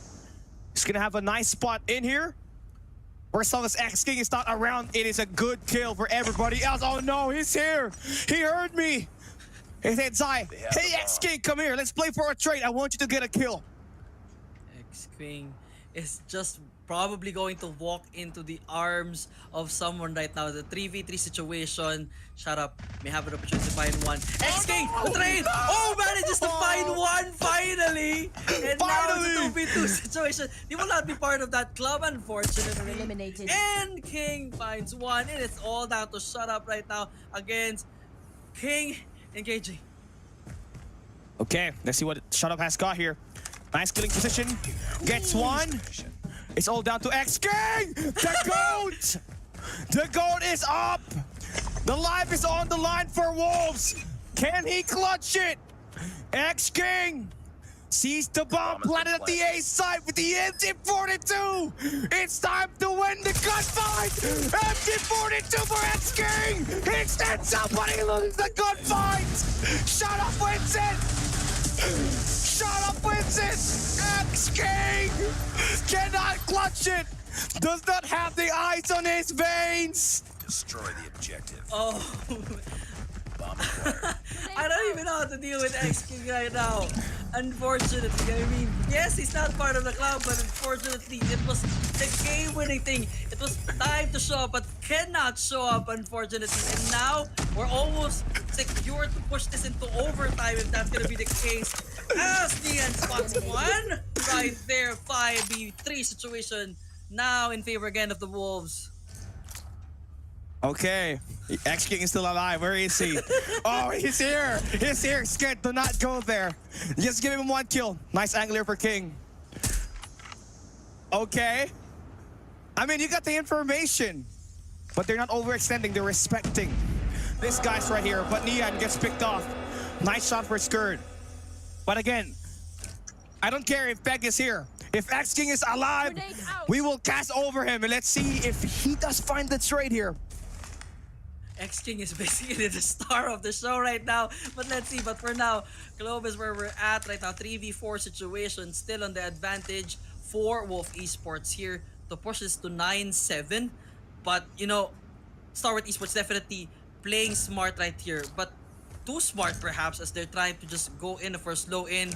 And they're trying to push Alpha right now. Where 2 members is definitely where everything could be the deciding factor.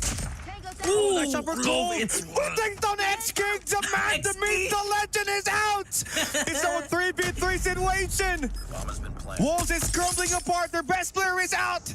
It's all down to King. Peg inside. King with the shutdown. 2v3 situation. 38 seconds left. Peg now making the play, but he gets shut down inside with the trade. There we go. Hold down to AG. Sees one. Here comes King. He gets the elimination, and that will end the match. Wolves win. What a play! And X King had to hold back so STE could reach 7 rounds. King, definitely a big question right now for this man. But nevertheless, you know, it's a win for the Wolves. 2-0 is a score. Still a very close matchup one more time for Starwood Esports and the Wolves. It is just an absolute banger for right now. And Stuff of Legends is X King for sure. I mean, if that one kill did not make it, it would have been. I'm sure, Kali, you've been so happy to welcome him to that club. Yeah, I was happy, man, but I like it. You always have to bring in the entertainment, right? And X King was just my scapegoat. I am so sorry for everyone that's watching. I just had to point it out. Come on, X King, I know for sure he's one of the best players out there. He's a world champion. Not everybody is a world champion, right? And he definitely did deliver. That one kill paved the way for his team to help them win at least one round. I know for sure it's rough to get any kills, but he's always the one being baited out, right? He's always the front man. Like Sam's from Vitality, he needs to get this information, send it out to his teammates, and they can go for the beatdown. Basically, that is what he has done so far, and I'm sure in a way the team is fine with his performance so long as they get the W and at the same time the comms that they definitely need to understand then their next moves at that game at Search and Destroy. And X King is just gonna be a Stuff of Legends for this point onwards, and probably when we see them again tomorrow, we're definitely gonna check with him for sure. I will have to remind myself of his performance tomorrow. Who knows? I'll be sharing you his story if that's gonna be the case. But nevertheless, right now it's a 2-0 run, highly contested as well here at Search and Destroy. But of course, we see here our highlights, not X King's highlights, but of course Peg and the rest of the team, particularly Nian and King with those snipers, landing them perfectly, and of course giving us the win for Wolves Esports. Yeah, it started pretty great for Stalwart Esports. FTX definitely know how to shut down King and Nian off the get-go with that sniper, and he was extending over towards the P4 when they started on the defensive side. But when we kind of switched sides, is where the problem just kind of kicked in for them. Right? You saw it. They were kind of struggling to planting that bomb up because of the extended pressure that was on the fountains. And you got to give it up for Peg. Great gunfight player on the close range, and you got Zai on those long-range engagements. Then follow that one up with King as well as Nian. This team was able to play a 4v5 and get this victory, get the series win, and they may have a potential to go up with a 3-0 here as we play Control later on. For sure. Now that's gonna be the challenge for Stalwart Esports, at least to get a win for this game. But if not, you know, Wolf Esports has just been absolutely insane, and they're able to find that antidote against Stalwart Esports throughout the match. I mean, they were able to really push to the very end for that hard point, and now of course that 9-7 win at Search and Destroy. I will definitely be more interested what's gonna happen to X King here at Control, if he's gonna carry this team, or it's gonna be again a 4v5 situation for Wolves here. I hope not. I hope not. But what I'm interested though is the scoreline of the players in this coming Search and Destroy, because we just saw the highlights in there. Definitely had a great performance here was Speg. He was pretty consistent finding those eliminations on those close range, and he was one of those players that was really extending out exactly at the fountain, those off angles. Whenever there was a guy that's trying to push under the scaffoldings or through fountains, he was the first guy to let them know that this is his territory. And to back that up, if things go haywire, they always have Zai just being around the map with that B50. We all know how incredible he really is. But here we have it, 9-7. 62 kills for Wolves, 14 assists, and a 1.07 KD. You can really tell that it was a hard-fought battle. STE could not just close it out. They had that lead. Wolves just pulled up with a massive comeback. And I now really see Wolves as a greater threat, right? They keep on improving even though they lost up against X-Rock. This winner here up against STE is the best. And X-King's performance put shame to Yang Wan. Look at that. That's the best, lowest rating of KD that we got in CDSI 2024 and arguably in the world. 1 kill, 15 deaths, 0.07. KD.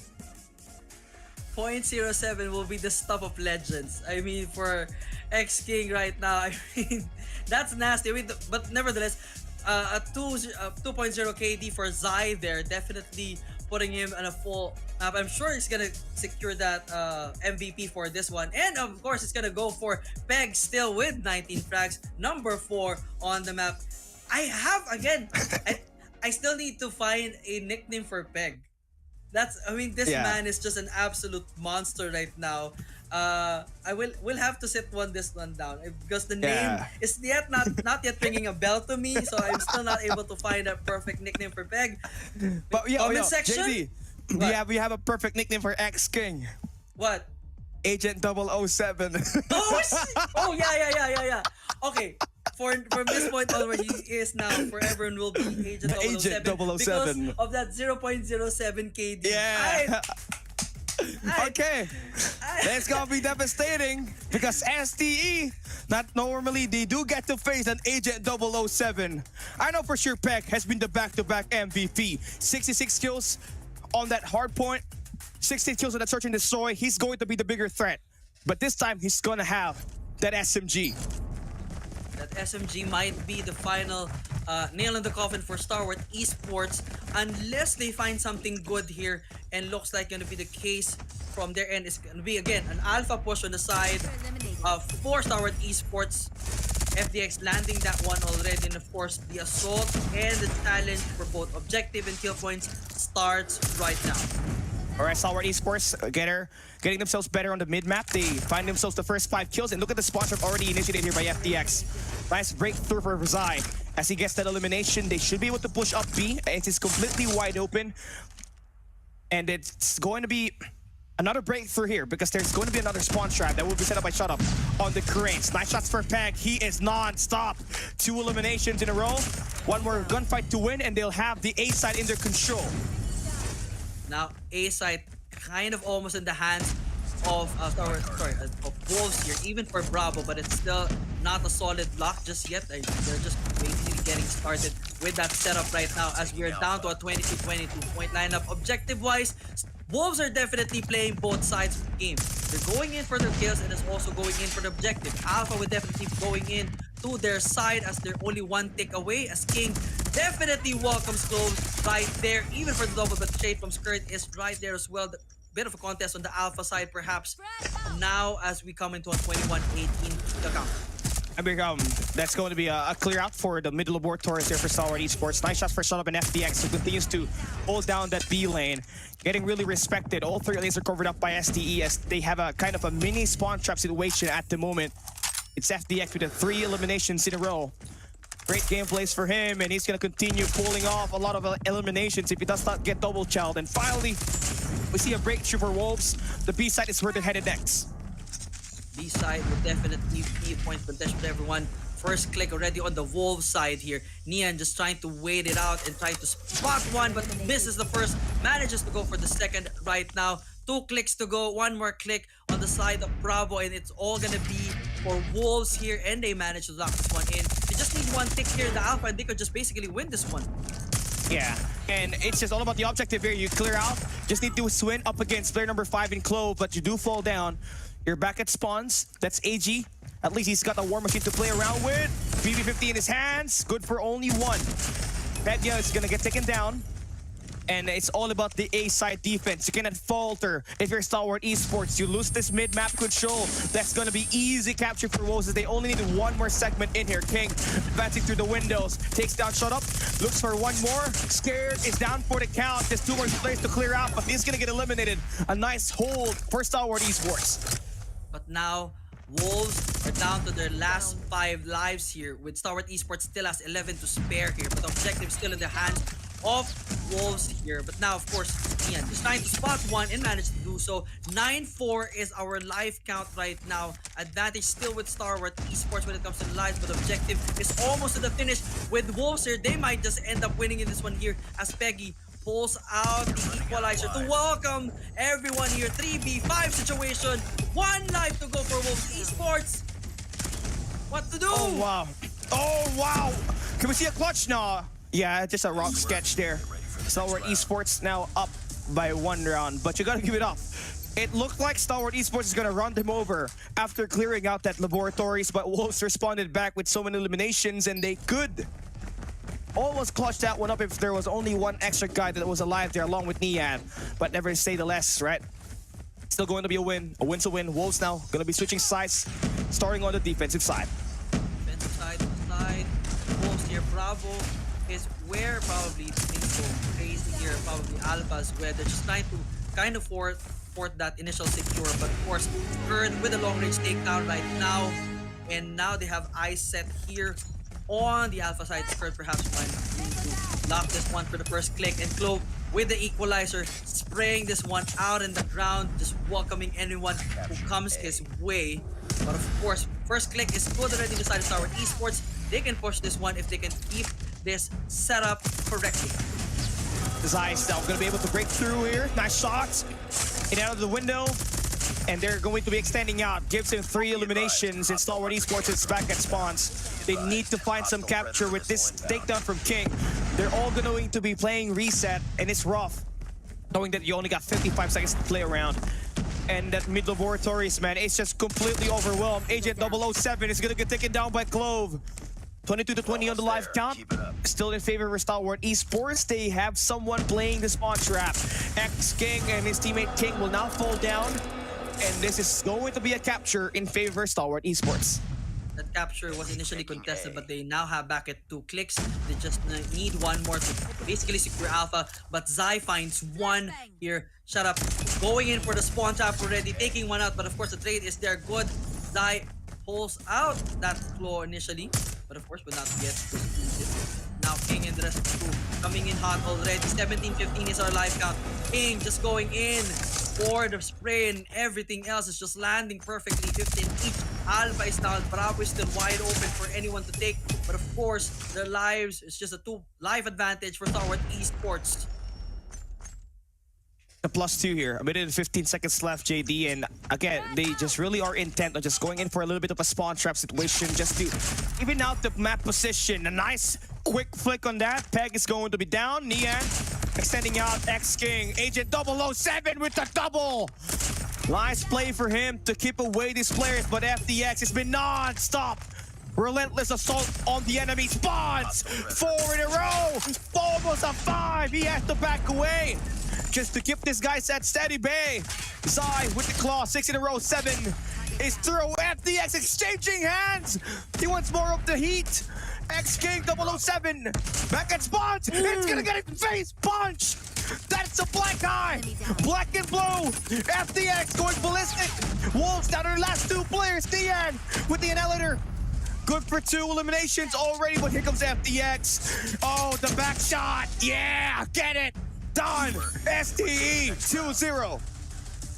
FDX is just punching the face of Wolves Esports right now. I mean, with already 18 eliminations to his name, there's no one even close on the side of Wolves here. So they might be able to take this one already. But of course, 007 managing to lock 8 already this time. So it's a better performance than what we've seen. But of course, we would like to see more of 007 at this point. But now AG with a war machine. And looks like the Predator missile will definitely find 3 right there, putting them at a disadvantage already for Wolves. But of course, now is an interesting time here. They need to just focus themselves on both objectives and finding those players, and perhaps probably doing a spawn trap of their own. Alright, Peg now just trying to break through. Okay, nice response for Wolves after that trade. They lost out on the first 4. Now it is going to be Wolves in it to win it. And it is now going to be a bit of an attack. This is nice. 4-man stack here for Wolves. FDX just still a lot better. 3 spree for FDX. He's got an annihilator in hand. Zai trying to spray him down. That should be the kill to confirm and bring him back at spawns. Insane trade so far, but Wolves doing a lot better. Thinking objective-oriented. Zai is going to be able to extend out and push the B side. Bravo is almost to the taking for Wolves. Esports, they just need 2 more clicks to go as 007 spots one and takes another right there. And now Clove welcomes everyone with the equalizer. Ooh, FDX with a close range shot. That's insane right there. But of course, 19-18 is our score. Alpha and Bravo both 1 tick each, all in favor for Wolves. Esports FDX already has the Annihilator, just finding 007 with a takedown right there. And Nian going in for the long range take. And now 2 clicks in favor of Alpha for Wolves here. Sorry, Wolves taking Alpha here and making that a close range. That's extra minute out to the clock. And I feel like this is the best chance for Wolves to try to even it out as they're starting on the attack side, because once you go back to the defense, you're going to get a lot better. And they're trying to break free from that presence from FDX and Skirt, who's going to be keeping the pressure on the benches. 11 kills for him. The MG42 definitely going to be felt here by Nian. If he does not find the guy quick, Begginov going to be able to get that shot down that they need. And they also got King on the 3rd lane. They will have a multi-angle attack here, but FDX is still alive. He has been unstoppable. He has been the eliminator and just being the X factor for STE when it comes to winning this fight right here. But Wolves, again, getting shot down, even though they have someone on the 3rd lane. FDX with the right reads at the right time. This man is just doesn't miss at all, but Nian shuts down Shut Up right there. And now it's a 7-7 disadvantage. Becky spots 1, and now the final 5 for Sovereign Esports. Now an opportunity for Wolves to even out the odds, make sure to get 1 point right there. But FDX shuts it down to an easy 4v6 situation for the life count right now. Peggy perhaps hoping to find one, but Skirt fires away. Nice. Finds one. Unfortunately, the trade is there. 5-3 situation. Now on the side of Wolf advantage. Zai spraying away. 1 more life to go, but FDX spots 1. The X-King. Oh. Does he die? No, he did not. No. It's a 1v2. Oh, he's got the Predator missile. X-King is down. FDX with a 1v1 situation. It's all down to Peg, the back-to-back MVP. He's doing time. FDX throws the exchange of hands. Equalizer in hand for Peg. He's running around. He gets the kill. And that's going to give Wolves their first round win. Almost to a turnaround right there for FDX. But of course, Peggy with the equalizer, just making sure that that doesn't happen any longer. 2-1 is our score finally. Of course, the Wolves managing to use that tempo to their advantage and hopefully, you know, get it to a 2-2 situation to at least tie up the series. All right, now this is going to be a shot for FDX. Oh, he does not stop. 35 kills for him in just 3 rounds of action. Clove now able to find the opening pick on the B side. They are triple stacking this area on the map. That's going to be a fast capture. That would be nice. Let me tell you, here's some real advice. You gotta have someone play the events if you are Wolves, because that's the only thing that's been lacking here so far. Now you do have X-King in there, 007. He gets this flank, it's gonna be over. Peg on the flank, but Peg on the spawns. He's gonna keep this pressure. He's gonna buy his teammates some time to make this attack work. And now, Peg finally finding that one trap. Of course, firing away. Ooh, but unfortunately, the takedown is already good. FDX spots 1! Did he connect that? Yes, he did. Against Zai there. And now 23-21 is our life count. Alpha is almost to the taking of Starward Esports here. But of course, Wolves just finding their shots, aligning perfectly here so far. But they are now contesting Alpha as well. But Zai with the claw raining down on Starward Esports. Perhaps going to find another one, but not just yet. A bit of concussion. Still a bit of a crazy situation here as they're trying to just even out the score here. And King lands one right there. 16-18, 2 life advantage for Wolves. Yeah, that's nice. But here's the thing. You got an FDX Predator missile that's going to send out extra information. They take down the guy on the bottom artilleries, and that guy's going to get attacked by Shut Up on the spawns. He's going to have to equalize the kills here. Ian's going to have a rough time. But look at their response for Wolves. They want to go in for their own spawn trap. But that kind of leaves the A side wide open. Clove now able to make the opening pick happen on them in the laboratories. And King finally breaks through and gets some attacks for STE. FDX now going to fall down bit by bit. Reset is through, but here's the fun part. You got Wolves back at spawns. You got 2 players for Starward Esports on the A side. They're doing 2 segments. Scared just needs to pop off, but Nian brings out the Annihilator to initiate. and flush down the players from Stalwart Esports. And now 8-10 is our live count here. 2 clicks already secured by Stalwart Esports. And the Wolves just trying to stop this one out and make sure to even out the odds. And Clove, unfortunately, could not find that. Zai just trying to make sure to do things as well. They're basically almost control Alpha here on the side of Wolves here. They're trying to eliminate that 2 clicks advantage. It's Spur just spraying away and now putting it in a 7-7 situation. Clove finds another 7-6. Last 5 on the side of Wolves Esports. Make that a 4-6-4 setup. Oh no. FDX perhaps trying to punch away, but the 007 gets one right there. Oh, but it gets traded out as well. It's current spots another 2-4 situation, 2-3 rather situation right now. Skurd just walking around. Same thing with AG versus Zai and Nian. Who gets the dib on first setup right there? Clove spots one from the back. AG gets another, and that is it. Stalwart Esports push this 3-1. Wow. I kind of thought that Wolves was going to be able to recover from that, because the nice response to go in for the spawn trap while your teammates are getting spawn trap is nice, but just kind of locked down on the objective there a bit, because they send down 2 players to just attack that spawn, and that leaves Clove to get that equalizer and just pretty much clear out the point and just get the attack, get those 2 segments in. And what's left was just the win through eliminations. Now, as we go back and switch sides, Wolves Nian now finally getting himself activated, but Nian is gonna have to go up against the better sniper in this lobby right now with FDX. With 42 eliminations, it's looking deadly as ever. As Wolves has gotten themselves an opportunity to strike here, FDX is always going to deny that. He's got 43. And now a bit of a spot trap courtesy of Clove here. And AG, a double team setup here, and they're just raining down on everyone. Alpha is ready down and out, and Clove and AG still raining. I think it's a triple setup 3-man here. spawn trap. That's a double. It's a spawn trap. Oh in a man. sense, AG and Clove just waiting for them. And they're just eating. Wolves is just eating it out. Unfortunately, could not take it out. Peggy finally stops the bleeding, unfortunately. And now King trying to do the rest of the dirty work for Wolves Esports. 25-19. That one definitely puts a damage to the Wolves. Oh, FDX. Oh, the backstab is there. It took him 100 kilojoules to finally fall down. Wolves can still win this matchup right here. Yes, they are at a deficit in terms of the life count, but they got to just only get one more flag to win this round and force another one to survive this control matchup. It's 24-15 in the life count. It's Wolves just slowing things down. There's still a couple of players back at spawns. They gotta watch out for FDX. They have taken down Clove on the front lines, but here comes the Dominator. FDX at 45, just about to drop 50 if they do not continue to respect the space that he's got. Peg coming through media. That's gonna secure the flank. They got someone playing spawns. Peg with the equalizer is still not going to be enough. FDX brings out the Annihilator, finds one. Lane. Deadly for Annihilator to be brought down upon. Size is gonna maintain a bit of a map stabilization for the moment, but it's not enough. Stalwart Esports are here to stop the wave. Definitely stopping the wave. It's 18-9 setup there. That Sparrow leading a good setup here at Skurd, just finding his shots and managing to land one perfectly there. 18-7 is our kill count right now. Of course, all the disadvantage on the side of the Wolves here.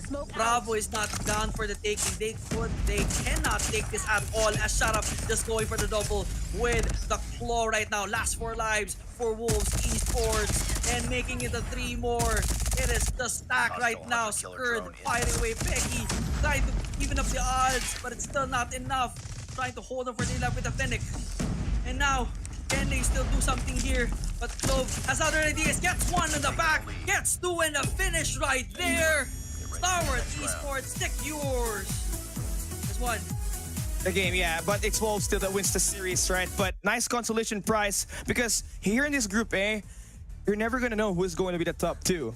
Right? Yep. Yes, the series wins are there, but what would differentiate you if there is going to be a tiebreaker are the maps. And with Stalwart Esports taking at least this control, with FDX top fragging, you're in a pretty much in a great spot right here at the moment. But Wolves, again, they kind of lost up against X-Rock on their first day of matchup, but they are slowly bouncing back. They took down Godlike, and they managed to win up against Stalwart Esports here today, who fresh off the bat today just defeated the likes of X-Rock. So I guess we definitely need to kind of change that overall lineup. We're putting most probably Wolves at the top, and then STE, and then X-Rock probably. That's gonna be the case here. As of course, Wolves definitely doing a bit better here and definitely finding that antidote that X-Rock was not able to find against Starward Esports.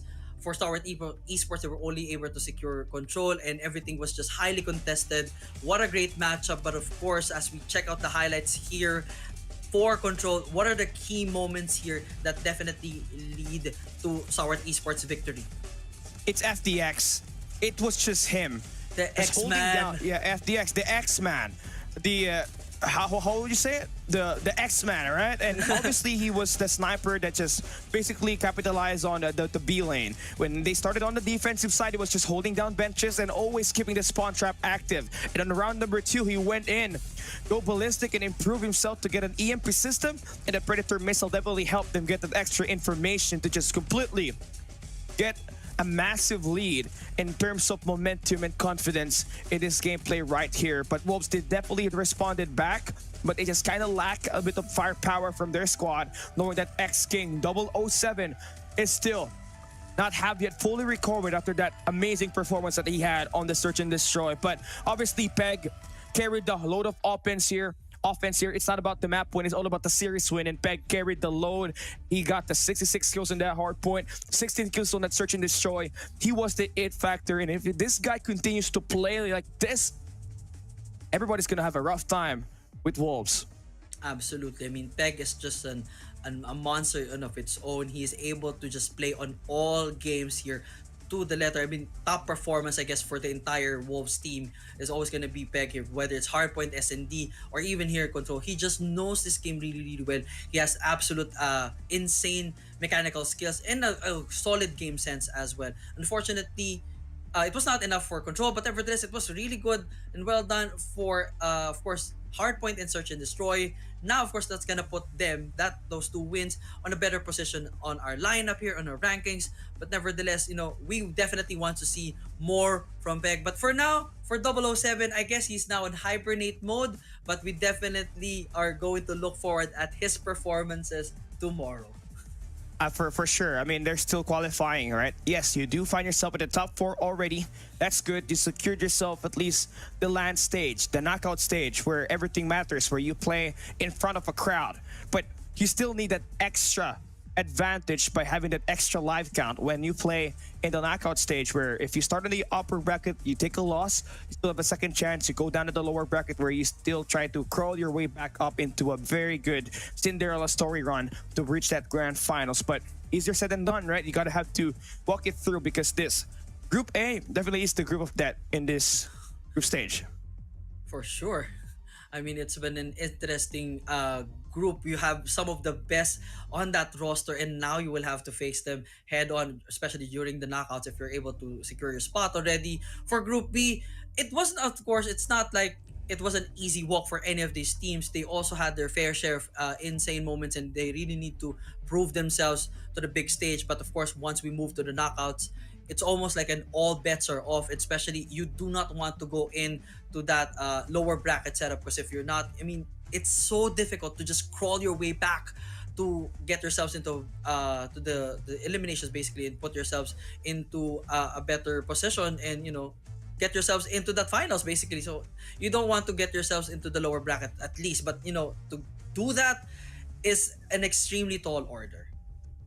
It is. It does. And again, the competition here is not just Garena and China anymore. We're basically talking about the Eastern Finals rematch, or the Eastern Finals remake back in 2021, where it was the midst of the COVID pandemic, and everybody just had to play online. But this time, there's no online, right? We're gonna have an offline knockout stage where we settle the best of the best, the masters of CDSI 2024, and these 4 regions that are competing, everybody has their eyes on them, because the Eastern region is projected to be that best region out of the moment after winning that Mobile Masters 2024 a couple of months ago, and the World Championship 2023, where it was an Eastern versus Eastern matchup. It was godlike as well as Wolves. So it's going to be nice to earn that extra reps. Obviously, playing in LAN, extra experience for everybody else, and that means better advantage up against the West.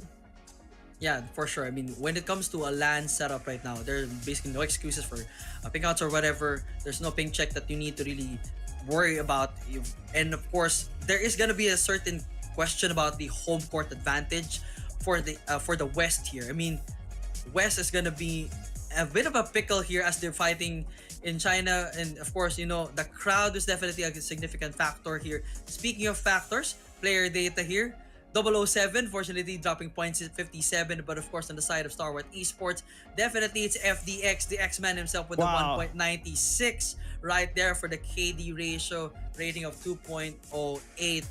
But of course, it's still gonna be an MVP for sure for the X-Man himself, first MVP for the season. But nevertheless, Star Wars Esports did a good run for this one, but Wolves was just coming out strong and well prepared for them throughout this matchup.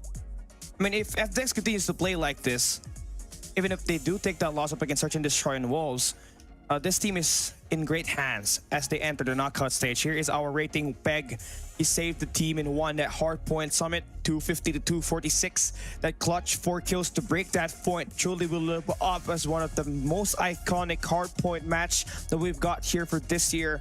Following up is FCE FDX with a 1.47. It was just rough again for X King to find himself at the very bottom of the rating because he had a 0.07 rating on his KD on that Search and Destroy, but no doubt a win is still a win. And despite all the jokes for X King, this guy is still a world champion, everybody. Not all of your favorite teams has that, but this Wolves squad along with X King, they definitely have it in the bag already.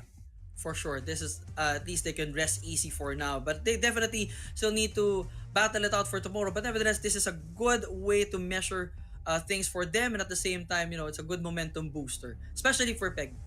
Now that he is basically locking in for this one, and I'm sure all eyes are set on this man right here and finding an antidote for him, perhaps to counter all his moves. But it's kind of hard because he is just so good at this. But nevertheless, good things must come to an end. That is the end of our game between Wolves and Star Wars Esports. Later on, it is the Emperor against Red Rebellion, Q9 versus Elevate.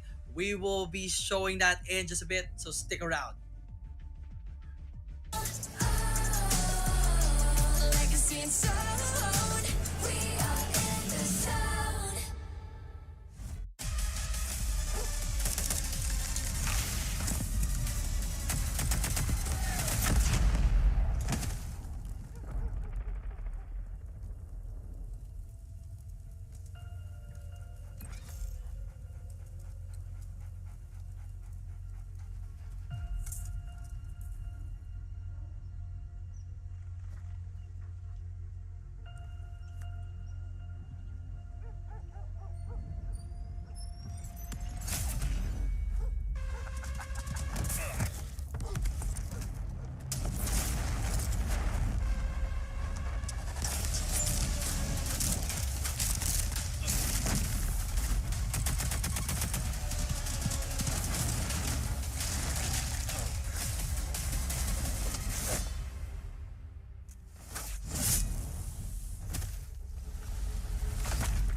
Treachery, betrayal is disgraceful.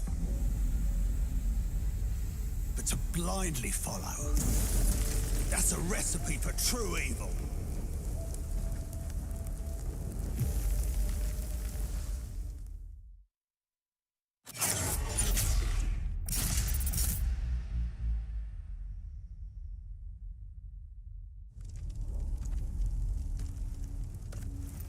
In the end, trust only paved the way for betrayal.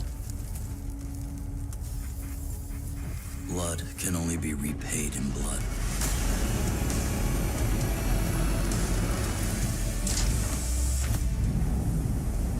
Turn hatred into bullets. Strike fear in the enemy. Become death.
れでいくぞ。はい、こちらが比較した結果です。2010年。あ、失礼。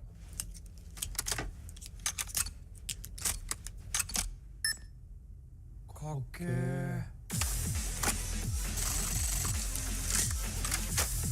癖になる戦い。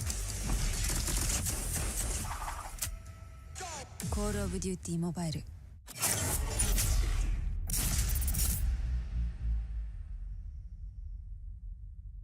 We gathered from all around Malaysia. This is Jom Cod N.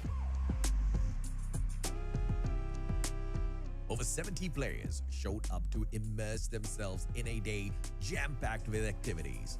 Exclusive merchandises and prizes were given out to players throughout the day, and players also had the opportunity to interact with the Garena team.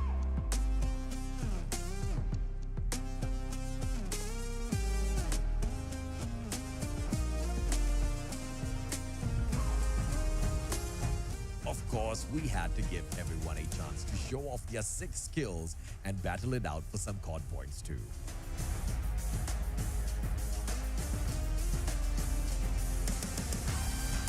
The energy was truly explosive, and we hope you, the COD community, enjoyed your time at Jom COD.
Mission live or die, watch a bullet flying by, go and play your life.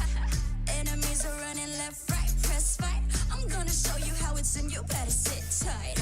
One down, 3 coming back at ya. Thinking that we're done, but I'm tougher than an armor. Dealing some damage, we hit it. Out of sight, out of mind, yeah, you know that I keep winning. We're stealing the show, you're down on the floor. Gaming for action, still wanting some more. Destined for war, all versus fall. When we beginning, it's thrilling. We're gonna win it now, win it now. Watch us and we show you how. Arms around, getting loud, not too late to turn around. Running, gunning, ready?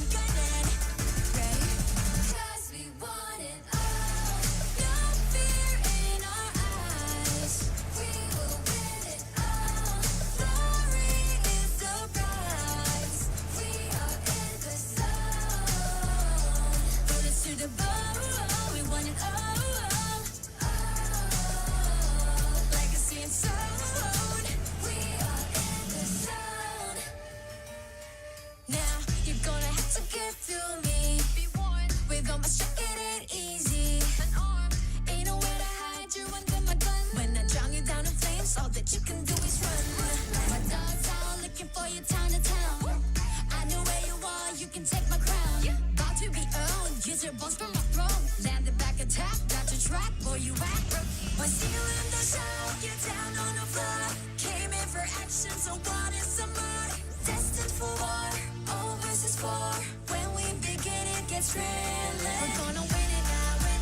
Watch us and we'll show you how. Runs around, get it loud, not too late to turn around. Running, gunning, ready. 'Cause we want it all.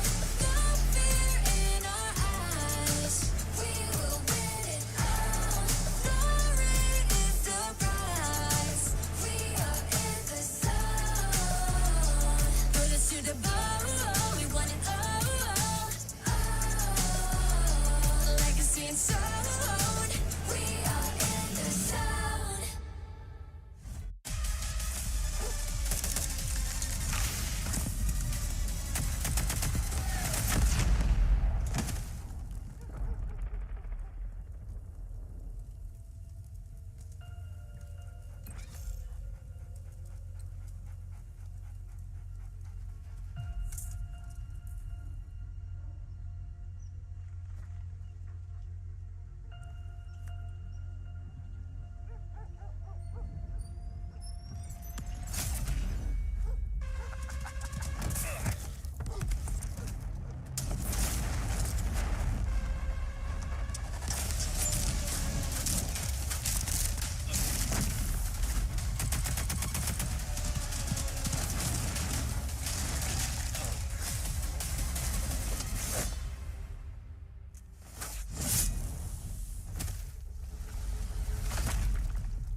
Treachery, betrayal is disgraceful. But to blindly follow, that's a recipe for true evil.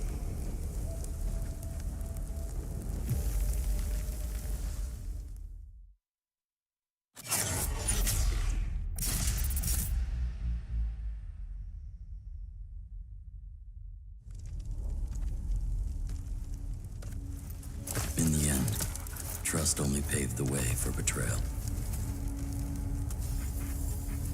Blood can only be repaid in blood.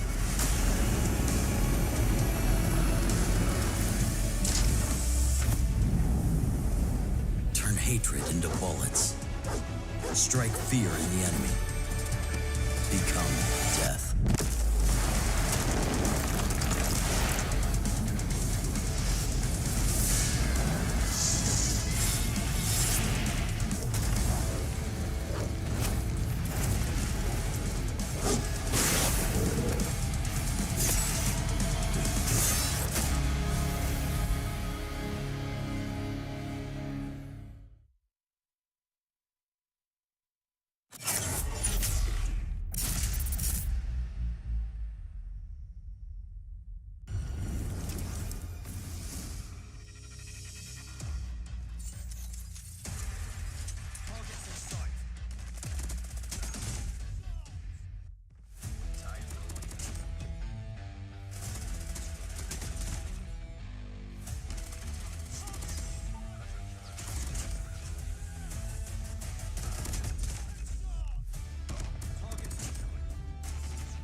And we welcome you back here in CDSI 2024. It's Kali down here with JD. We are now down to head on as the Emperor goes up against the Red Rebellion. It's Uling and his crew that will look to try to dismantle the best team in Karina. That would be Elevate, and I'm all for it. This is going to be a fun match. I think it has what it takes to become an even better series, comparing it to the Wolves versus Stalwart Esports match that we had earlier, JD.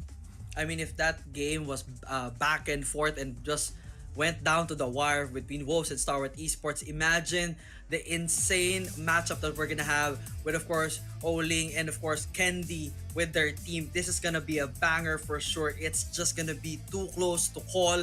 It is just insane. I mean, hold on to something right now, and hopefully our bikes do not go EMP one more time, because I'm sure you want to see and feel the action for this evening, as of course Q9 Club gets on with Elevate. I like it. Q9's going all out with their respawn game. They're adding Curly back to the lineup. And that's how you know this thing is going to be a bloodbath. The Emperor trying to stop the Red Rebellion from taking over and winning this series. They came off with a hot start. They were able to beat the Vitality on their first match yesterday. They were able to win 2-1, winning both respawns. PJ was the king himself, and this Rebellion would not be super insane without Kendi, who has been the it factor up against Vitality yesterday. Now we take a look at our map bans and picks here. If you are Q9, you just want a band summit. There we go. Elevate. You take out APOC Hardpoint. That's the Emperor's best map. But you take away Hackney Yard first, which is your worst map. For Q9, you should just get yourself that stand-up ban. Elevate. It's risky to open APOC, but they're gonna play it. Okay. They will challenge the Emperor in its best map. The Red Rebellion is something else. That is kind of a ballsy move right there. I mean, I was expecting this to land in Hacienda, but no, that's not going to be the case. Of course, Express and Takeoff will be banned as well. Firing range is banned as well. Kurohana banned, of course, for Control here, and we're just fighting for the last two maps here for our ban. Almost a typical and standard choices here for this evening's matchup. But that's an interesting take for Elevate. They want to fight Q9 at In raid. in raid. I mean, seriously? I mean, Kendi looked pretty good on it. He dropped a 40 bomb. He looked raw in it. Just basically destroyed the momentum that Vitality was just kind of building up in their last match yesterday. And I believe this is going to be a 50 two squads, because they are playing each other's best map. You saw it. APOC Hardpoint, that's going to be Q9's strongest map pick. Tunisia, that would still be Q9's best map pick, knowing that Sun is going to be that player that will be the X factor up against Kendi. But on this Control, it could be a 50-50, but it's just who's going to be having the better system. Because if you try to compare these two squads together, you have Q9, who's got the Emperor Uling, as well the Chancellor Mauchi, who's obviously insane with the Odins and the AR role. On the flip side, you have a crazy, insane mobility kind of players like PJ and Yopi that knows how to get it done in terms of closing the distance and winning those close range combat. And that's excluding the efforts from Kalo, who has been the ever consistent Mr. Aurora himself. Let's get this game done. Number one team in Elevate going up against Q9. Can we see a matchup of this history? This is about to find out. Here we go. It's going to be Q9 starting on the defensive side. And now for Elevate Esports here, that the goal here basically, if their strong point is they're closing gunfights and basically just shutting down the distance, that is where they rely on. But unfortunately, at this point, the first few seconds of the match, Q9 has full control of this one. A bit of contention already right here from Elevate Esports, winning their gunfights already right of the bucket. So this is how they want to work. Close the gap and just shut down Q9's attempt for that takeover, and that's going to be their key to victory, especially here at T1. Adding Curly into the mix makes sure that the fast pace action for Q9 is going to be activated. And they can already feel that the rhythm is there, kind of messing up the attacks for Elevate on this P1. They're starting on the bad side, but the flip of spawns is going to be happening. But this last 20 seconds, you already know it's going to be fought between these two squads. But look at the gunfights. Currently just too painful if you're just exposing yourself in the open, as Q9, Mauchi, and Uling now already combining for 11 eliminations. The best part about this, you may have lost the P1, but you've got that early rotation on the next. Elevate just needs to convert at least 30 seconds to get right back inside the game. That's gonna be the key here for P2. Convert the next 30 seconds and at least lock this one in. If they can go for a full 40, that will be the goal right now. But of course, Q9 has definitely have other ideas there. They just want to make sure to continue with this momentum and just lock this one in. They may lose the first 20 seconds. That's okay. They're still in the lead, but of course, the goal is basically go in for the takeover and just go in for those takedowns already, as Mauchi just running down wild right now and still almost to the gap. And it's going to be a tie game here with Elevate getting a bit of a lead. Oh, nice shots here for Uling to just dismantle Candy. Now they're going to be back at reset. But the spawns does actually favor Elevate here. Curly's going to have to bring out an early equalizer. Good for 2 eliminations, but now does get traded out. Mauchi, the Chancellor, should be able to get this last 2 kills. They're bringing everything out just to make sure that they got some lead as we end this P2. And now, of course, there was some attempt there to use Vortex, but that's not going to be the case here. Last 10 seconds will definitely go to Q9 here. Elevate perhaps some eye set already on P3. They're just trying to go in for some contention here at this hill, but that's not necessary anymore. They just need to clear P3 already. Get back that 20-point advantage. Yopi firing away with that Sparrow, going in for the clear. This underground section is really where everything goes haywire sometimes for certain teams. If they're able to control first and second floor and those tight spots right there, they can lock this one to the ground. Yeah, but you gotta worry about Curly, who's got 19 kills at the moment. He's been absolutely frying your competition, and Elevate can't do nothing about it. They're just continuously pushing time and time again, just playing those tight trades inside of the hard point. But when you're looking into that long range and mid-range engages, it has always been won by Q9. We have a Purifier invested here for PJ, but that's gonna get cancelled by the Emperor as he finds those 2 eliminations. Hardpoint now will go back to Q9, but here comes the tight trade for Yopi, and yeah, they're scoring time for a little bit. Bit of a scoring time that they both, like last 10 seconds or so, will definitely go to Elevate right now. But of course, the Emperor himself was trying to go in for the push. Curly is just absolutely landing everything right now. Already 23 to his name. And of course, as we head on to the next hill, the rest of the team, particularly Curly, is basically leading this one in already. Want to make sure to get that control right of the bucket. The Chancellor landing that one perfectly, and now they're basically stepping in this one in. They're gonna push at least a good 30 points right here as they try to do their best to lock this one in. But of course, it's a 60-68 score. It can go either way for sure. Yeah, Yopi, just huge fights right there to stop the push on the hot. And you got Candy properly set up to just take down the guys on secret. So you're looking at least 30 seconds here. Should you stand your ground mightily? But again, for Q9, they got Mauchi, who arguably was the best there when Sinan was part of the roster. But clearly, at the moment, it has been Curly with 24 eliminations. But Kalo on the flip side, just keeping it scrappy and Elevate, making sure that the lead is not going to be far-fetched. It is striking distance. We got ourselves a ball game. Epoch hardpoint, you would think it's going to be one-sided. Everything is contested. It looks like every hardpoint is a P1. For sure, the Red Rebellion definitely making sure to bang on the walls of the Emperor right now and his crew, because they do not want this to be just a blowout match. If Q9 thought this is going to be a blowout match, that's not going to be the case. They chose this map for a reason. They're going to show up and make sure to send the message. We are not afraid. And now 89-80 is a score. 9-point advantage only for Q9. That's a very slim lead. Anything can happen right now here. Of course, trying to go in for the push already back in the reset. And now Elevate back in the game with a few more seconds to go right now. Curly trying to take off the bleeding right now. And of course, Candy with a trade. And they're just making sure to go in back into that hill and of course take over control. Other 1 to 87 on the scoreline. This P1.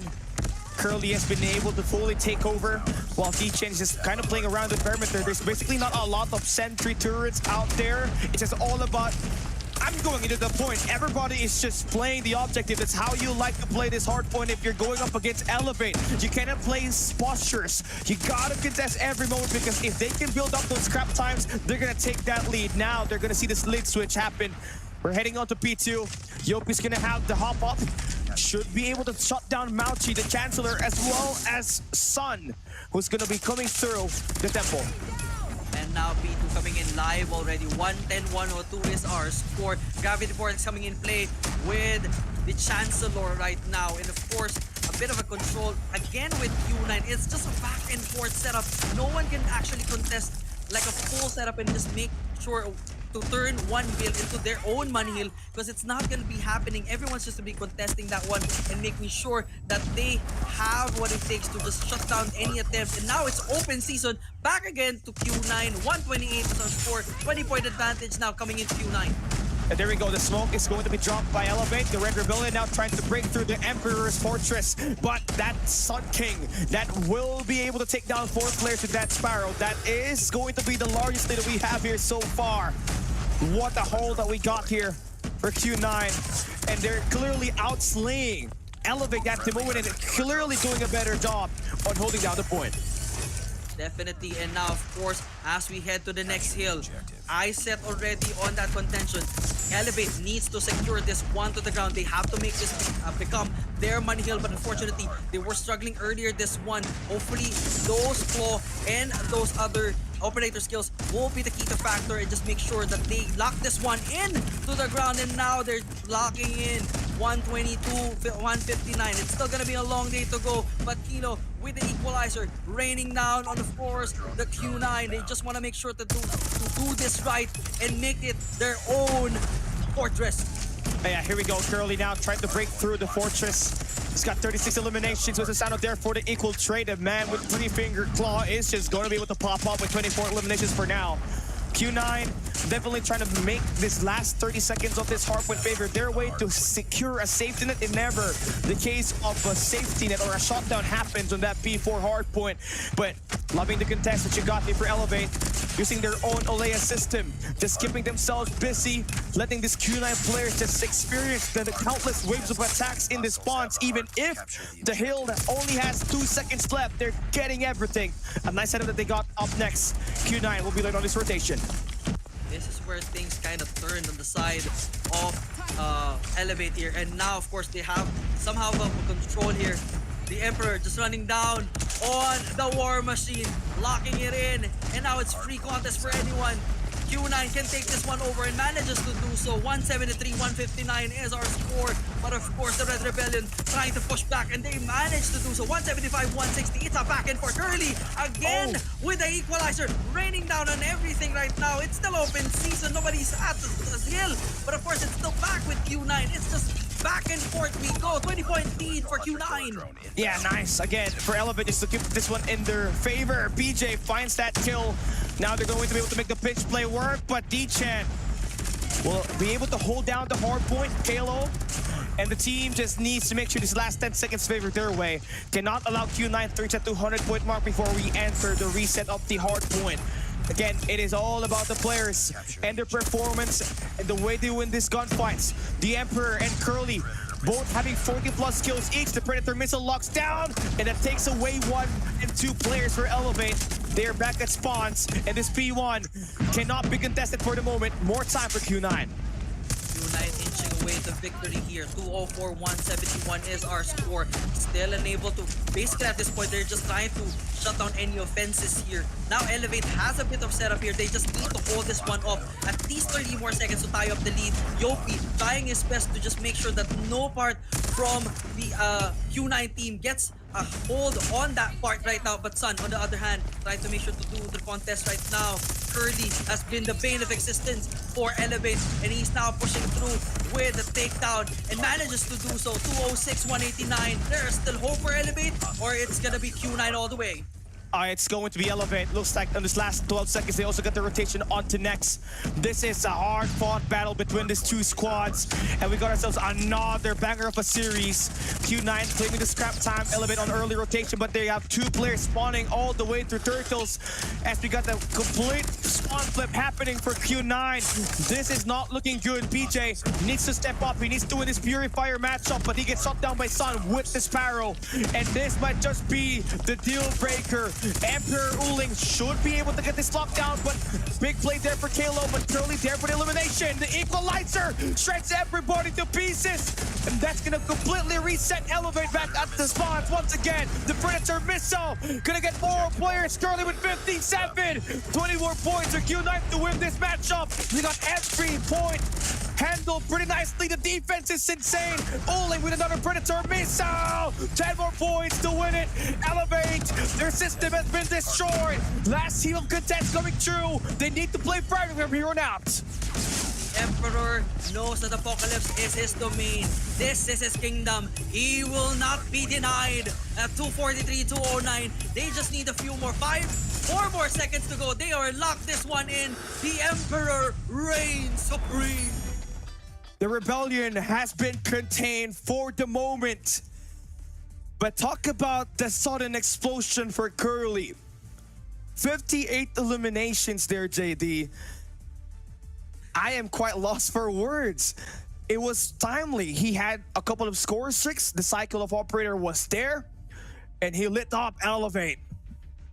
For sure, it was firing from all cylinders, especially with that equalizer. It literally lived out to its name, the equalizer. I mean, we're expecting, of course, the Emperor and, of course, Amauchi to do their thing, but Curly was a bit of a surprise, I guess, for both of us, and definitely leading the charge for their team. He has become an amazing soldier for this team. We could basically put him into a general right now. This Curly is just straight out insane. With as we check out his highlights, he was just firing from everyone. He was basically doing all those things. Objective, he was basically pulling out defensive setups as well. For Q9, he was doing everything and he was doing it right. And this has got to be the most fast-paced map and action that we've got today, and all throughout the series of hard points that we got on Call of Duty Mobile Summer Invitational 2024. Both teams having the same play style, and you would think that, you know, the ARs are going to completely obliterate Elevate. Yes, they did in terms of playing the positioning game, but it was definitely equal in terms of playing the objective. It's just that the Q9 squad just had Curly, the new recruit, just being able to prove himself like his life depended on this matchup, man. He definitely popped up, just iced the game. Elevate could not make a full break with that equalizer he had. He went in for a 6-3 before getting himself this win to propel Q9 with one of the best hardpoint endings in today's matchup. That is true, and of course, those extra 2 Predator missiles that came back to back for Q9 was just an icing on the cake, just making sure that there will be no more retaliations from the Red Rebellion. The Emperor, the General, and of course, the team reigns supreme here. Q9 going to search and destroy with definitely all the momentum they need.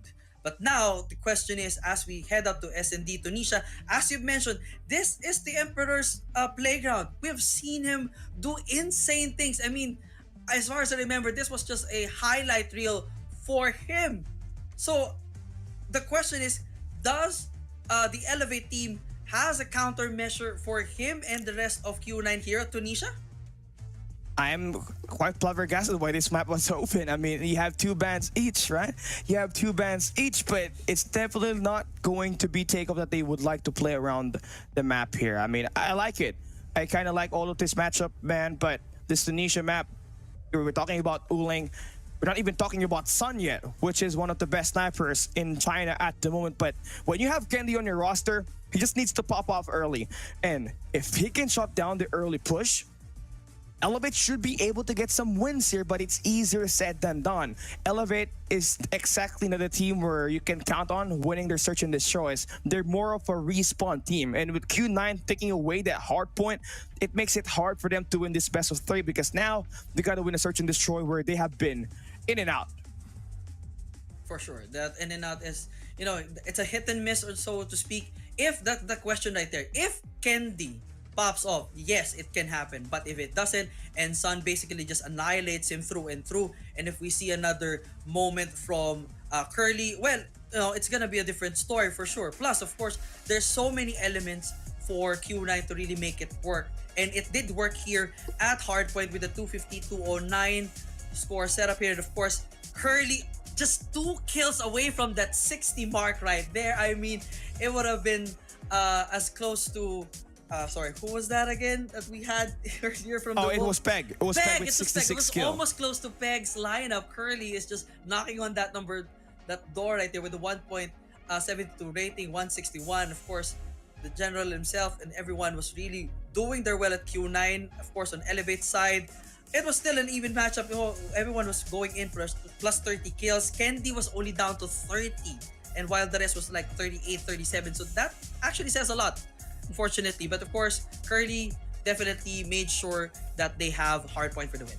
And again, definitely the guy, the general here, man, he's gonna win the MVP. 58 kills, 6 of which came through for him on that last hard point. The search and destroy is now going to be coming right up next.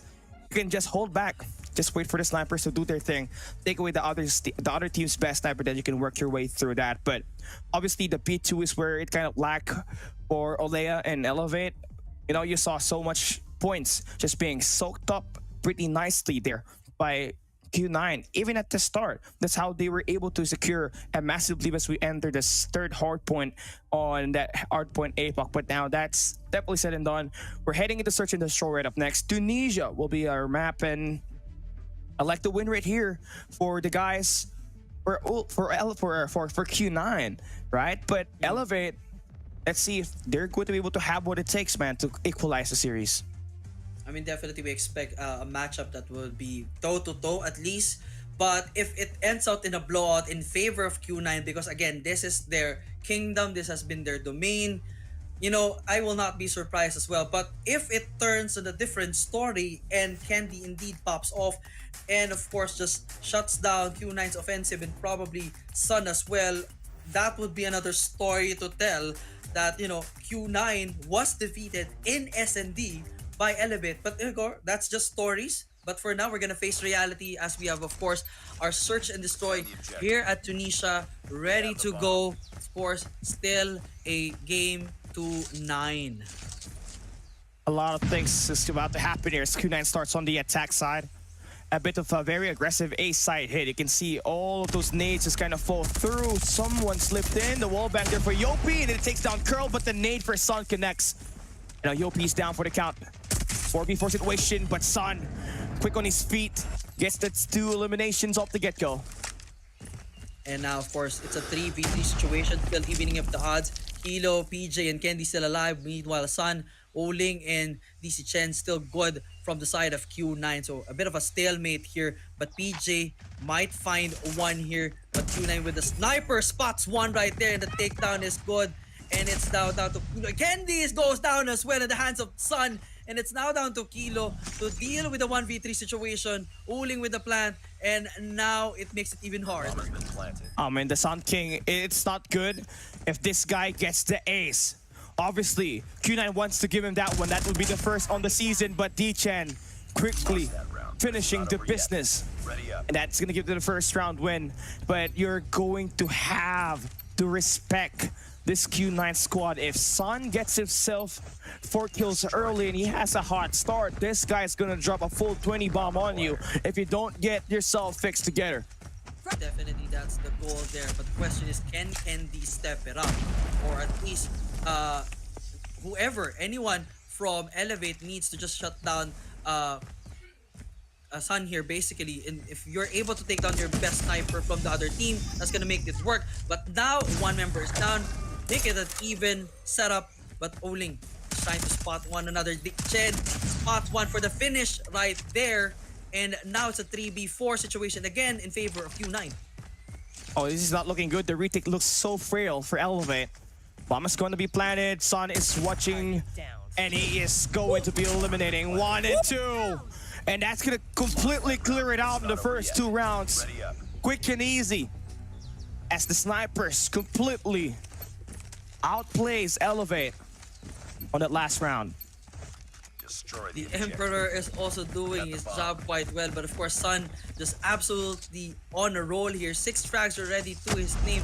I mean, this is just this is not. Oh, Candy finding spot one right there, eliminating Sun. The revenge is good, but you know, they're still down 2 points, so better make use of that takedown right now. And it's nice that you take down Son because once he's hot, he's never gonna stop pushing through and finding those opening fix for his teammates. Again, you need a round win at the moment if you're Elevate, as you're just currently pressured. You lost that hardpoint APOC, where it's your best game mode.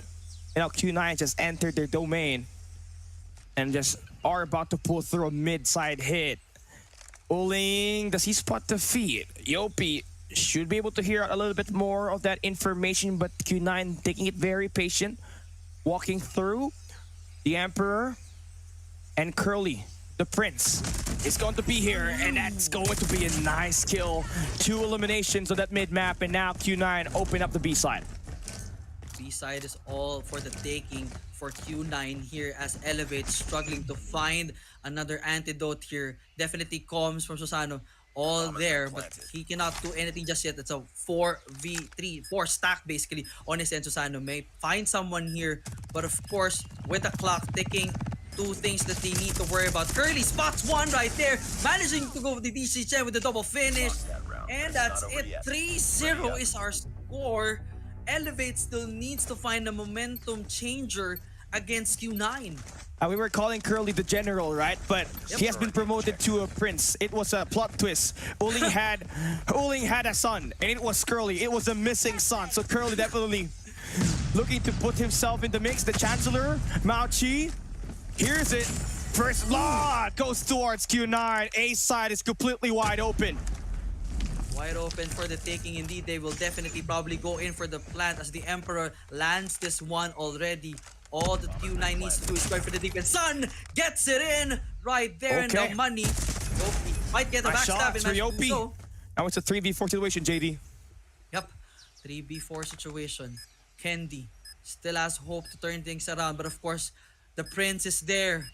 The Emperor is there. The Generals are there. All the high rank ones are there. Curly spots one. Kendi with a trade. 2v4 situation, but it's all down to Susano. Who gets this win? 1v2. 12 seconds left. Uling confirms the kill. And now Q9 up 4-0. And this is what we were saying. You cannot play Tunisia Search and Destroy up against any Chinese team, right? You gotta ban Firing Range, you gotta ban Tunisia. You have 3 more maps left. Either you play Takeoff, Express, or even Kurohana Metropolis. Is going to be what a rough start that you got if you're Elevate, as you get completely punished down by the snipers. Now it's going to be the Emperor. Uling now gonna have himself 2 kills. He's the bomb holder. He's definitely going in there, just calling all the plays. Where do they want to go? Where do they want to get that attack? Currently, they're just looking all across all lanes. That would be very nice for them to spot more information. Best setup here for Q9 definitely has eyes set on all situations here. So now for Elevate, they're kind of in a pickle here because they have eyes set on both Bravo and Alpha, but they could not move whatsoever at this point. The defense is still good, but of course, once that storm kicks in, it's gonna be a bit difficult. The question is who finds who first. Nade's gonna be thrown in here, so make sure to have some comms and just idea who is where. So no, it's gonna be a big question on who gets that initial setup. And of course the Chancellor coming in and managing to do so. That drops to 2 right there. And now the Emperor again plants at Bravo, and Kendi spots 1 right there. But is that gonna be enough to take in Curly again? The Prince is just on a roll right now with a double right there. 5-0 is our score. Say what? You saw it. He immediately flicked over towards double doors. And just like that, he got the last 2 kills. And having the high ground completely gives him a better chance of winning those gunfights. 5-0. Can we see a 9-0? Nobody's been chanting it so far, but it's definitely possible. Sun now gets the takedown, equalizes the number on the first bloods, and here he has the second. Susano falls down. PJ gets taken down. The leader of the Red Rebellion now takes down. No players. Yopi still wrapping around, and man, a 2v4. It's a very difficult situation for both Yopi and Kilo right now, but the Emperor spots 1 right there, and probably the second. Sun takes it out. 6-0. Who would have thought this was even possible? Well, Q9 did. This is their kingdom, Elevate. This has always been their kingdom. That the castle cannot be under siege when you have a great marksman in Sun who's got those 10 eliminations to just carry over and just get those first bloods engaged for Q9. Elevate just trying to get themselves at least a bit of a kill. Yopi cannot push through, has to back away, but they know that there are some guys on this connectors. But look at the bully through for Q9. They are not afraid to push the B site, and D-Chen gets the opening pick. They should be able to put the bomb plant now. This would be a nicer, tighter defensive setup that they're about to push through, because they got 5 players alive in this game. And now there was an attempt to go for the push, but again, the Prince just doing his job absolutely well. Even DC Chen is just rocking this one. Kilo trying to go in for the push, but definitely does not have the advantage. And the Emperor stops it right there. 7-0. 2 more for a love set. Can Q9 deliver? People have been asking for a 9-0. The Prince and the Emperor have been delivering so far, along with the Sun King. 10 eliminations for him. Candy needs to activate himself. Susano needs to find himself alive in this kind of situation, because he's always been traded out first. A strong B lineup coming through for Elevate. They have Candy on that mid-map. Uling able to spot that guy off. Still thinking, where do they want to take this hit? Seems like the B side is the most competitive here. I mean, they really want to get a pick here. For sure. I mean, that's 3 stack right there. But of course, Mauki trying to make sure to see the situation as well. Probably get that information as well for the team now. But I like the way that Q9 is definitely setting themselves up. They have eyes on both Alpha and Bravo. They have the opportunity to basically push Alpha right now. Just eliminate, I guess, who is this? Candy, I guess. Eliminate Candy on the Alpha side. And that's gonna put them in a situation. But no, Candy spots one first and puts it in the 5-4 situation. Candy also hears something from the back.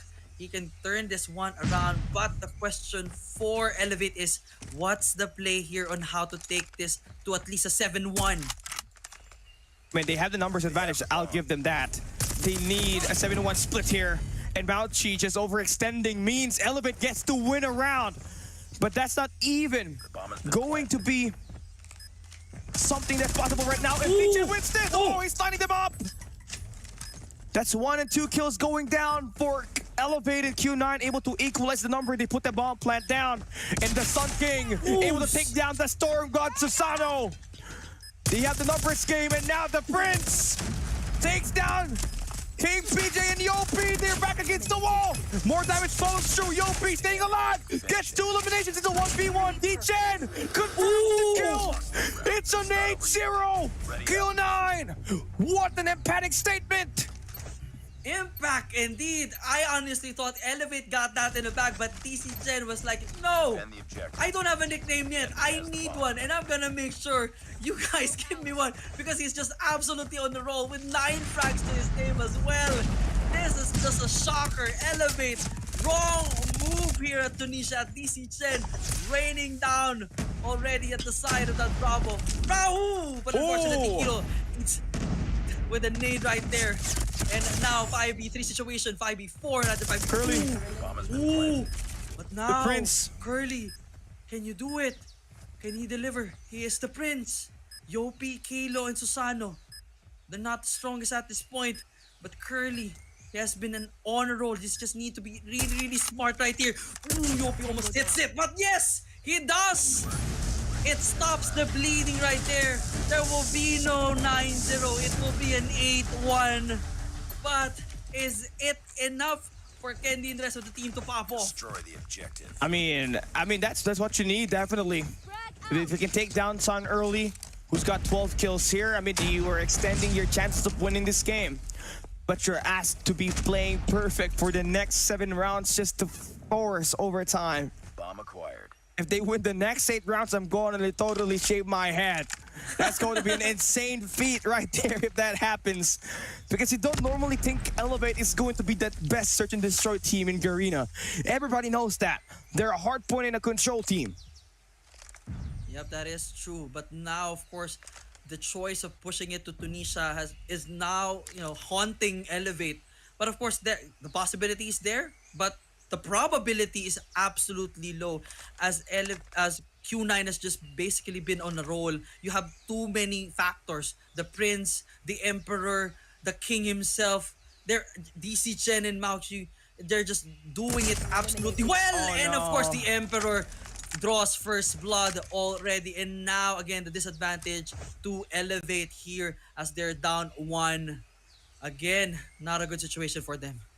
A nice shot, nice angle for Uling right there. The B side, is that where you want to put that bomb down? All the reason why the B side is looking good, I know. But that mid-map ain't brilliant. Oh, Kendi responds back with the kill. But Mauchi, the Chancellor, he's gonna have himself a couple of gunfights here. He's gonna force to rotate to the double doors. I like this angle right here. That should be a killing position. Nate for Curly connects. Mauchi with straight transfer. DJ with the 2 Bs. The General completes the kill, and it's a 9-1 beatdown. Q9 wins the series. It's 2-0. But we all know we gotta play the control right up next. I mean, do we have to? I'm kidding, but it was just an absolute textbook setup here for Q9. Everyone was just popping off. Everyone had their own moments. Q9 is a perfect S&D team.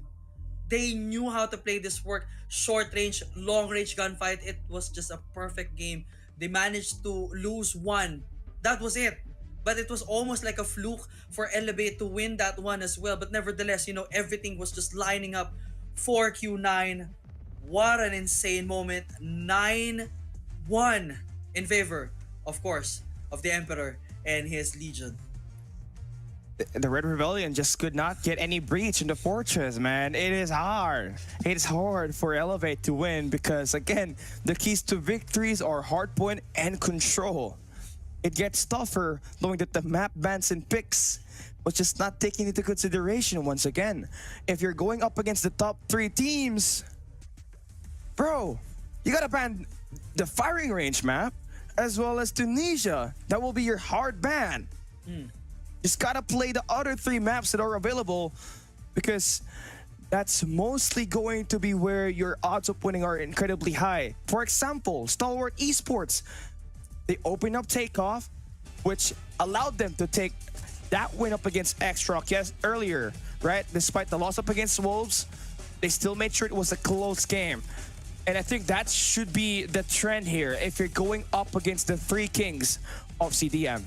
That is for sure. I mean, ban Tunisia and firing range, this is where they shine. We've seen it over the past few days. This is really their domain, as we've mentioned. Takeoff was 1-1 basically on the side of Wolves and X-Rock there. But of course, it's a whole different story if Q9 was there. If Elevate probably brought this to Takeoff, maybe it could have been a different story. But of course, everyone from Q9 is just absolutely goated today. I mean, that double doors is just an absolute perfectly spot for the entire team. And that B side is almost like a perfect area for them to just take those kills and really bring that win for their team. We have this in a 2-0 run.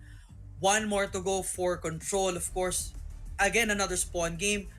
Theoretically, this is a game for Elevate Esports, but I will not be surprised if, again, Q9 dominates this one, whether objective or for the kills. Man, Q9 is definitely everybody's kryptonite. Because the only problem with Q9 for like the past few years is their respawn game. Their S&D has always been elite. And that's something that they take pride on the most. And with the addition of Sun last year, they have totally just put that S&D lock as one of their best game mode. And when they added Curly in this roster, and when I found out that he was playing today on the lineups, I already knew it was going to be a bloodbath. It was the Emperor with the first 2 wins in this matchup right here. But it ain't over yet though. You're still fighting for the top 2 spot in this matchup. You need to get this extra map win just for you to have a better edge up against SPG. For sure. And I guess with the confidence that Q9 has already built, they're coming into another spawn game here with better confidence and a better setup here as we, of course, before we head out to control, look back at what happened. 9-1 was the ending of this search and destroy here at Tunisia. Kind of expected as Kali predicted, but it was not. I did not expect it to be insane as this. 47-23 with the kill count right there, and of course we're just waiting for the stats to kick in, and I'm sure the Prince, the Emperor, and the rest of the crew are just absolutely insane. I mean, DCN needs a nickname for himself right now. The General. We'll call him the General. The General. He got promoted. Look at that KD. He got promoted. 6. He showed through marksmanship. And now the Emperor has given him the title of the General. 6 kills, 6.0 KD. D-Champ with the MG42. That's going to be one of the best and one of the highest KD that you got here. Susano just really sank. The Storm God could not get anything done. He went 1-9. It was just unfortunate. You're dealing with one of the best sniper duo in the world, arguably, in Uling and Sun. Unfortunately, the 007 curse got to Susano for this one. Although he did not get that number, but nevertheless, it was almost to the same thing. That they were like playing 4v5 throughout the match, unfortunately. But you know, it is what it is, and hopefully Elevate definitely learns from that. It's a hard learning experience, but you know, the General was one of the stellar ones. I don't remember the last time I saw a 6.0 number. I mean, we've only seen that very few above the 3 mark. I think, who were those people? But you know, the General is just an absolute insane person. D-Chen. D-Chen. It's the name of the game. Salute to D-Chen. It's obviously one of the best performances we got here for the day. And the most crazy part about this is that everybody was engaged there. You had moments for Curly finding those double eliminations. You got Uling just getting a lot of shutdowns, obviously. And then you just got Sun, who was the first Blood Reaper. And this guy, it was a disaster for Elevate when they allowed this guy to score 4 kills in that first round. Because if he hits up early, it's impossible for Q9 to be stopped. And if you were watching how DVS played Q9, unlucky, they were shutting down Sun off the get-go. He had 0 kills on the first half. And that allowed them to have a 5 wins and 3 wins for Q9 split. Right? So that's definitely one of the factors that you got to consider here if you're going up against Q9. If ever you are well enough to play Tunisia. But hey, map number 3, we're just about to go through it. Elevating Q9, we are scheduled for the final match. Let's get it going. Can we see the Red Rebellion get their acts together and at least take away a map from the King? That is the goal right now. I mean, this was the money map for them last time they fight Vitality here at Raid. But of course, this is a whole different story. This is Q9 here with a very strong General and an entire lineup of Arsenal here for them. And at this point, they're basically now in a 1 life advantage. No attempts yet from both Alpha and Bravo. But of course, when it comes to those gunfights, Curly has to be the it factor here. You need to shut down this guy immediately and just put him in a spawn trap if you could. That's probably the game call here for Elevate, or at least get Alpha already in your lineup. Okay, so a bit of a clear out that you got on the A site, but you got number 2 in Blue and Sun at your base. And he's got a sniper.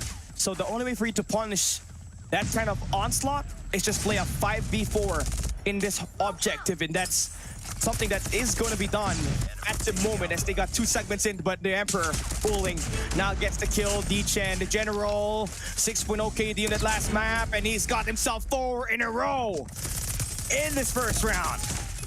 And now the initial setup for the Alpha takedown is going to be definitely contested right now. But of course, that's of course with the General and the Emperors themselves. You know, this is the challenge. If you're trying to go in the full objective, you have to go all in specifically because it's kind of hard to just tackle this one right now. Everyone is just popping off left, right, and center here throughout the map. Q9 is just raining it down. 17-7 to go. Last 5 lives for Elevate, and this will end up in a bad situation once again for the Red Rebellion.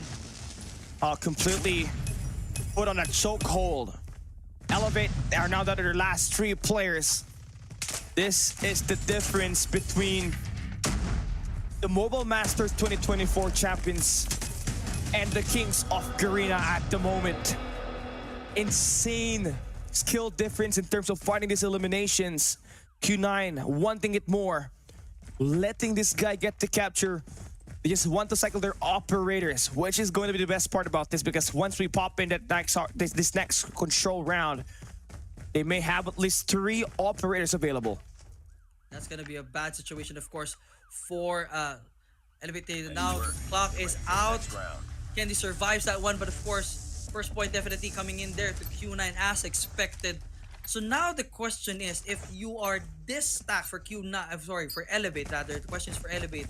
If Q9 is this stacked already with the operator skills and everything else in between, how do you fight off the onslaught? How do you make sure to rock this one? You pick this one up.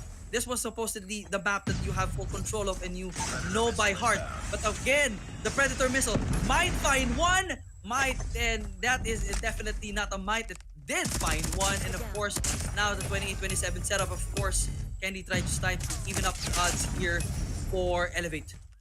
Okay, so Elevate still trying to make sure that the defense is going to be successful here. This is a defensive-sided map, so you should be able to punish the pushes coming through for Q9 on the bottom lane off the map. Kalo and his teammates just going to have the same setup as Q9 had earlier, which is just putting them off on the gym, right? Just going to try to funnel all of the spawns for Q9 to be at the very bottom of the map.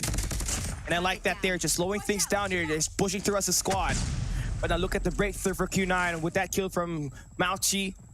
They're gonna get that ace side hit once again. They need a capture here, but Kalo is gonna spot that player. High ground advantage. And Q9 only needs 1 capture to extend the clock, but they only have 20 seconds left. They have to go. Definitely, they need to go like right now. But of course, the Emperor has a different idea right there. PJ with the Annihilator takedown right now. Just trying to find one here. And hopefully manages to land right there. But of course, Stun shutting that one right there. 11-18 is our score. Definitely have a life advantage on the side of Elevate. Alpha and Bravo both still alive for the taking here, and it stops the bleed right there. Elevate with the life advantage takes 1 win. Wow. I mean, that's how you really try to respond back.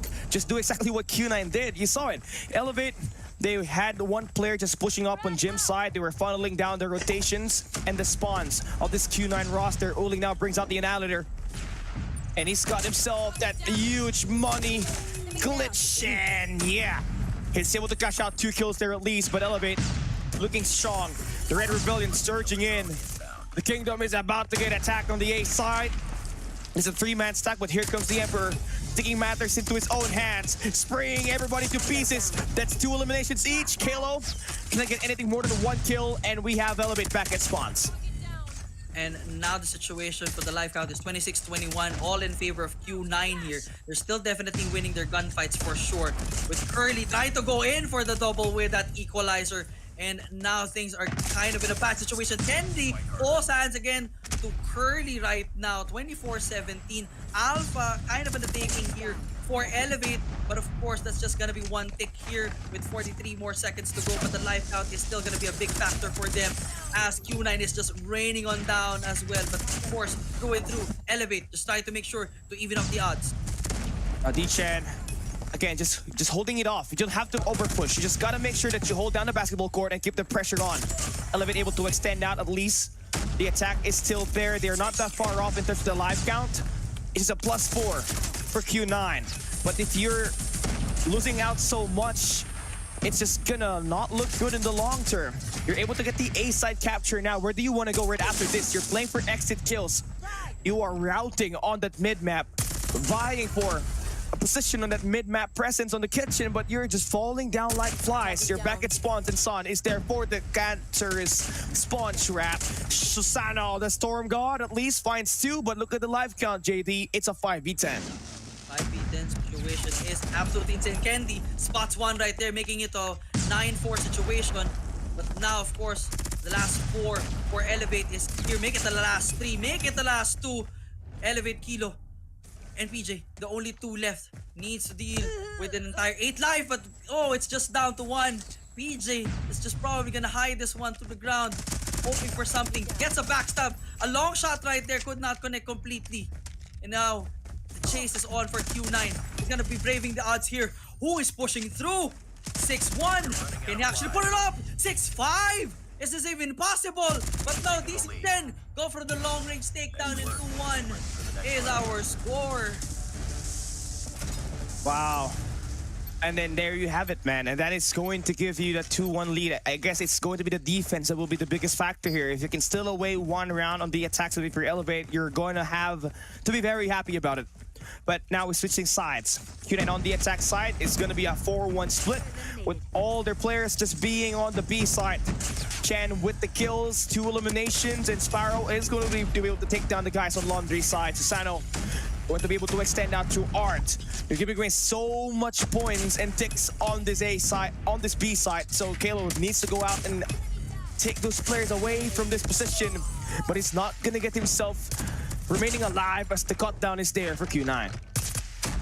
Q9 will definitely secure Bravo already. Alpha now up for the taking, but of course, Elevate just wants to stop that bleeding. Perhaps not really go in for the objective already at this point. Just make sure to win their gunfights and spot those opponents right on the money. Just trying to make sure to win their gunfights. Going in for the double. Kendi. Here, right there, beautifully done at the kitchen. And the War Machine landing perfectly right there, going in for the double. The triple right there, making one a big go. 4. Wow, Probably didn't do. Oh, now 7 that's kills. a good situation. Ooh. But unfortunately, go down. Let's see A the bit too, situation yeah. right now. A bit too aggressive there, honestly. Could have built himself an EMP system, and that could have helped Elevate a lot better as they move into the attacks later on. But again, you're going to take whatever you can have. You have a Predator missile to work around. You're able to invest it. You got some informations, and you know for sure it's going to be a heavy push at the third lane. Here at the pool side, Kalo trying to spray through. He's going to fall down. Mauchi back at the apartments. As the high ground, chilling like a villain. Sun now brings out the War Machine. That should be a successful attempt here as Uling does find a bit of a cut down, but BJ with the MG42 drops 3 players, and Q9 is back at spawns. And now, life advantage here at Elevate. They now have opportunity to tie this one. Because Curly just praying and praying on this one with the B50. And of course, the General as well. I set Kilo pops in the frag and lands it perfectly right there. 12-4 is our score. Q9 now finally at the pickle. Elevate has all the advantage to their name. Curly, the Prince, man, he's got 23. Silent but deadly Kalo. He's gonna go in for the punish. Yeah, good for 2 eliminations. Last guy standing on the Tiki side. It's the Chancellor. Mauchi with the Odin. And yeah, he's gonna try to do whatever it takes to will it through. 27 seconds left. You got remaining to defend this and attack this A side. And look at Elevate. They're doing whatever Q9 did up against them. They're just trying to hide the way and just try to cycle their operators as soon as possible and as much as possible so that they have the advantage. As we hop into it now, a fist fight about to ensue. Kalo, get out! Oh no, Mauchi! Look at himself pissed off, but okay. That's all right. At least you got a couple of kills there. For sure. I mean, at least that's a good setup for Elevate. At least managing to even out the odds. There's still race to 4, so the next one is definitely going to be critical for either teams. So far, for Q9, it's actually worked for them to both 2 objectives in the first round, especially here at the raid and just center. But now, raid is going to be different here. So hopefully, they can get control this one more time.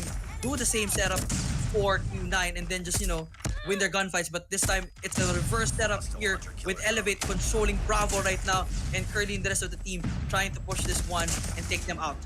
A first side kill's just going to be equally treated, but look at this big brain play for Elevate. Okay, you take this down on the B side. We're heading ourselves towards A. And now you have yourself a nice opportunity to score a fast capture, but here comes the push on the mid-map. Kalo will be able to intercept 1 player.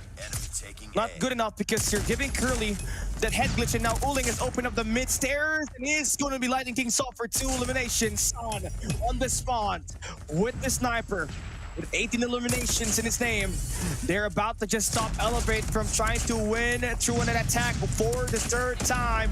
But Susano finally able to light things through the smoke. Kalo wins the gunfight on that mid-map.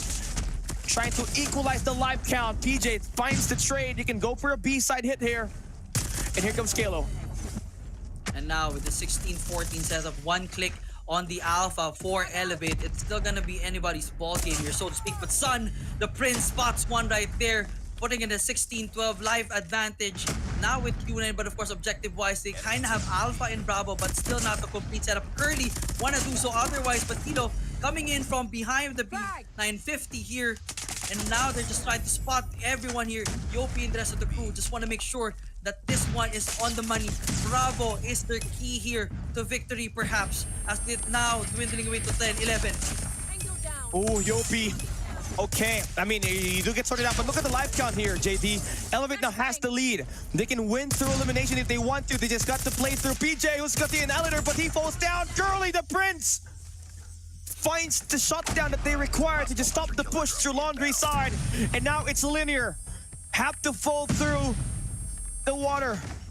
It's the swimming pool attack for Yopi. It's about to be a bloody mess. It's a 5v6 in favor for Elevate. D-Chen, the general, gives himself the spark to get himself 2 eliminations. But now, Kendi lighting it up, finds 1, gets 2.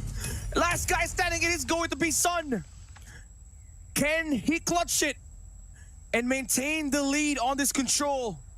He's got full view on that open mid stairs, but still could not get that kill. 40 seconds is left for Elevate to make the play on the A side. They are punishing Sun for being the last guy standing. They are getting the second capture on the A side. Nate there to delay the push. And now Kendi, oh boy, PJ falls down. Sun can clutch this here. War Machine gets brought down. Oh boy, Kendi needs to fall back. He's still alive. BP50 can contain the Sun King. And Elevate takes the lead. The Red Rebellion finally finding their tempo here. They're just 1 win away here at Control. That was highly contested. I mean, Sun King pulled out the War Machine just to make sure to lock it down to the middle. But of course, basically Kendi just being patient right there, waiting for that overextension, go for the takedown, and now the win. This time we have Iset here at Bravo. This guy gonna be another repeat for that earlier match.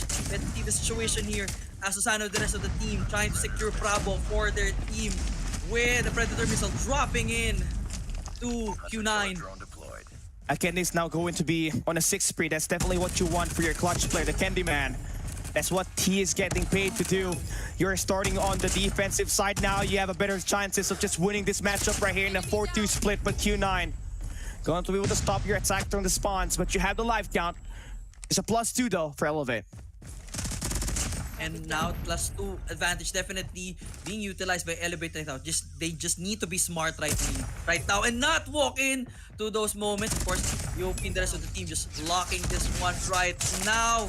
They're just trying to win their gunfights. Alpha and Bravo still open for both ends. No one had a secure lock hit just yet. And D-Chen, General, spotting one right there. 14-18. They're just on the 4-point disadvantage for Q9.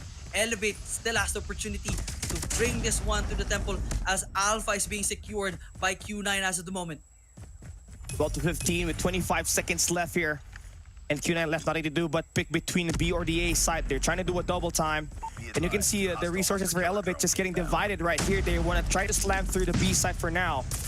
They got that equalizer in favor for Kalo. Kendi with that War Machine. The pressure is going to be in multiple fronts.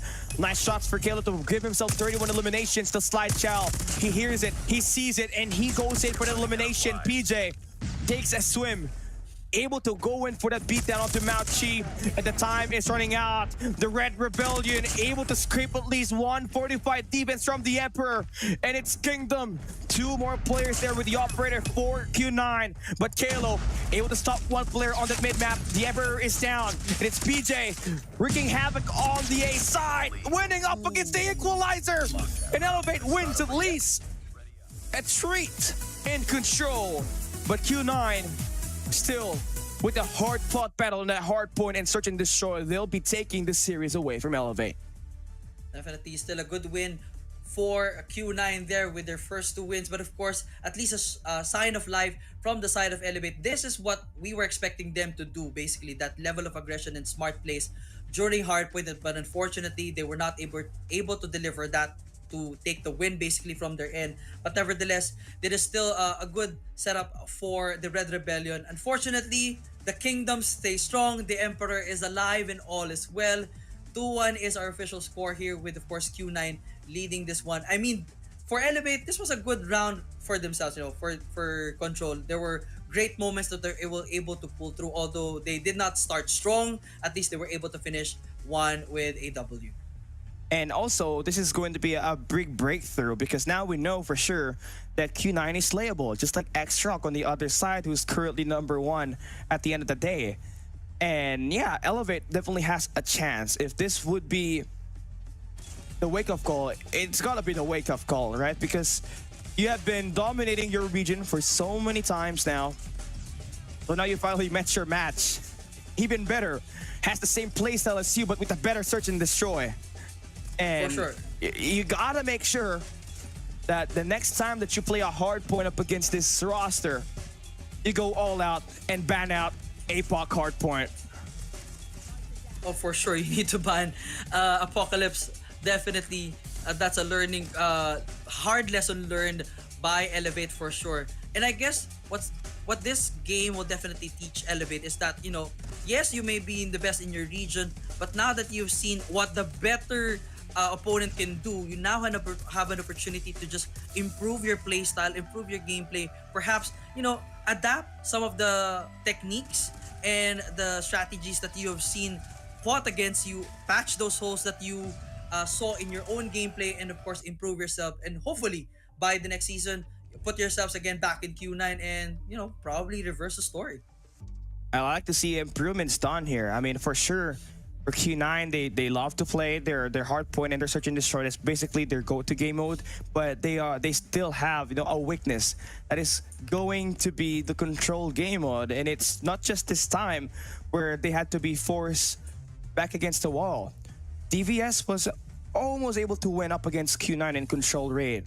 Very same map, had to go down to a map #7. It was just a little bit tighter on the offense because it was a massive play for Uling that got them that victory right over that matchup up against DVS. But here, it's definitely Elevate that had the better out of this one, right? It was just going to be a 2-2 split, but when we entered round #5, where it was Elevate that started on the attack side, they completely got a greater mid-map presence. You saw it, the mid Guardians, they were able to utilize more of that situation